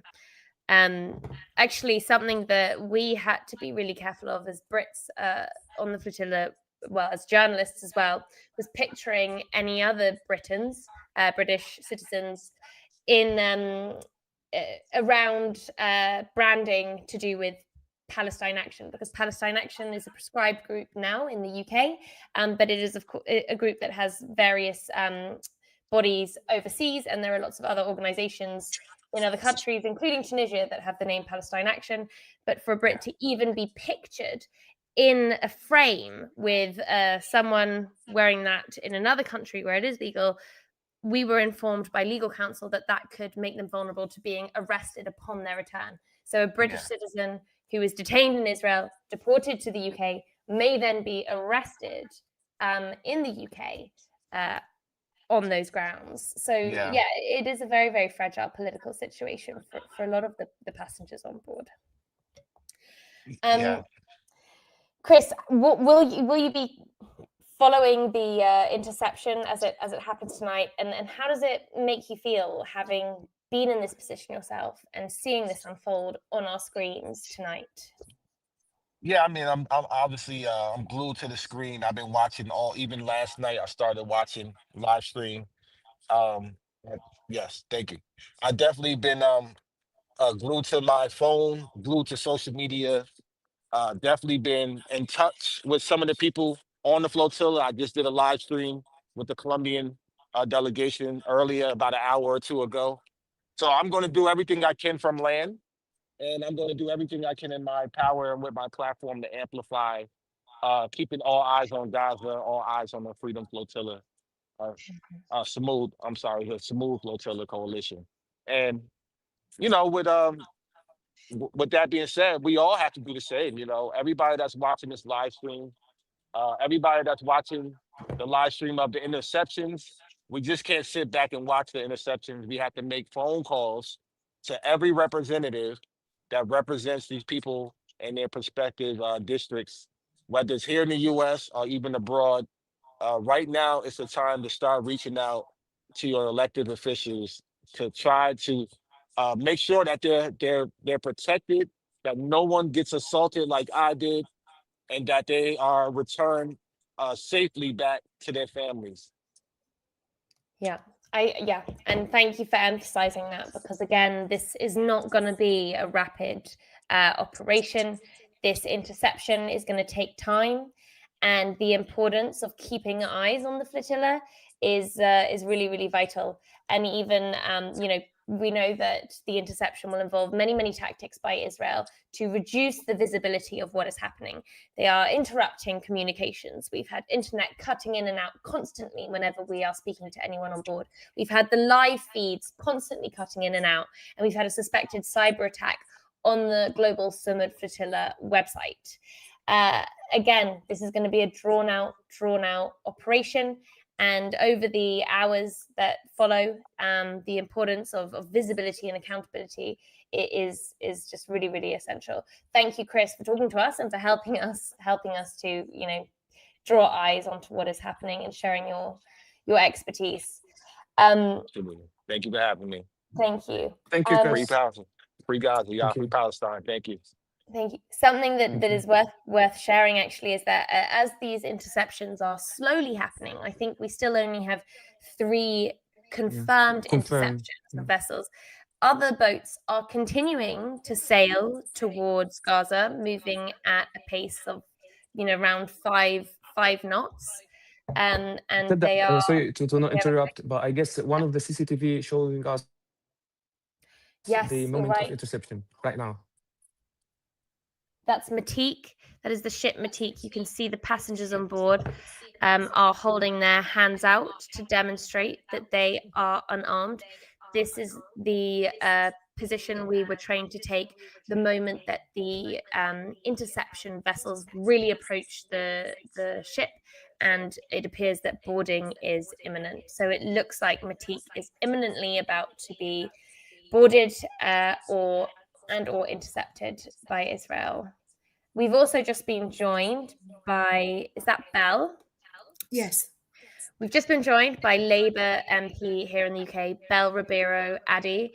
Belle, I have to thank you personally as your local constituent who was until very recently on board the family boat before its engine was destroyed and it was decommissioned at the last minute. Matilda, the water has been as they described from the previous boats. Yeah, we can. So what we are seeing on Matique is now the water cannon attack occurring. And I think, we can also see that there's bright lights being coming onto the boats from the outside. So this happened on Adara, and it happened on Yalara, another boat, and now we're seeing it happen on Matik. The Israeli naval vessel is attacking Matik with water cannons, and this is really quite remarkable to see. What we're seeing is that the passengers on Matik are not reacting. They are sitting there with their hands held out in front of them to demonstrate that they are not armed, they are not rising to provocation, and they are maintaining their non-violent interception positions. The feed is cutting out. Actually, we appear to be losing connection, but you can see very clearly there that the water cannon attack is happening on the boat. Belle, watching this, how do you feel? I don't know if we can find out if there's any Brits on board Matik, but to be honest, I mean, there's people on board Matik. How do you feel seeing this process unfold in front of us? I'm so concerned for their safety. I understood that as the boats got closer to this position, there was a lot of fear that something like this has happened. We know it has happened before, and we could see from the types of rhetoric that were being put out from the Israeli Foreign Office over the past week or so that this was their intent. But ultimately, the people on these boats are attempting to do what no government has been able to do, and that is deliver aid to Gaza to break the illegal siege. I understand they may even still be in international waters. They have done nothing wrong. They are not armed. They are literally carrying aid. Yeah. This is why it's so important to have these live stream in front of us, because there has been something of a sort of information war, while the Global Sumud Flotilla has constantly been reiterating that it is a non-violent operation, humanitarian mission, that everyone on board has been trained in non-violence, a training that we're witnessing now right on this live feed coming from Matik, a training that involves exactly how you position yourself to present yourself as non-violent. The Israeli state and Israeli media have been putting out counter narratives claiming that this is a military or a terrorist operation, that it will potentially be carrying arms instead of aid, entirely unevidenced and false claims. And what the live stream is showing us is that the boats of the flotilla are being aggressed, the people are being attacked with water and flashing lights, and they are not being provoked. They are maintaining a peaceful position. I hope that we can sustain that feed, but I really want anyone watching, I want to emphasize actually just quite how significant a moment that is. That is the story that we are clearly seeing, and it counters a lot of the narrative that Israel has been putting out. I mean, as you said, go ahead. No, I'm saying, as you said, until recently, because of engine failure, you, who is one of my constituents, were also a part of the flotilla. You are not Hamas. You are not a terrorist like the others. You know, that teachers, journalists, aid workers. There's been no provocation whatsoever, and you have made the point that yes, we should be concerned about everybody on the ship. But I say this as a British member of Parliament. Our main job is to keep our citizens safe, no matter where they are. And some of these ships are actually flying under the British flag. We've had a lot of conversations recently about the flag and how important it is. And it's ultimately, we shouldn't be taking as much time to protect the piece of cloth that represents us as we do our own citizens. There are, now that you're off the ship, up to 12 British citizens now on this flotilla, and we have a duty to protect them. Yeah. Sorry, Bill, there is, the radio itself, the Israelis keep saying for the participants in Matik boat, if you stop the engine, we stop the water. This has been repeatedly said on the radio right now. And also, Bill, just for your information, the total participants on the flotilla are 15 British citizens, at least 4 boats under the British flag. Okay. This is from the, the last confirmed list from the organizers. And actually, we can also confirm that of the 3 boats that have been intercepted, there are 3 Brits on board. So there are 3 Brits who are now in the hands of the Israeli military. Among them is Kieran Andrew, who I was traveling with until just a few days ago. And he also is part Palestinian. And so this was a moment that he was like very, very nervous about. Belle, I believe you also know Kieran. Yes, he was my election agent in my first election. How do you feel knowing that, Kieran is now, along with 2 other Brits, in Israeli custody? I as I said before, I fear for his safety. I fear for the safety of everyone on board. And I suppose this is one of the reasons why I feel so strongly about the type of propaganda that is being put out about the individuals on board. I know why Kieran is on this mission. I know why the others are on this mission, and they've been repeatedly being called Hamas supporters, and that is absolutely not the case.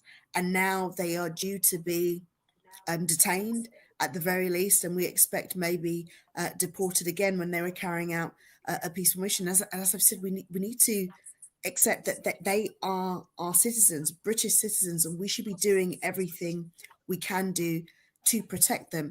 And actually, for everyone on board, we should be doing everything we can to uphold international law, and these actions infringe on international law. I think that, that is one of the stated goals of the flotilla, and something that the flotilla would say that it has to some degree already achieved, is using citizens of governments that are member states of the International Court of Justice, that are beholden under international law to hold Israel to certain standards, governments that have repeatedly, continually failed to do so. And by having British citizens, the pressure on the British government to speak out against Israeli breaches of international law reaches new levels. Is that pressure being felt by the British government, thanks to the flotilla, that pressure to hold Israel accountable under international law? I worry that it seems to be that there are no red lines here.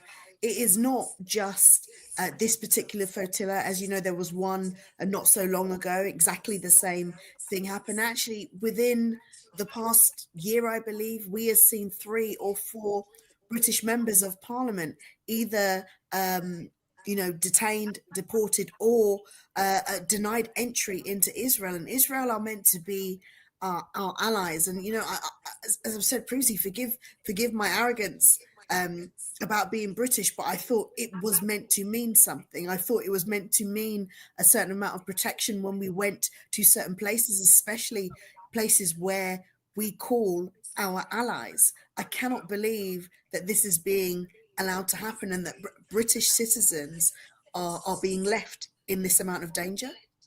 And you've been a leading voice on this front, Belle. I mean, you stood up in Parliament weeks ago when the flotilla was just at the beginning of its journey, and you asked Keir Starmer, UK Prime Minister, whether he would pledge to protect the British citizens on board the flotilla. Can you tell us what he said, and whether there has been any movement on that position in the weeks that have followed?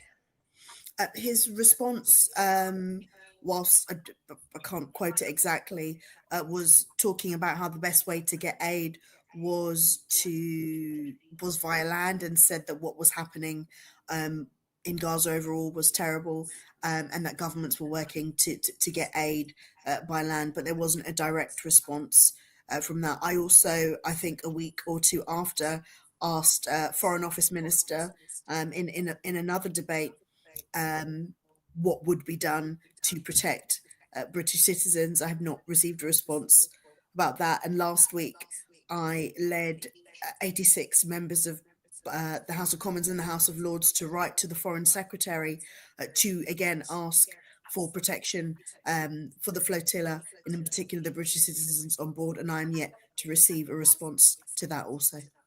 How concerning is this, as British citizens are not just intercepted by force at sea, but face ahead potentially a period of detention in Israel? What about consular protection in Israel? Is that something that we can expect British citizens to receive? Well, I would hope so, and you know, when offices open back up, I'll be making further inquiries. But as I've said, for those who perhaps have no concern about the moral implications of this, or even concerns for the individuals on board, because I was not the only person who has constituents on board, but beyond that, think about what this says about our place in the world, and every single other country that has citizens on this flotilla. What does it say about your place in the world if your citizens can go somewhere, if your citizens can engage in peaceful actions and be treated like this? Yeah, I mean, these are questions that will be, you know, ringing across the media in the days that follow, and I think that it is something as well that the flotilla is factored into its protocol for the days that follow. The interception is a period where the flotilla has the power to draw eyes onto the illegal naval blockade of Gaza, but the days that follow also are a period where there will be political prisoners from many nationalities in Israeli territory. And this is also a period of intense pressure, well, a potential period of intense pressure on Israel. Do you hope that, I suppose, that this period where political prisoners are held in Gaza will be mobilized effectively by foreign governments, by foreign activists, to actually pressure Israel to follow the law, not just in the case of the citizens from the flotilla, but to follow the law when it comes to Palestinians and when it comes to what's happening in Gaza? Oh, absolutely. As I said, there has to be a red line somewhere, and if for countries across the world, the countries of these individuals that are above on this flotilla, the red line isn't that their citizens should be protected, then I just don't know what is. Yeah. And what we're seeing now is on the boat Ginot 3, passengers are also taking their interception position. They are showing their hands, showing that they are unarmed. Also, another boat, Matilda. There's two boats, at the same time. Can you see this happening on another one as well? Yeah. So it was happening on Matique moments ago, and now it's happening on Ginot 3. Both of those, I believe, are Spanish vessels carrying Spanish flags. I'm trying to see if we're getting any verified information now about how many boats have been intercepted. Actually, you're right, Khalid. There was that message blasted towards Matique when they were going through this moments ago. Israel said to them, if you stop the engine, we stop the water. The boats are not stopping. Matique responded to that by continuing the engine, and they continued to receive attack by water cannon. Boats also are approaching the coast of Gaza as all of this is happening. I think that's just worth it. Also, in total, the 3 boats that confirmed being intercepted, Adara has 23 participants, Alma 29 participants, and Sirius 38 participants. So far, they are now under custody. Yeah. But there are 43 boats in total. That could indicate a long night for those on board, and for all of us watching as well, in order to keep eyes on the flotilla. While we keep watching what's happening on Ginot 3, Belle, while we do have you, I believe that tomorrow there is action happening in the UK, protest action happening in order to pressure the government to protect British citizens which we are watching now, enter Israeli custody. Can you tell us anything about the plans for tomorrow? I had heard some news about this, but I hadn't heard further details. I was expecting some more to tomorrow morning, so hopefully you'll get some more information tonight. And thank you for continuing to cover this so that we can see what is happening. And please do continue to share any information with us that you can, including who's on board and what we can do to help them. It's very distressing that we have lost contact with those we know on board, and we want to do everything we can to keep them safe. Yeah, absolutely. And I know that the flotilla has legal teams who are ready to provide services to all of those as soon as they reach Israel. Of course, Israel is not where they were setting out to reach. If they do touch down on Israeli soil, then that is occurred against their will. These boats were sailing to go to Gaza. At no point did they intend to enter Israeli waters or Israeli territory. And as they are diverted towards Ashdod, this will be an act of piracy, a crime under international law, under international maritime law, and a crime in international waters. What I'm seeing on the tracker right now, for anyone who wants to actually trace the position of the boats, you can search Global Sumud Flotilla tracker, is that 23 vessels are continuing to progress towards Gaza at a pace of about 5 knots. And this is taking them closer to the coast of Gaza, I think, than almost any humanitarian mission, definitely this year. The feeds are cutting in and out.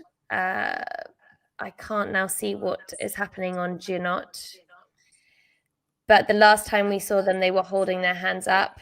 When we've seen this on other ships, that meant the arrival of interception vessels was imminent, and actually it was followed by attacks from water cannons.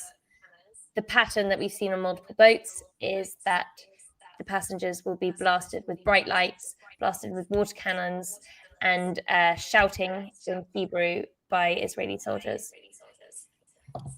Also, the tracker has been updated right now, so the total of boats being confirmed intercepted are 4.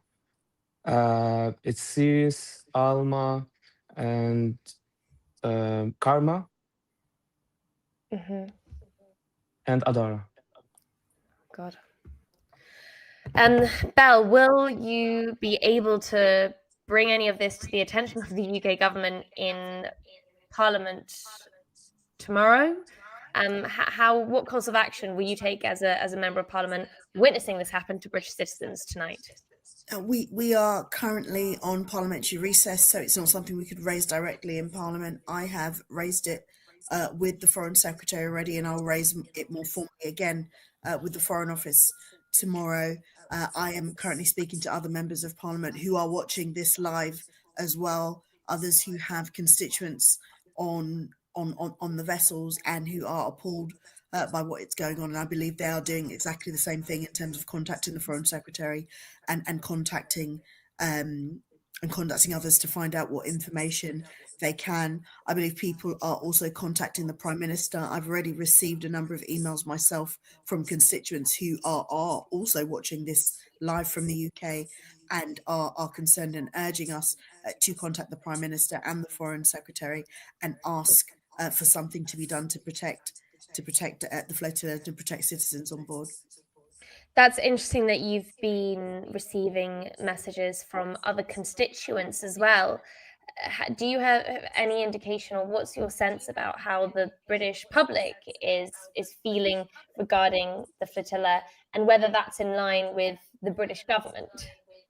Well, I again, specifically on the boats being intercepted, I've received a few emails tonight, but actually over the past few weeks, I've received a number of emails from constituents who have been calling for safety, for safe passage for the flotilla as it heads towards Gaza, concerned about all of the things that we have been concerned about so long, concerned that exactly this would happen. And they, you know, I think they are quite appalled that there hasn't been more of a concerted effort by our own government and other governments to protect the vessel. So far, I understand that it was only Italian and Spanish other ships that came to protect the vessels, and it seems that some sailed away. I'm not clear on that exactly, but it seems that other than those two countries, there's been no concerted effort. And you know, please remind me, how many different nationalities are on board? There are 47 nationalities on board. 47 nationalities on board, yeah. And there have been, as you said, various countries have pledged diplomatic protection. Spain led a coalition of 17 countries in pledging diplomatic protection for the Global Sumud Flotilla. There have also been 4 countries to dispatch naval vessels to accompany the Global Sumud Flotilla through international waters, moves that drastically reduce the threat to the lives of those on board, everyone on board, over the last few days.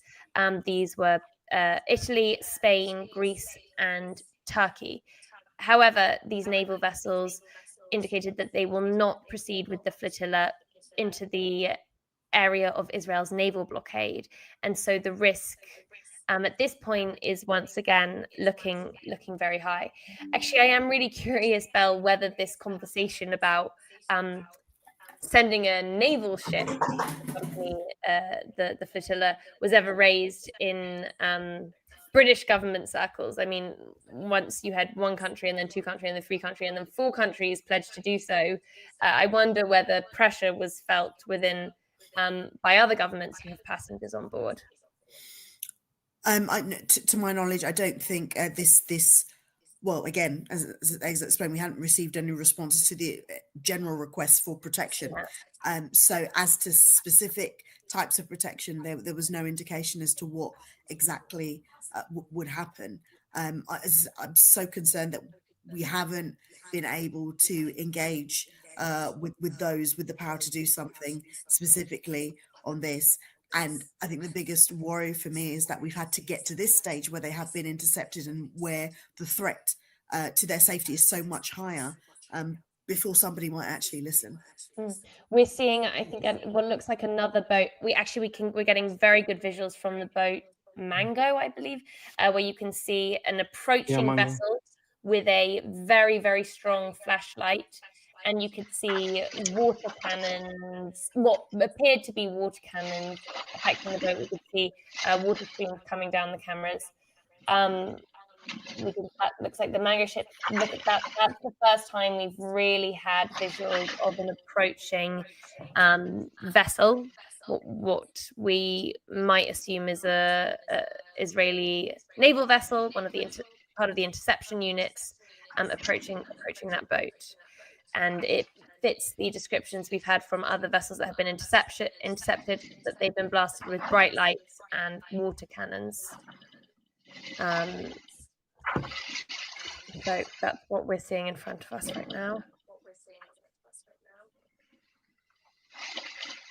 Let me see what we know about Mango. The organizers said that Karma is not intercepted yet. Okay. It's just it's the tracker itself showed that it's been intercepted, but so far it's not.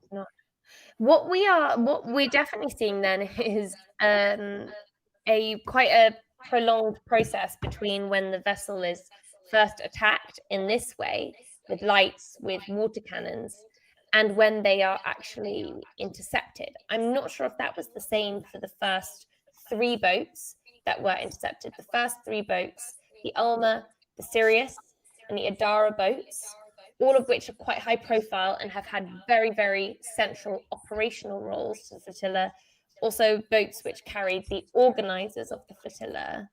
Those appear to have been, those were intercepted right at the start, and in processes that perhaps have seemed swifter than what we're seeing now. I mean, this is still sort of just going off what we can piece together from what the cameras are showing. But we have had multiple boats of these smaller vessels and less high profile vessels being attacked by water cannon and by lights, but not yet intercepted, being held in this sort of limbo.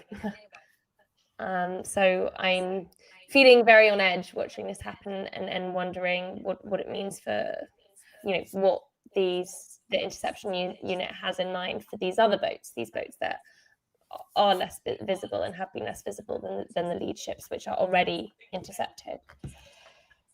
I just want to confirm, as I go to speak to colleagues about exactly what is happening.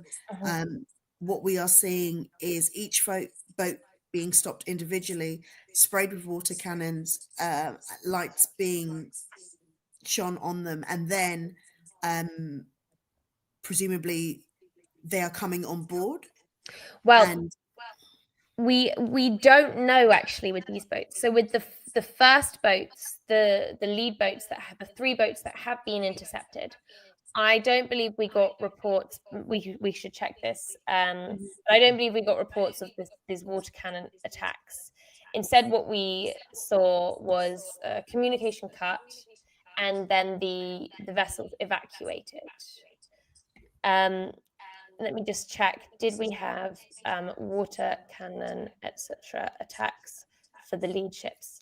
So with those early boats, we saw the vessels evacuated. I think that's likely that then they were boarded, but I also don't know if we have confirmation.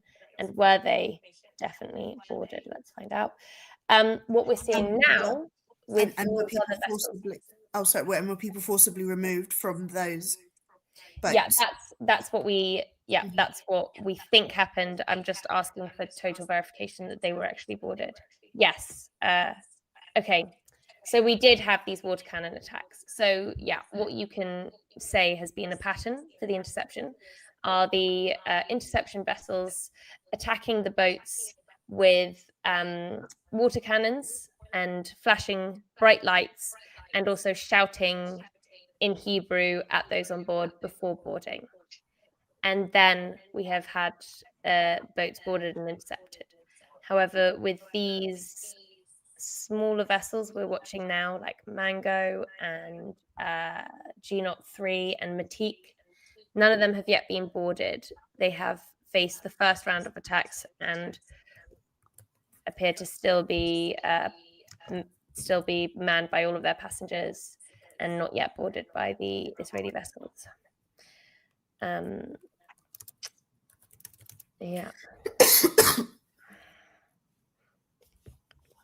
I actually want to get absolute verification on whether they were boarded by commandos or just evacuated, but I think it would be difficult to evacuate them without boarding. Yeah, so far we didn't even have any kind of CCTV footage during the interception, so it's kind of hard to verify right now. Yeah. And once they have been removed from the vessels, there's no, you've not seen them again. Obviously, I can see that these particular cameras are attached to some part of each vessel. Yeah. So the cameras that we're getting feeds from, they are exactly attached to the boats. They're not attached to any individuals, and also all the individuals will be disposing of their digital devices, and so will not be able to contact any of them until they are taken to shore and made contact with legal representatives or diplomatic representatives in Israel. But what Israel has at least said that they are going to do with those who they abduct here in international waters is that they will be first taken to Ashdod port and then on to Ketziot prison in the south of Israel. That's what Israel has said is going to happen, but we are yet to have any verification of the locations of the people on the boats that have been evacuated. So the passengers on Alma, the passengers on Sirius, and the passengers on Adara, including 3 Brits. You can hear the speaker. They're requesting turning off the engine right now. Which boat is this coming from? So because there are 2 boats.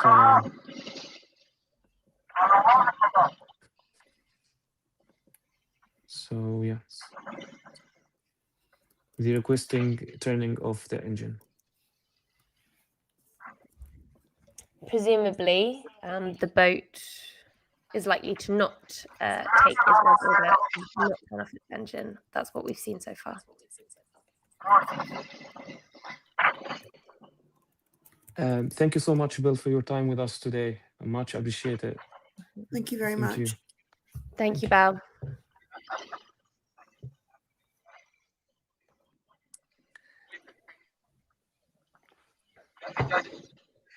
So I guess we have Owen Jones.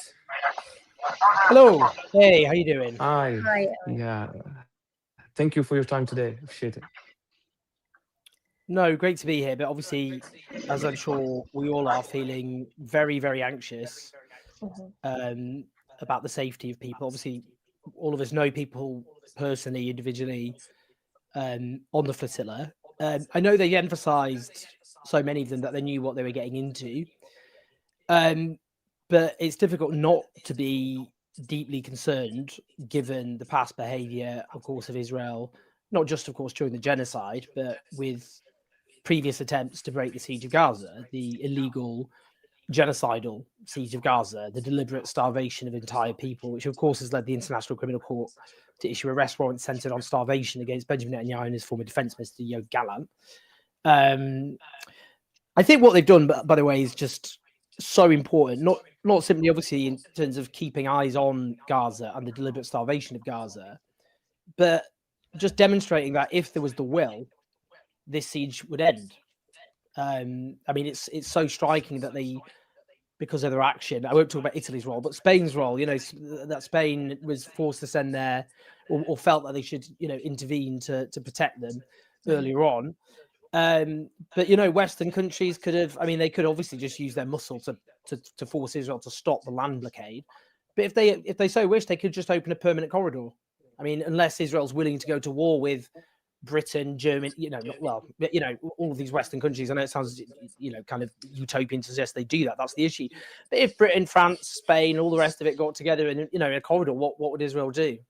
They wouldn't be able to do anything in practice. So it just what they've done is underline that if there was the will, determination, the mass starvation of an entire people, the deliberate starvation for the whole world would end.